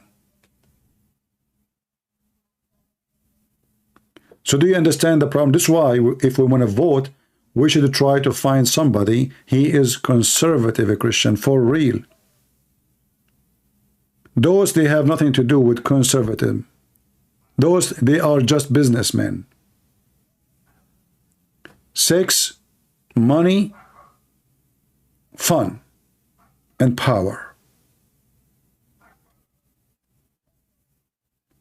All those people, they go and they meet in the golf club. The business of America is done in the golf club. War and peace in golf club. Rich people. The rich, they rule. And the poor is the fool. And you believe the speeches and you get excited. I can advise him. You see, people like Trump, they cannot have advisor. Did you notice that his guy, he keep firing his official every 2 weeks? How many foreign ministers he has? Nobody changed his foreign minister as he did. How many minister for justice? I mean, this guy, he keep firing people every 2 weeks. The head of his staff, the attorney, everybody. He's messed up. He is a spoiled man. He grew up as a rich person, rich boy. Women, parties, drinking, TV show, you know. And now he became the president. He thinks it's the same thing. He still deal with himself as a president, the same as he was a boy for show. Can Trump win once again? I think he can win if there's election. But if the claim that they won the election by false vote, then how we can trust that there is an election and why he is going for election if they can do it first time when he is the president? Listen to me carefully. If Biden was able to corrupt the election when Trump was in charge, Biden will not be able to do it when he is in charge. And here you ask yourself, why even Trump is going for election then? Isn't it weird? If you know they are cheaters and they will cheat, why you are going? What's the point of this election? Oh, what they need to do? To do what the same what they did last time. Who do you like in politics? I like nobody. It's not about a person, it's about what they do.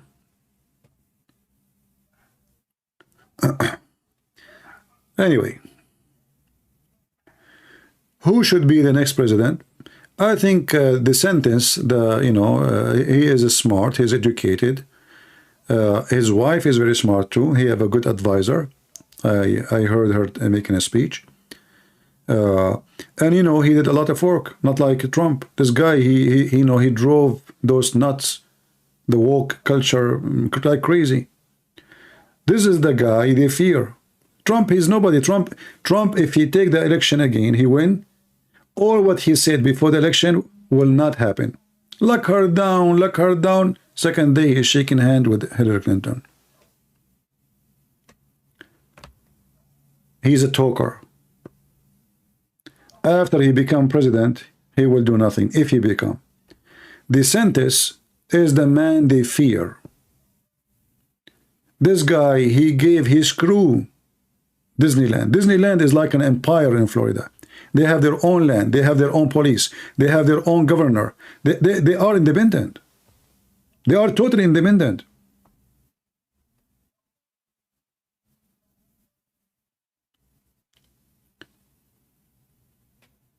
I don't think DeSantis will lose to Biden because he is the man, my friend.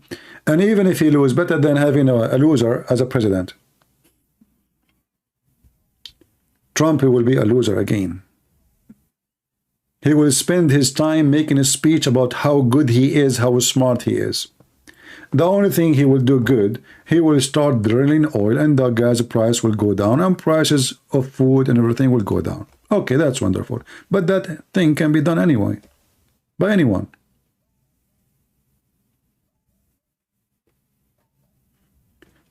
If Trump he won, he will spend the first 5 weeks talking about how good he is and how smart he is and how stupid everyone else. And then he will hire people who praise him, which means he will hire people who they are hypocrite. Because the second you criticize him, he will fire you.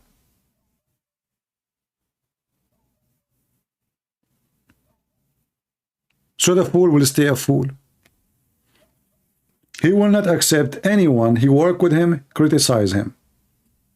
So he will not learn from his mistake, and he will not correct his mistakes.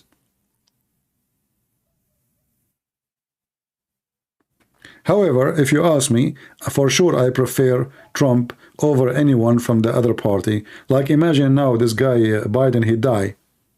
I mean, that will be horrible. We will have this laughing machine Harris. Ha ha ha. What do you think about Vivek?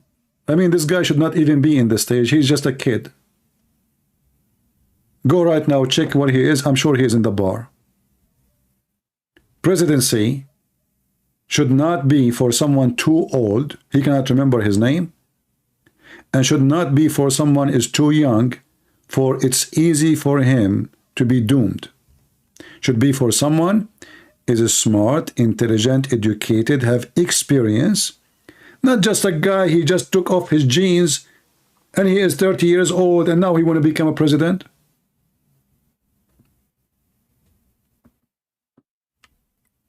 Kid, he's a kid. His friend will call him, hey, should we bring the girls? Have party?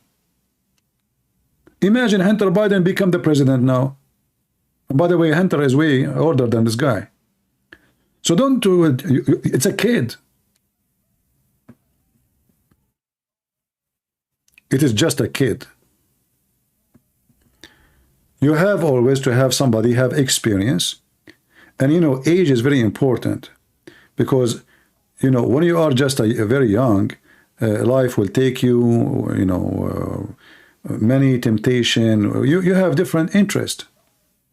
Your energy in different place. You need an older man, stable. He have a, you know, he have a wife. He is married. He is decent. He have a good reputation. And at the same time, he prove himself in things he do, like DeSantis. Trump is an idiot. Biden is idiot. The only one was smart, by the way, between them, it was Obama. Obama is a snake. When Obama took the office, the first thing he did, he fired all the high officers who they are Christian conservative in the army. And he replaced them with the woke officers. See what they do?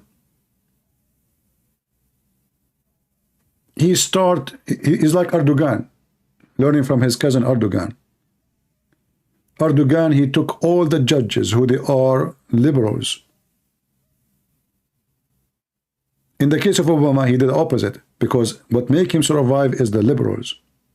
So he took all the conservative from the army as high ranks. What Trump he did? Nothing. This is why when this happened, none of the officers in the army support him. I'm talking about the high rank officers. He's stupid. He was busy doing stupid things, meeting with the Kardashian and the other singer and the other guy who is supposedly, like, they consider him racist, inviting, you know, people to the White House to do stupid stuff, going to Saudi Arabia for things we do not need. And he is proud about a check from Saudi Arabia. He is proud about peace agreement with Israel, and the country inside is the worm is eating his White House. Before you go to check what's happening outside, you better clean your house first.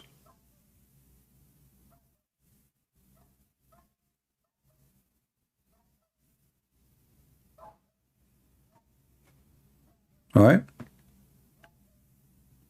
Before you go abroad to help Israel, he spent a lot of time about Israel. But he did not notice what's going on behind him. And then when the election came, surprise, surprise, the idiot, he found that he was an idiot.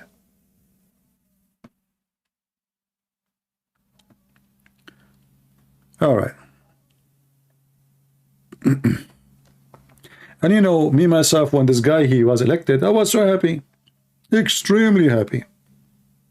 We don't want to have Hillary Clinton, right? And then when he went and he says Qatar and Muslim Brotherhood, he want to put them in the list of terrorism, I said, finally, there's a guy who will say the truth. In fact, what happened now in Israel, if this donkey, Trump, did not protect Qatar at that time, the attack today never happened. Because the Saudi, they were planning to invade Qatar. Even in the last week of his presidency, he forced Saudi Arabia to lift and open the borders on Qatar. If you don't believe me, go check it out. He have 5 days left, I remember. 5 days left. He spoke to the Crown Prince of Saudi Arabia to lift and open the borders with Qatar. A week after, they shake hands. All because of him. Otherwise, Qatar, the terrorist country, #1 supporters of the world for Muslim Brotherhood, Hamas, the prince will not be there by now. The Saudi and the Emirati, they were planning for invasion, and they can destroy his kingdom, so-called kingdom, in 5 minutes. He's no match for them. It was the stupid Trump. Why? Money. We know why. All right?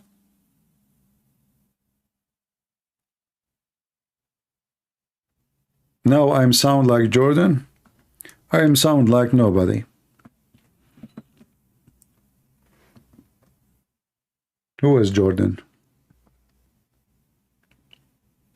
Patterson? facts, my friend, facts. Am I lying? Go check it out. Did he force the Saudi to open their borders to Qatar 5 days before he left? Trump, even he warned the Saudi when they were thinking of invasion that I don't approve that and we will not stay watching, because remember, the American, they have big troops in the Gulf, specifically in Qatar. It's a fact. Don't tell me sound like Jordan. You sound like a fool. He protected Qatar. Okay, how you explain to me, you go and you say Qatar should stop supporting terrorism. He meant who? Hamas, Muslim Brotherhood. And then 2 weeks after, we rent the building of his son-in-law. And then 5 weeks after, we sell Qatar F-16. How they are supporting terrorists, and then we sell them the most advanced weapon America have? You tell me. Are they terrorists or not? Have you ever heard of somebody he sell weapon to a country supporting terrorists? Did he lie when he said they are supporting terrorism in the high level, which means the royal family, they are the one doing it?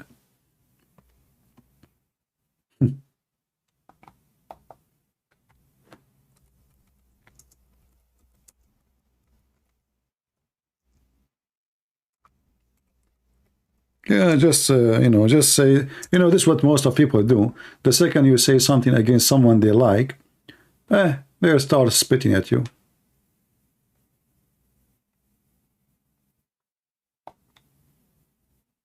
Right?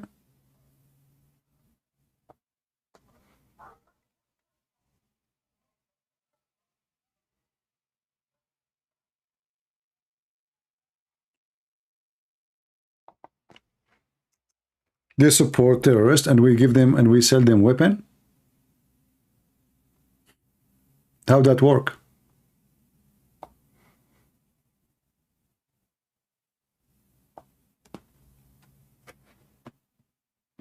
Right away, he accused them of terror. I mean, yesterday you accused him of terror.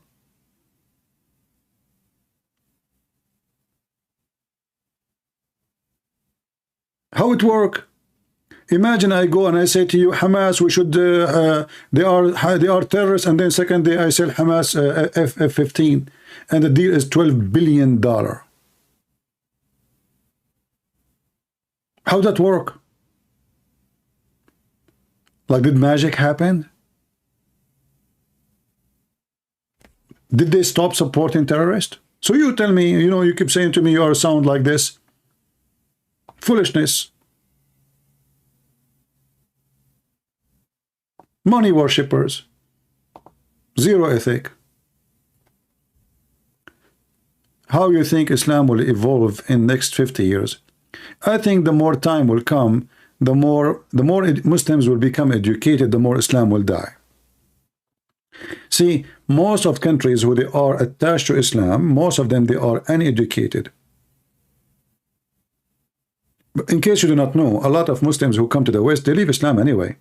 Like maybe like there is some, people they make videos, etc. They are coming, they are a migrant, but the majority of Muslims are leaving Islam. Like as an example, Iran. I believe Iran, as soon as the regime collapses, Iran will become big number of it Christian. We do not know if the majority will become a Christian, but obviously Iran is not going to be in the future Muslims. If you go right now to Turkey, Erdogan is gathering his group and his party, but he, in order to rule, he don't have the majority of Muslims. He have the majority with nationalist, Ottomanist, all kind of like groups. Let us say they call them right wings. The one who want to have empire, the Ottoman Empire, he associate himself with many groups in order to be a majority. But he cannot be a majority by the Muslims only. If you go right now and check how Turkish people, how women they dress and how they live, you will find that where is the Muslims? Nightclubs, nakedness, the beach is naked. I mean, you name it. So the appearance those countries are Muslims. If you go to Egypt right now, belly dancing is the normal dance there. Nakedness is the normal way. Drugs, hashish, go to Morocco. But in appearance, they are Muslims and they are conservative.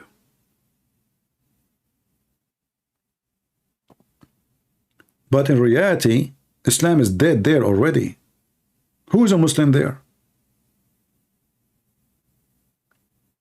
Even Saudi Arabia now, you can eat in the street in Ramadan. Women, they walk without any hijab. Women, they can drive cars. Women, they are wearing jeans. Women, they are wearing short. Who can believe this, that Saudi Arabia will be like this? It's impossible.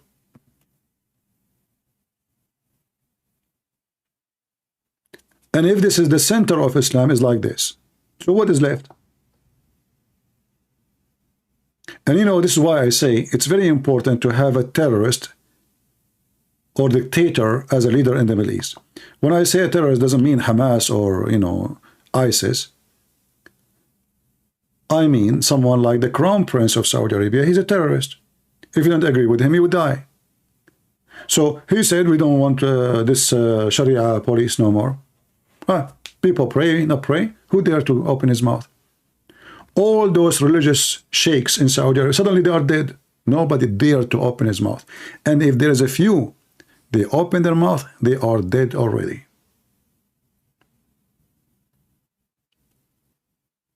Dictator is the only one who can change the direction of a nation in the Middle East.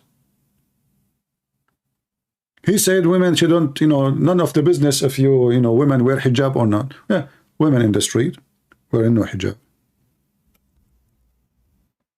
And now they have theaters, they have nightclubs, they have a competition for music. Music before it was haram. Who dare even to play music?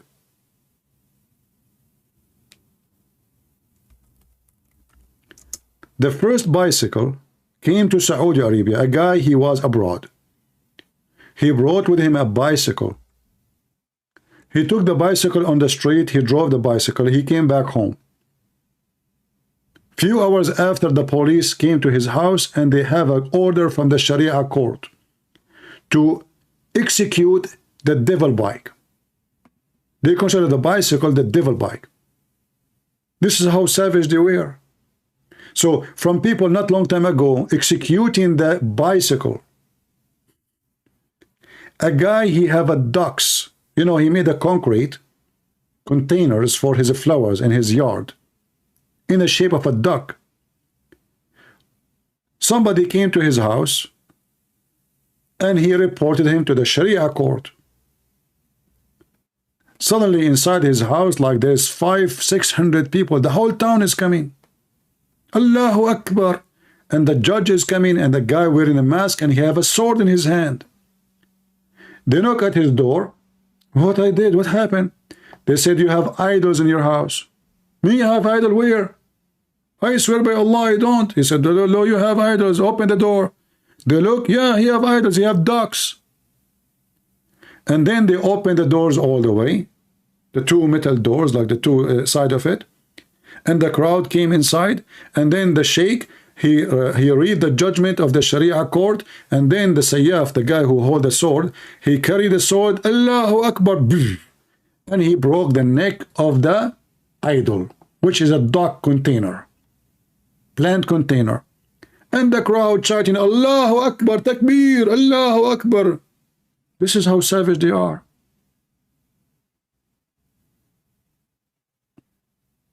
Now this is Jeddah.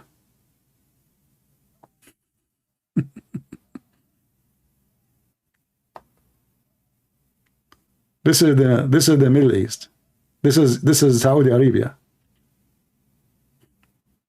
This is what? This is Saudi Arabia. Now,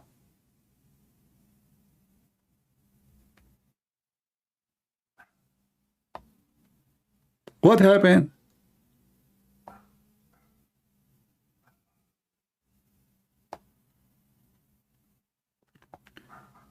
So it doesn't matter how much they claim about Islam, and you will notice that those who they are living in the West is too much Muslims, more than the Muslims in the Islamic countries. Mostly I notice actually those who they are more attached to Islam is those who live in Asia. Like you will see in Indonesia a girl, she is 5 years old, she's wearing hijab. In the Middle East nobody do that. Nobody care for Islam. Islam is dead, really dead. And actually, after all what happened in the last few years, those who in those countries, they notice that they got nothing except garbage from this cult religion. Like, look at Syria now, destroyed. Look at Iraq. Look at Libya. Name one place a group who they are Islamist brought something good to it. Yemen will never be Yemen again because the Islamist is involved. Shia versus Sunni, they will keep killing each other forever. Same as Syria, same as Iraq, same, people will reach the point where they understand that as long as our problem is a religion, we will never have peace.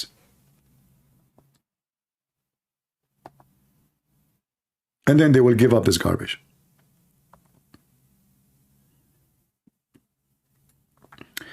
The second issue is education. As long people are uneducated, then people, this Islam garbage will stay. You will notice that Hamas is flourishing in Gaza. Why? Because in Gaza there are very little number of educated people. Women just make babies, The new generations, maybe 30, 40 years from now, if they are better educated, they will not be the same. Education subdued Islam, changed Islam. Like you see this Mimi Hijab, he talk about Gaza, he support Gaza, but because now he live in the West and he became more educated, he don't join jihad, he don't want to kill anybody, he don't kill anybody. But yet he claim he is very conservative, but you know that a conservative Muslim is somebody join jihad and he kill for real. Not somebody go and make his speeches on YouTube.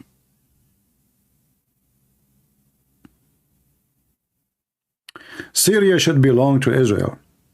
Well, based on the biblical, the promise to in the Old Testament, that it is from the river to the sea. But if God can make such a promise, well, that's good. But for now, Syria is not for Israel.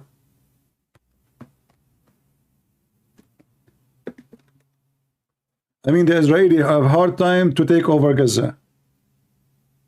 They have a hard time to take their own temple. It's in their hand, and you don't have a leader. You don't have, the leaders in Israel, they are potatoes. The temple is in front of them, is across their eyes. They can touch the wall, but they cannot go inside it.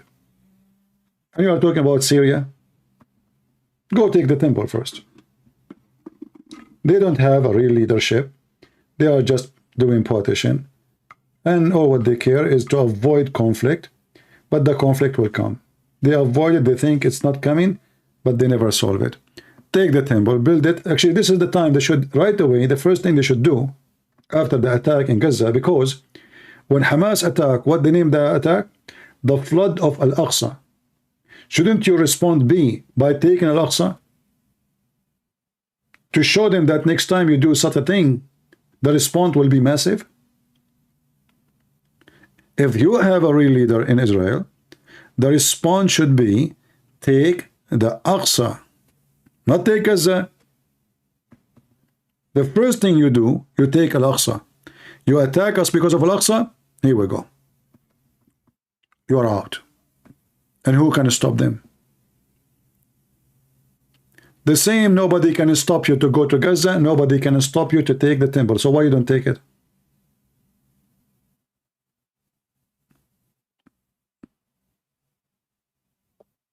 Can they stop them? All those protests, let everybody protest, who care?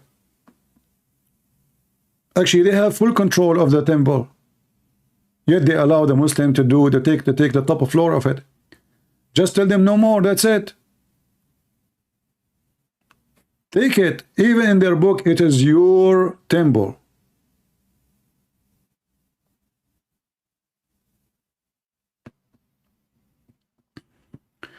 What is my opinion of Assad? Well, he is a dictator like the rest. And he is better than the rest. And in fact, the stupid American, they made this guy become a toy in the hand of the Iranian. After the American, they support the terrorists in Syria. Even Netanyahu, he support the terrorists in Syria. This guy, he found himself, he have no friends. Only the Iranian. So instead of making it better, we made it worse. So the stupid American and the stupid Netanyahu, they made Iran have full control of Syria right now. So now the president of Syria is not independent no more because he need Iran. He's bankrupt. He need Russia. He's bankrupt. This is how stupid the Americans are. They could not take him. They could not replace him. And in the top of that, they brought Iran to the borders of Israel. Before the war, Iran was not there. Even Hezbollah was not there. But now the Assad became captured by Hezbollah and Iran because he needed their support. Thanks to the American and thanks to Netanyahu. Very stupid. Do you think we will get the hostages back? You see, my friend, if you have a leader, true leader, getting the hostages back should be the last thing. Thinking too much about the hostages is your weakness, is not your strength. Hamas, did you ask yourself why Hamas took the hostages? They knew that those potatoes in Israel, they will start crying, bring us our kids, bring. So a real leader says, I will bring you the head of every Hamas. As long you are begging for your hostages, that mean they are abusing you and they have control of you. And that's why they took the hostages, because they knew your weakness. If they knew that you will not care for the hostage, they will never take one. But because they knew your weakness. The stupid Israeli Netanyahu, many years ago, he himself, they kidnapped just one soldier. And in exchange for that, he released 1,000 something Hamas. So he told Hamas, oh, what you need to do, kidnap. If for the sake of one, he released 1,000. Look how stupid he is. Look how donkey he is. So he invited the terrorists to kidnap more. He gave the very stupid wrong message. My friend, when I say they don't have a real leader, I am serious about it. They don't. And right now, what they do? 50 for 150. Okay, hold on. What about you say either all or nobody? Either all our hostages or nobody of your prisoners. What 50 for 150? At least says 50 for 50. I mean, who's the stupid here? You are taking over the land, you are winning the ground, and you can kill them. And now they are the one who control the number two. This is showing you that Netanyahu never changed. He left as a donkey, never come back as a horse. If I am the one in charge, my first message for Hamas, I don't care if you kill them all, you are dead. I will give you a chance maybe to survive if you surrender and give me the hostages. Otherwise, you are dead anyway. And as long you are capturing the ground anyway. So what are you worried about? They are worried about politics. So again, we go to zero. Politicians are not leaders. They are not.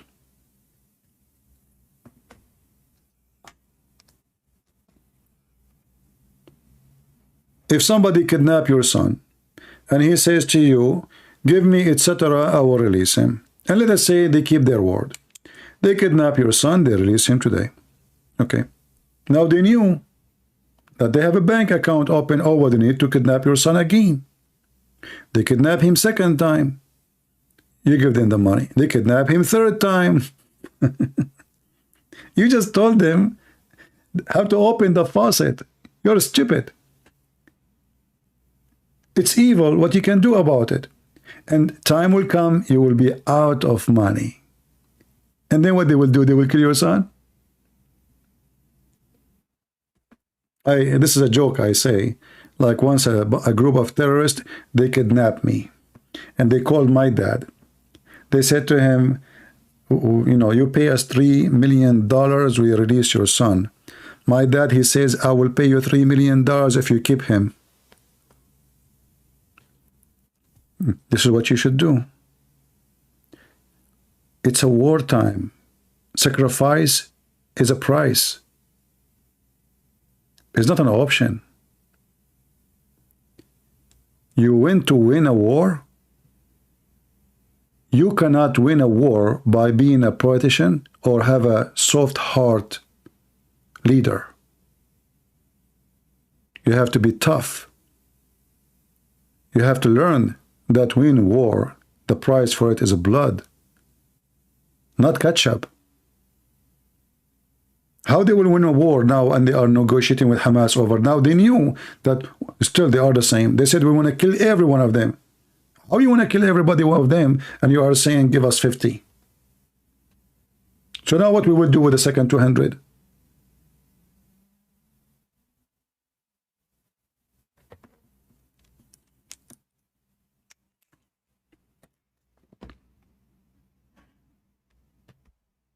When I say stupidity is amazing, I have my reason. Anyway, guys, I'm not going to keep you longer. Maybe you want to go and watch Andrew Tate defend Hamas.